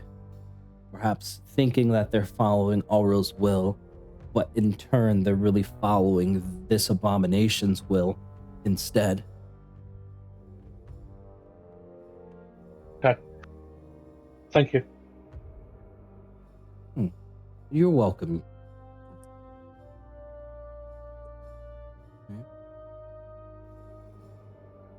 Was that the? Did you ask him about that vision you had? Yeah. Would you like a little bit of a recap? Or No, I was just. or no, Tom no, did it. no, for Nick's there. I'm sorry. Oh, okay. Sorry, Tom. Like, I know that was a lot of information. I don't know if you need anything to actually be like solid. I wrote a lot of it down. I Okay. got the name. Excellent. Really old, millennia ago. Yeah. I'll just do this. Did he mention, or did you gather what the beef is with Auril? It's an estimation or guess that she may be combating the evil or doing something to seal it away. Okay, so maybe Auril's not actually a bad guy. No. Theron's having a hard time trying to grasp the concept that Auril is not a bad god, but he's trying. But Tom, as you are also in there, right, listening to the conversation of Nyx, you take a look at some of those runes on that rune carved tunnel, and you can feel a very powerful magical like presence coming through that very small like 10-foot tunnel. It seems quite surprising to be that magical for such a small enclosed space. Anything you two would like to do with that tunnel or ask any questions? And then I'll transition scenes to some of the other party. Can I ask the elder what the purpose of this tunnel is? Yeah, I guess I can just walk up to him and ask him. Certainly. As the elder turns to look at you and says, "Young one, that tunnel there is the tunnel of challenge. This is when our youth come of age. They must enter and crawl through this tunnel to face their greatest fears and to overcome it. Only those that are able to face the challenges of one's own mind can become adults within the tribe.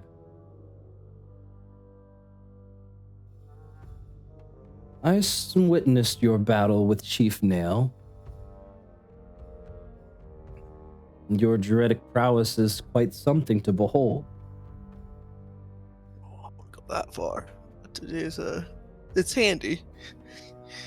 But you'll need Chief Nail's permission to take upon this challenge. So I'd get in trouble if I just jumped in. You most certainly would. Okay. But perhaps it would make for a good life lesson for the adolescents here. As like a very crooked old smile like crosses his face. Would you like to jump in, Tom? No. I was like, you know what? I'll respect your ways. I don't want to trample on any tradition here. So, thanks for indulging me. Excellent. Okay. I'm gonna cycle to Echo and Sheros, and then I'll go up to you, Theron, okay? Okay.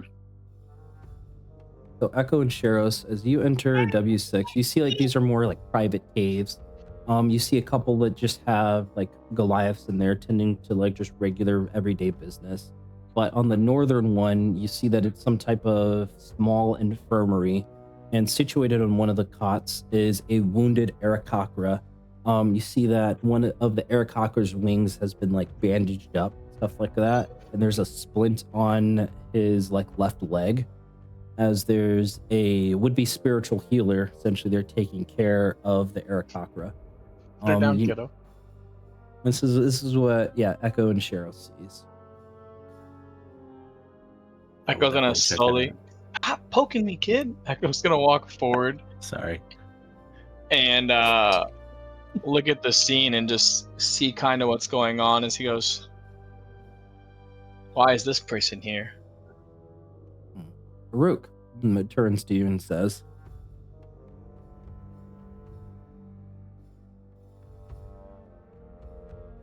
"This Aarakocra, who is still kind of sleeping right now, just like start and resting up, right? This Aarakocra crashed into the mountains after he was caught in a blizzard, and he was rescued by some of our hunters. I've been nursing him back to health, but I could only do so much.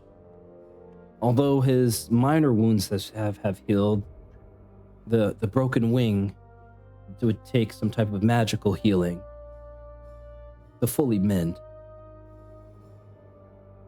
Did you say that Aarakocra is sleeping, or they're just laying? The Aarakocra's asleep right now, trying to rest up. Okay. Sheros is just gonna go like next to their bedside and just, is it like a sleeping bag on the floor? Yeah, it's like a sleeping bag on the floor. He's just gonna sit crisscross applesauce, barely giving them any space, and just kind of observe them for a minute without saying a word. Anything in particular you're looking for? I heard the part about their wing being the major factor in their healing process. Can I do like a medicine check for the hell of it? See if there's anything I can glean looking them over. Yeah, definitely. Go ahead. Not Go my ahead and give me. expertise at all. But Yeah, go ahead and give me a medicine check. not bad. Not bad. It's not bad. Not bad at all. With that 15. With that 15, you take a look at the bandages and take a look at the splints. You know that they're very well done. Most interestingly enough, you know that perhaps Aruk the healer doesn't have any like magical capability to cast Cure Wounds, Healing Word, or anything of that nature. Otherwise, they wouldn't necessarily probably need to do a splint, right? Which you do know with that 15, you've seen plenty of, perhaps in your monastery, like birds with broken wings, some even being tended to by some of your other monks. And it does take a number of weeks for that stuff to actually heal properly and for a bird to be able to take flight. Okay. Right? So yeah, so with that 15, you know that this Arakaka is probably going to be here for a couple of weeks if it doesn't receive like some type of magical healing. That's what you would know. I have no idea if this will work, but I haven't used it for the day. I'm gonna reach really awkwardly, reach forward and kind of like poke them in the head and just whisper, "Wake up." Rock! Arakaka wakes up and his voice kind of moans in pain just a little bit.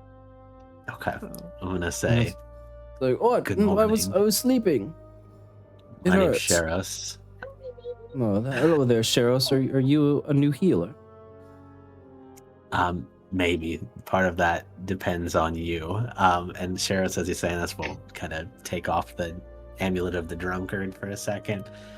And I will gesture it like opened to see if the Arakaka will comply and let me put it around their neck. What is that necklace? Is it some type of magical item that I should know about? It won't make you worse off, I can tell you that. Well, you never answered the question. Are you some type of healer? I know a very good one. That doesn't provide me with really good reassurance. Give me a persuasion check. All I'm right. offended by that. more so 21. more so 21. towards like Sheros versus your prowess there, right? With that 21 though, the Arakaka does give you a nod, kind of listening to your words. Takes a look at his broken wing and probably figures like, shit, anything that could help is probably worth taking a little bit of a risk for, even if it's unknown. Arakaka bends his neck towards you. All right, I place the amulet of the drunkard around them, and I reach back towards my my drinking gourd or my dwarven or my tankard of plenty. I speak the command word Illifarn, and it fills with dwarven ale, and I extend it towards the Arakaka and tell them to take a sip of this. It's like, I haven't had a drink in some time. The healer says that I'm not well enough, but as the healer's kind of like back just turn, like working on something else there and whatnot, the Arakaka kind of like takes a nice good swig. And then describe for me what happens as you do manage to magically heal Arakaka, Sheros. All right, so much to Sheros' surprise and probably the Arakaka, they place the necklace on and it smells like old ale-stained wood, according to the description. Then they receive this this cold dwarven ale, and as they sip it, they get this very comforting warmth from inside of them, as hopefully part of their body heals a bit, so that they feel a little bit better. You could definitely see some of the mismatched bones of those wings kind of knit back together or kind of moving into their proper place. And just after a few moments, the Arakaka is able to spread out his wings fully, shaking off the bandages. Echo, being perhaps further on the southern part of that bed, sees the leg straighten out that was broken, that splint kind of loosening as the broken legs kind of reset. And Aarakocra looks at you with very wide eyes as he says, "This is very powerful healing alcohol. This is quite something. You can make quite a pretty penny for selling this." I think you're right, but all alcohol has healing properties, I argue. Well, perhaps I should tell my father that. Yeah. I think it might be worth mentioning. As I say that, I will, with my quarterstaff, just take the tip of it and tap them on the necklace and say, "I'll be needing that back." Oh, okay. As the Aarakocra thinks truly that just like the alcohol is what actually like healed them and not necessarily the necklace. So perhaps you just unbeknowingly just created like an alcoholic that believes alcohol is like the path to healing. No. Right? That's the Oh, first thing I no. thought. But you're As- not. What have you done? As he takes the necklace back, I want to look at Aarakocra and go, "So are you getting ready to head off, or are you staying here? We don't want you getting caught in this battle as well." I've heard the talk around the cavern that there is soon to be a battle, but I am not to partake. Once I'm able to gather the remaining of my belongings that the Goliaths here were able to find, I will be able to depart and take my leave. May I please have your names? If we ever come across each other, I'll let you know that you can find a friend in me. I'll even owe you a favor. Yeah, I'm Sheros. And I'm I- Echo, and here's our leaving thing. And I'm gonna touch him and I'm gonna cast Aid to raise his hit points by 5. And I am Siki Kree, and I am indebted to you. Thank you, Echo. Thank you, Arok. Thank you, Sheros. Just, no problem at all, no trouble at all. Right, switching over to Theron. Theron, you come upon Wayani, perhaps putting in like the finishing touches onto your tower shield as she's been working lightning fast, right? As you're on the approach, she looks over to you and says, And how went the war meeting? I'd say productive. It's not quick. I'm just about done with this tower shield. We made it quite a bit lighter, but it's just as durable and offers just the same amount of protection for you. That's amazing. You must be a truly skilled craftsman. That I am, but like you would know, all crafting comes with a little bit of a price, and not everything in this world is free. I am quite familiar with the concept. But you are a Black Hammer, so I'll let you set the price. As Wayani looks at you, not necessarily greed in her eyes, but she's asking you to list a price that you think how much this would actually be worth. Go and roll an insight check, Theron. DC's 18. Sure. Insight. 16. We're not able to read Wayani. I will pull out that amethyst that we got and throw it at her. Ooh, Gently. No, you're gonna Love beam it. it. Fucking pelt her in the love forehead. it. Gotcha. She catches the amethyst and takes a look at it. this says, would you like me to set this in the shield somewhere, or is this my compensation? Is it fair enough compensation to you? Kind of like tosses it up with her fingers there, catches it again in her hand grips around it, and she gives a very solid head nod. Indeed it is, Black Hammer. Indeed it is. It was a pleasure being able to forge with you. Please, tell your father that Wayani still carries the teachings that he bestowed upon me so many years ago. It's a shame that he went into retirement, but if he ever finds his way back to the frozen north, or rather, visits the frozen north, tell him to try to find me. We'll have a hearty drink together. I will. And thank you for the experience. It's truly an honor. I do have one final question, though, before I leave. Yes? I have a small project I'm working on, and I'd like to chip away at it a little bit tonight. Before I go to bed, would you mind if I borrowed your forge for a little bit? No, I don't mind at all. Feel free to use it and work throughout the night if you will. But remember, we leave at first light. And of course, you'll be able to use the forge to work on your item there. Okay. And then I'm going to actually update the tower shield here inside the homebrew item with the change. And you'll actually notice that super crazy speed reduction debuff, because now you actually managed to figure out how to make it a little bit lighter, kind of went away there. Mm-hmm.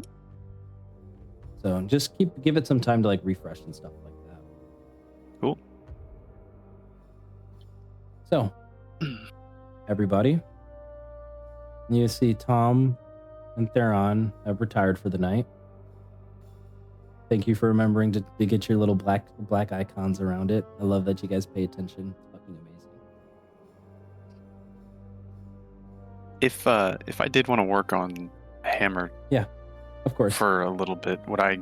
That's not like risking exhaustion or anything. am I? No. Just like we said, it's another proper long rest here, right? So that is, I believe, what, 40 gold, and then Yep, you get and then- 2 out of the 5 days. Yeah. That would put me at 2 out of 5. Yeah. Okay, and then Echo. All right, yeah, gotcha. Go ahead and subtract 40 gold, and then update that tracker on your character sheet for me, Theron, because you're going to progress your item that you're crafting. Echo, you come upon Wiani tending to some of the chores of cleaning up the forge for the night. He sees you. Ah, Echo. I was waiting for you to come. It's great to see that you're back. Hopefully to stay permanently. Still looking as cute and flattering as ever, but Oh, nah, stop it, not you. yet. And she starts to Have some blush just a little bit. I've always had a thing for the big ones. She laughs. She lets out a bellowing laugh. But I'm here to talk business because tomorrow we go to war. I'm gonna hold out that sword, the frost tongue, the long sword, hand it to her and go.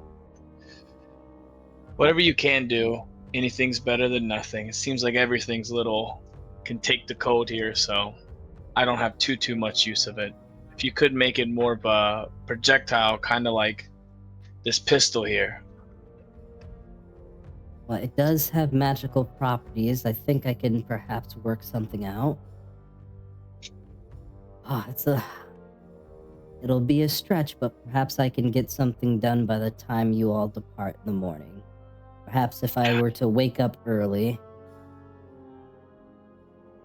Here, I'll leave this one with you. You have been gone for such a long time, Echo. Perhaps I can owe you this. After all, for all of the extra chores and things that you've done for my forge over the years. Wouldn't call them chores. They helped me get my best friend, as he pulls out some nuts and bolts and tosses them to Pixel. Looks at her and goes, "You get some rest. This little servant will do whatever tasks you need around here for cleaning." That sounds like an excellent idea. And I'll start as soon as I can on making improvements, or rather altering this item here for you. Thank you. And then Echo's gonna go down for bed. Put Excellent. her on black. Just before Nyx goes off, I'd like to see if I can do something with that amulet. Yes. Perfect timing, actually. I'm gonna subtract the last 40 gold for my weapon of warning. Yes. So this means it's created then, right? Yep. Perfect. Let's see. Let me see. Nyx. How do you see Nyx kind of focusing on this amulet here? Like, I think it's just paint the scene for me. he sort of sat in a corner and holding it in his hand, sort of looking at either side of it, and then holding one hand over the top, trying to feel what's coming off of it.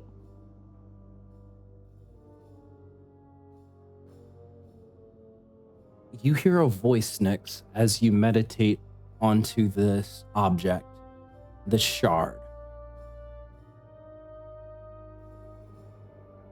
It's a voice that you have not heard in quite some time, but you know it to be true. You tried to call upon this voice when you were inside that grotesque chamber.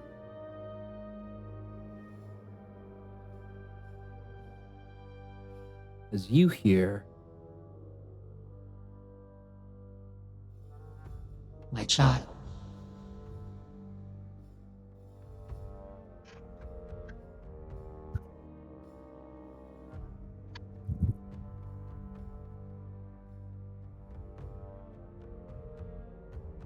You have a destiny.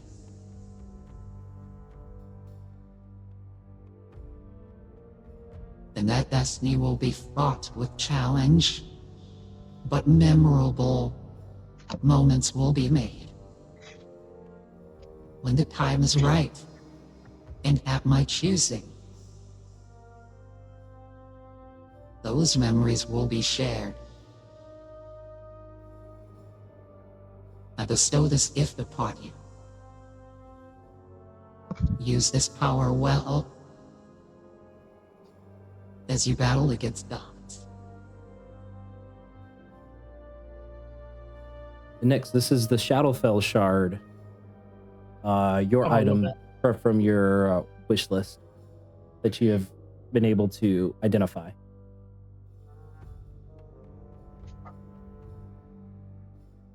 Yeah, still not mine yet though, is it? Because it still belongs to the chief. Right, but perhaps you'd be able to convince him to part with it. The chief, ask him in the morning. Ask him in the morning. Yeah. No, I'll go down and ask him now. Are you sure about that? Yeah. Are you sure about that? So you come upon the feasting cave, and the chief is still up sharpening his great axe, right? But as you do come within view, the great axe disappears from view. The chief looks at you. I'm going to say to him, I've managed to identify this shard. It comes from my home, the Shadowfell. And the Raven Queen has spoken to me for it. If you require some sort of material payment for this, I can pay.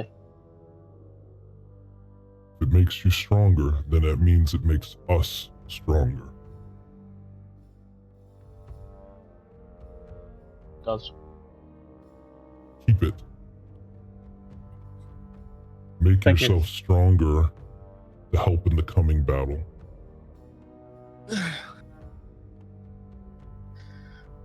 Thank you for that. And yeah. And then Nyx will retire for the night. So everybody's able to complete a long rest here.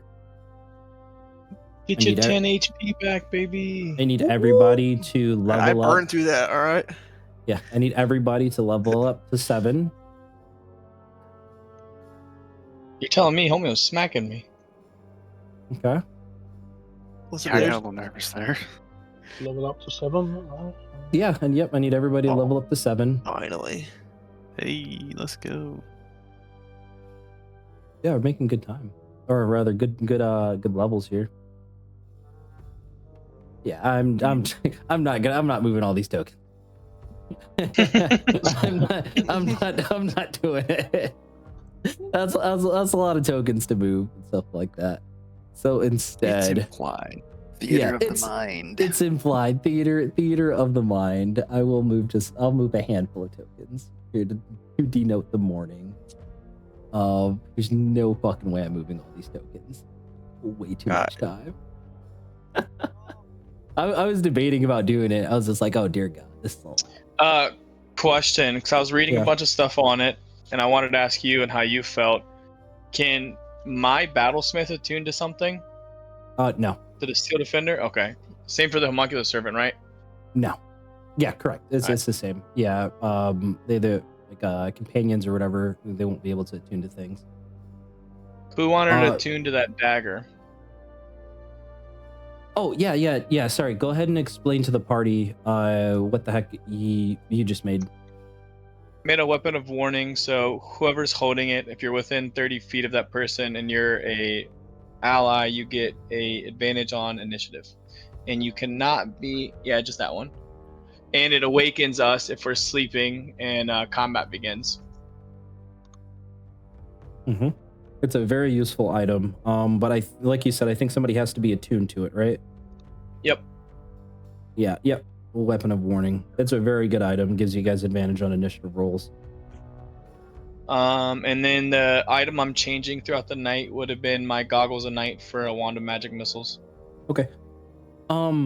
You guys, it doesn't necessarily have to be a dagger if you wanted like another type of weapon or whatever. That's totally cool as well. But it has to be a weapon specifically. Nix or Tom, do you guys have any need for something like that? Outside of the fact that it gives me advantage on initiative, no. It's more for everyone, pretty much. Mm-hmm. Yeah, say I can. If you guys don't want it or don't benefit from it per se, I can give up the attunement slot so we can hopefully all benefit from it. But if you want it, please, by all means. Yeah. So, have you got a free attunement slot? I have 2 right now, so I mean I got some room to play. So I've got two slots. Yeah, I've got all 3 of mine are full. You only have 3 things of attunement. Jeez. I do too. That's why. That's what I was asking. Yeah, I think I just got rid of the well, not rid of. I don't have it at the moment. But the the frost tongue. So did everybody already upgrade to 7? Yeah, I believe so. Right. Let me. So like whoever tunes to the dagger gets advantage on initiative, right? That's everyone within 30 feet of that person. Oh, okay. Yeah, so it's basically a huge party buff. Oh, crazy if you party don't buff. Want to waste an attunement slot on it, Shiros, I can attune to it. I still have 2 empty slots. Okay, yeah, that's fine with me. That's fine with me. Sick. Here's what we'll do. Here's what we'll do. I will do an opening scene and then actually bring us to a close here. And whoever gets the weapon of warning, if you just like look up like weapon of warning, it'll come up with like a whole list of different. If you just type in options. warning on the there it inventory, is. that's what I did, and then you scroll down and pick which one you want. Mm-hmm. Weapon of warning. And then I will delete it from my inventory because you're taking it. And then That'd just be make nice. sure everybody gives themselves their 10 temporary HP. Got it. You said look up weapon of One more warning, level right? for another feat, boys. It might not pop up with weapon if you just look up warning. Warning. Okay. Yeah. I was like, I'm looking up Yeah, weapon. and then let's Oh, shit. go around the table and see what everybody Okay. has for their level 7 stuff. I'll start with Nyx first. Nyx, what'd you get at level 7? So I took Polymorph, 4th level spell, and then I dropped one of my 2nd level spells and took Murder of Crows. Ooh, sounds thematic. On brand. Yeah, that's why. I did it, yeah, It's pretty on brand. That's funny. Just see copies of Eidos flying out. Yeah, each creature in a 30-foot cone makes a dex save, takes 5d6 force damage, and is blinded. Sick. Ooh, that's really good. Horse damage is awesome. Yeah, with repeats at the end of their turns. Dude, a blinded thing actually saved me and fucking Kenny You're welcome. from a No, I group did that. of Fuck fucking you. undeads. Yeah. That's actually Blinded every really, enemy but one. yeah, that's really fucking good. Okay, hell yeah. Sheros, what'd you get at level 7? Sheros gets evasion now, so I will have a huge bonus going into Dex saving throws. Yeah, evasion's fucking big. Half damage no matter what, and if you do fail, if you do succeed, take no damage. Fucking good. Yep. I'm not sad about that. That's gonna be awesome. How about you, Theron? Level 7, I got potent spell casting, so I get to add my wisdom mod to cantrip damage. And then I got 4th level spells, fabricate, wall of fire, and I also picked up aura of purity. Oh, nice. Aura of purity is pretty fucking cool in the right situations. A wall of fire can do some pretty big fucking damage. Got some fun ideas for fabricate too. Yeah, I'm reading it now myself. The movement on that shield, is that full movement restored or just a couple feet or? No, that's full movement. I already made the changes for you. Ick. It's awesome. Ash, what is your spell save DC right now? It's not gone up. It's still 16. 16. Dude, with evasion, you gotta fireball me now. You gotta do it. Well, I mean, it depends. If freaking Theron has his freaking shield set, that's a +5 to dex save as well, so it makes it even good. You can get even better. Nice. I have fire resistance. Ooh, hey, go up to 17 with that sorcery.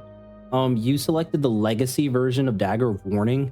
Just go ahead and select. Yeah, select the not legacy one, the 2024 version of it. My apologies. No, you're good. Also, what'd you get at level 7 as a level 7 druid? I got a feature called. Hold on, let me look at what it's called again. Elemental Fury and Primal Strike. I got to choose cold, fire, thunder, or lightning damage, and it adds 1d8 to my wild shape damage. So that's nice. Oh, man. And then I also picked up Polymorph for my 4th level spell. 2 polymorphs. All right, great. That means I definitely have to make sure my bosses have fucking legendary resistances so they don't get turned into sheep. My channel divinity also heals more now, which is awesome. Oh, hell yeah. Is it still single target or is it multiple people? There's the it's still one person, but now it's 2d8 plus 4 instead of 1d8. I mean, shit, dude, that's a free cure wounds. Yep. All right, hell yeah. And last but not least, Echo, what'd you get at level 7? Flash of Genius. Oh, so hell yeah, let's go. Someone fails a saving throw, I can reaction. Same for myself, and add +4 to it. And then my new 2nd level spell I got was Dark Vision. Oh, nice. Cool. And then I'm changing one of my magic item plans. I haven't picked it yet. I'll let you know when I do it. I'm actually looking through them right now as we're talking. Okay. That reminds me, you said that. Okay, cool. So can I change my deep growth wild shape to a saber-tooth tiger? Yeah, do you have the right level for it? Yeah. Okay, yep. Sure can. Yep. Yeah, just go ahead and switch it up for me. Thank you. Okay, and actually, now is actually probably a perfect time here to probably end the session, because then next session we can actually open up with this grand thing. Barbarians are all hyped up, ready for battle, and then everybody can freaking charge forth to go wipe out this cannibalistic undead barbarian tribe, essentially. Right? Sweet. All right. But I do need to know, because after you guys either win or lose, hopefully you guys win. I suspect you guys will win, but I mean, shit can fucking happen and you might lose. I don't know. But I do need to know which direction you guys want to go after that. I can either bring it up to a vote like we did in the Discord, or we can try to decide now and then 100% be locked in for that pathway. Which one do you guys want to do? I like to vote in the Discord, gives me some time to think about it. Yeah, I think that's probably better. But what's everybody else think? I agree with John. Kind of sounds like we need to go to Goodmead or East Haven. Okay, so I'll stop the session there. It was fucking great. You guys are amazing as always.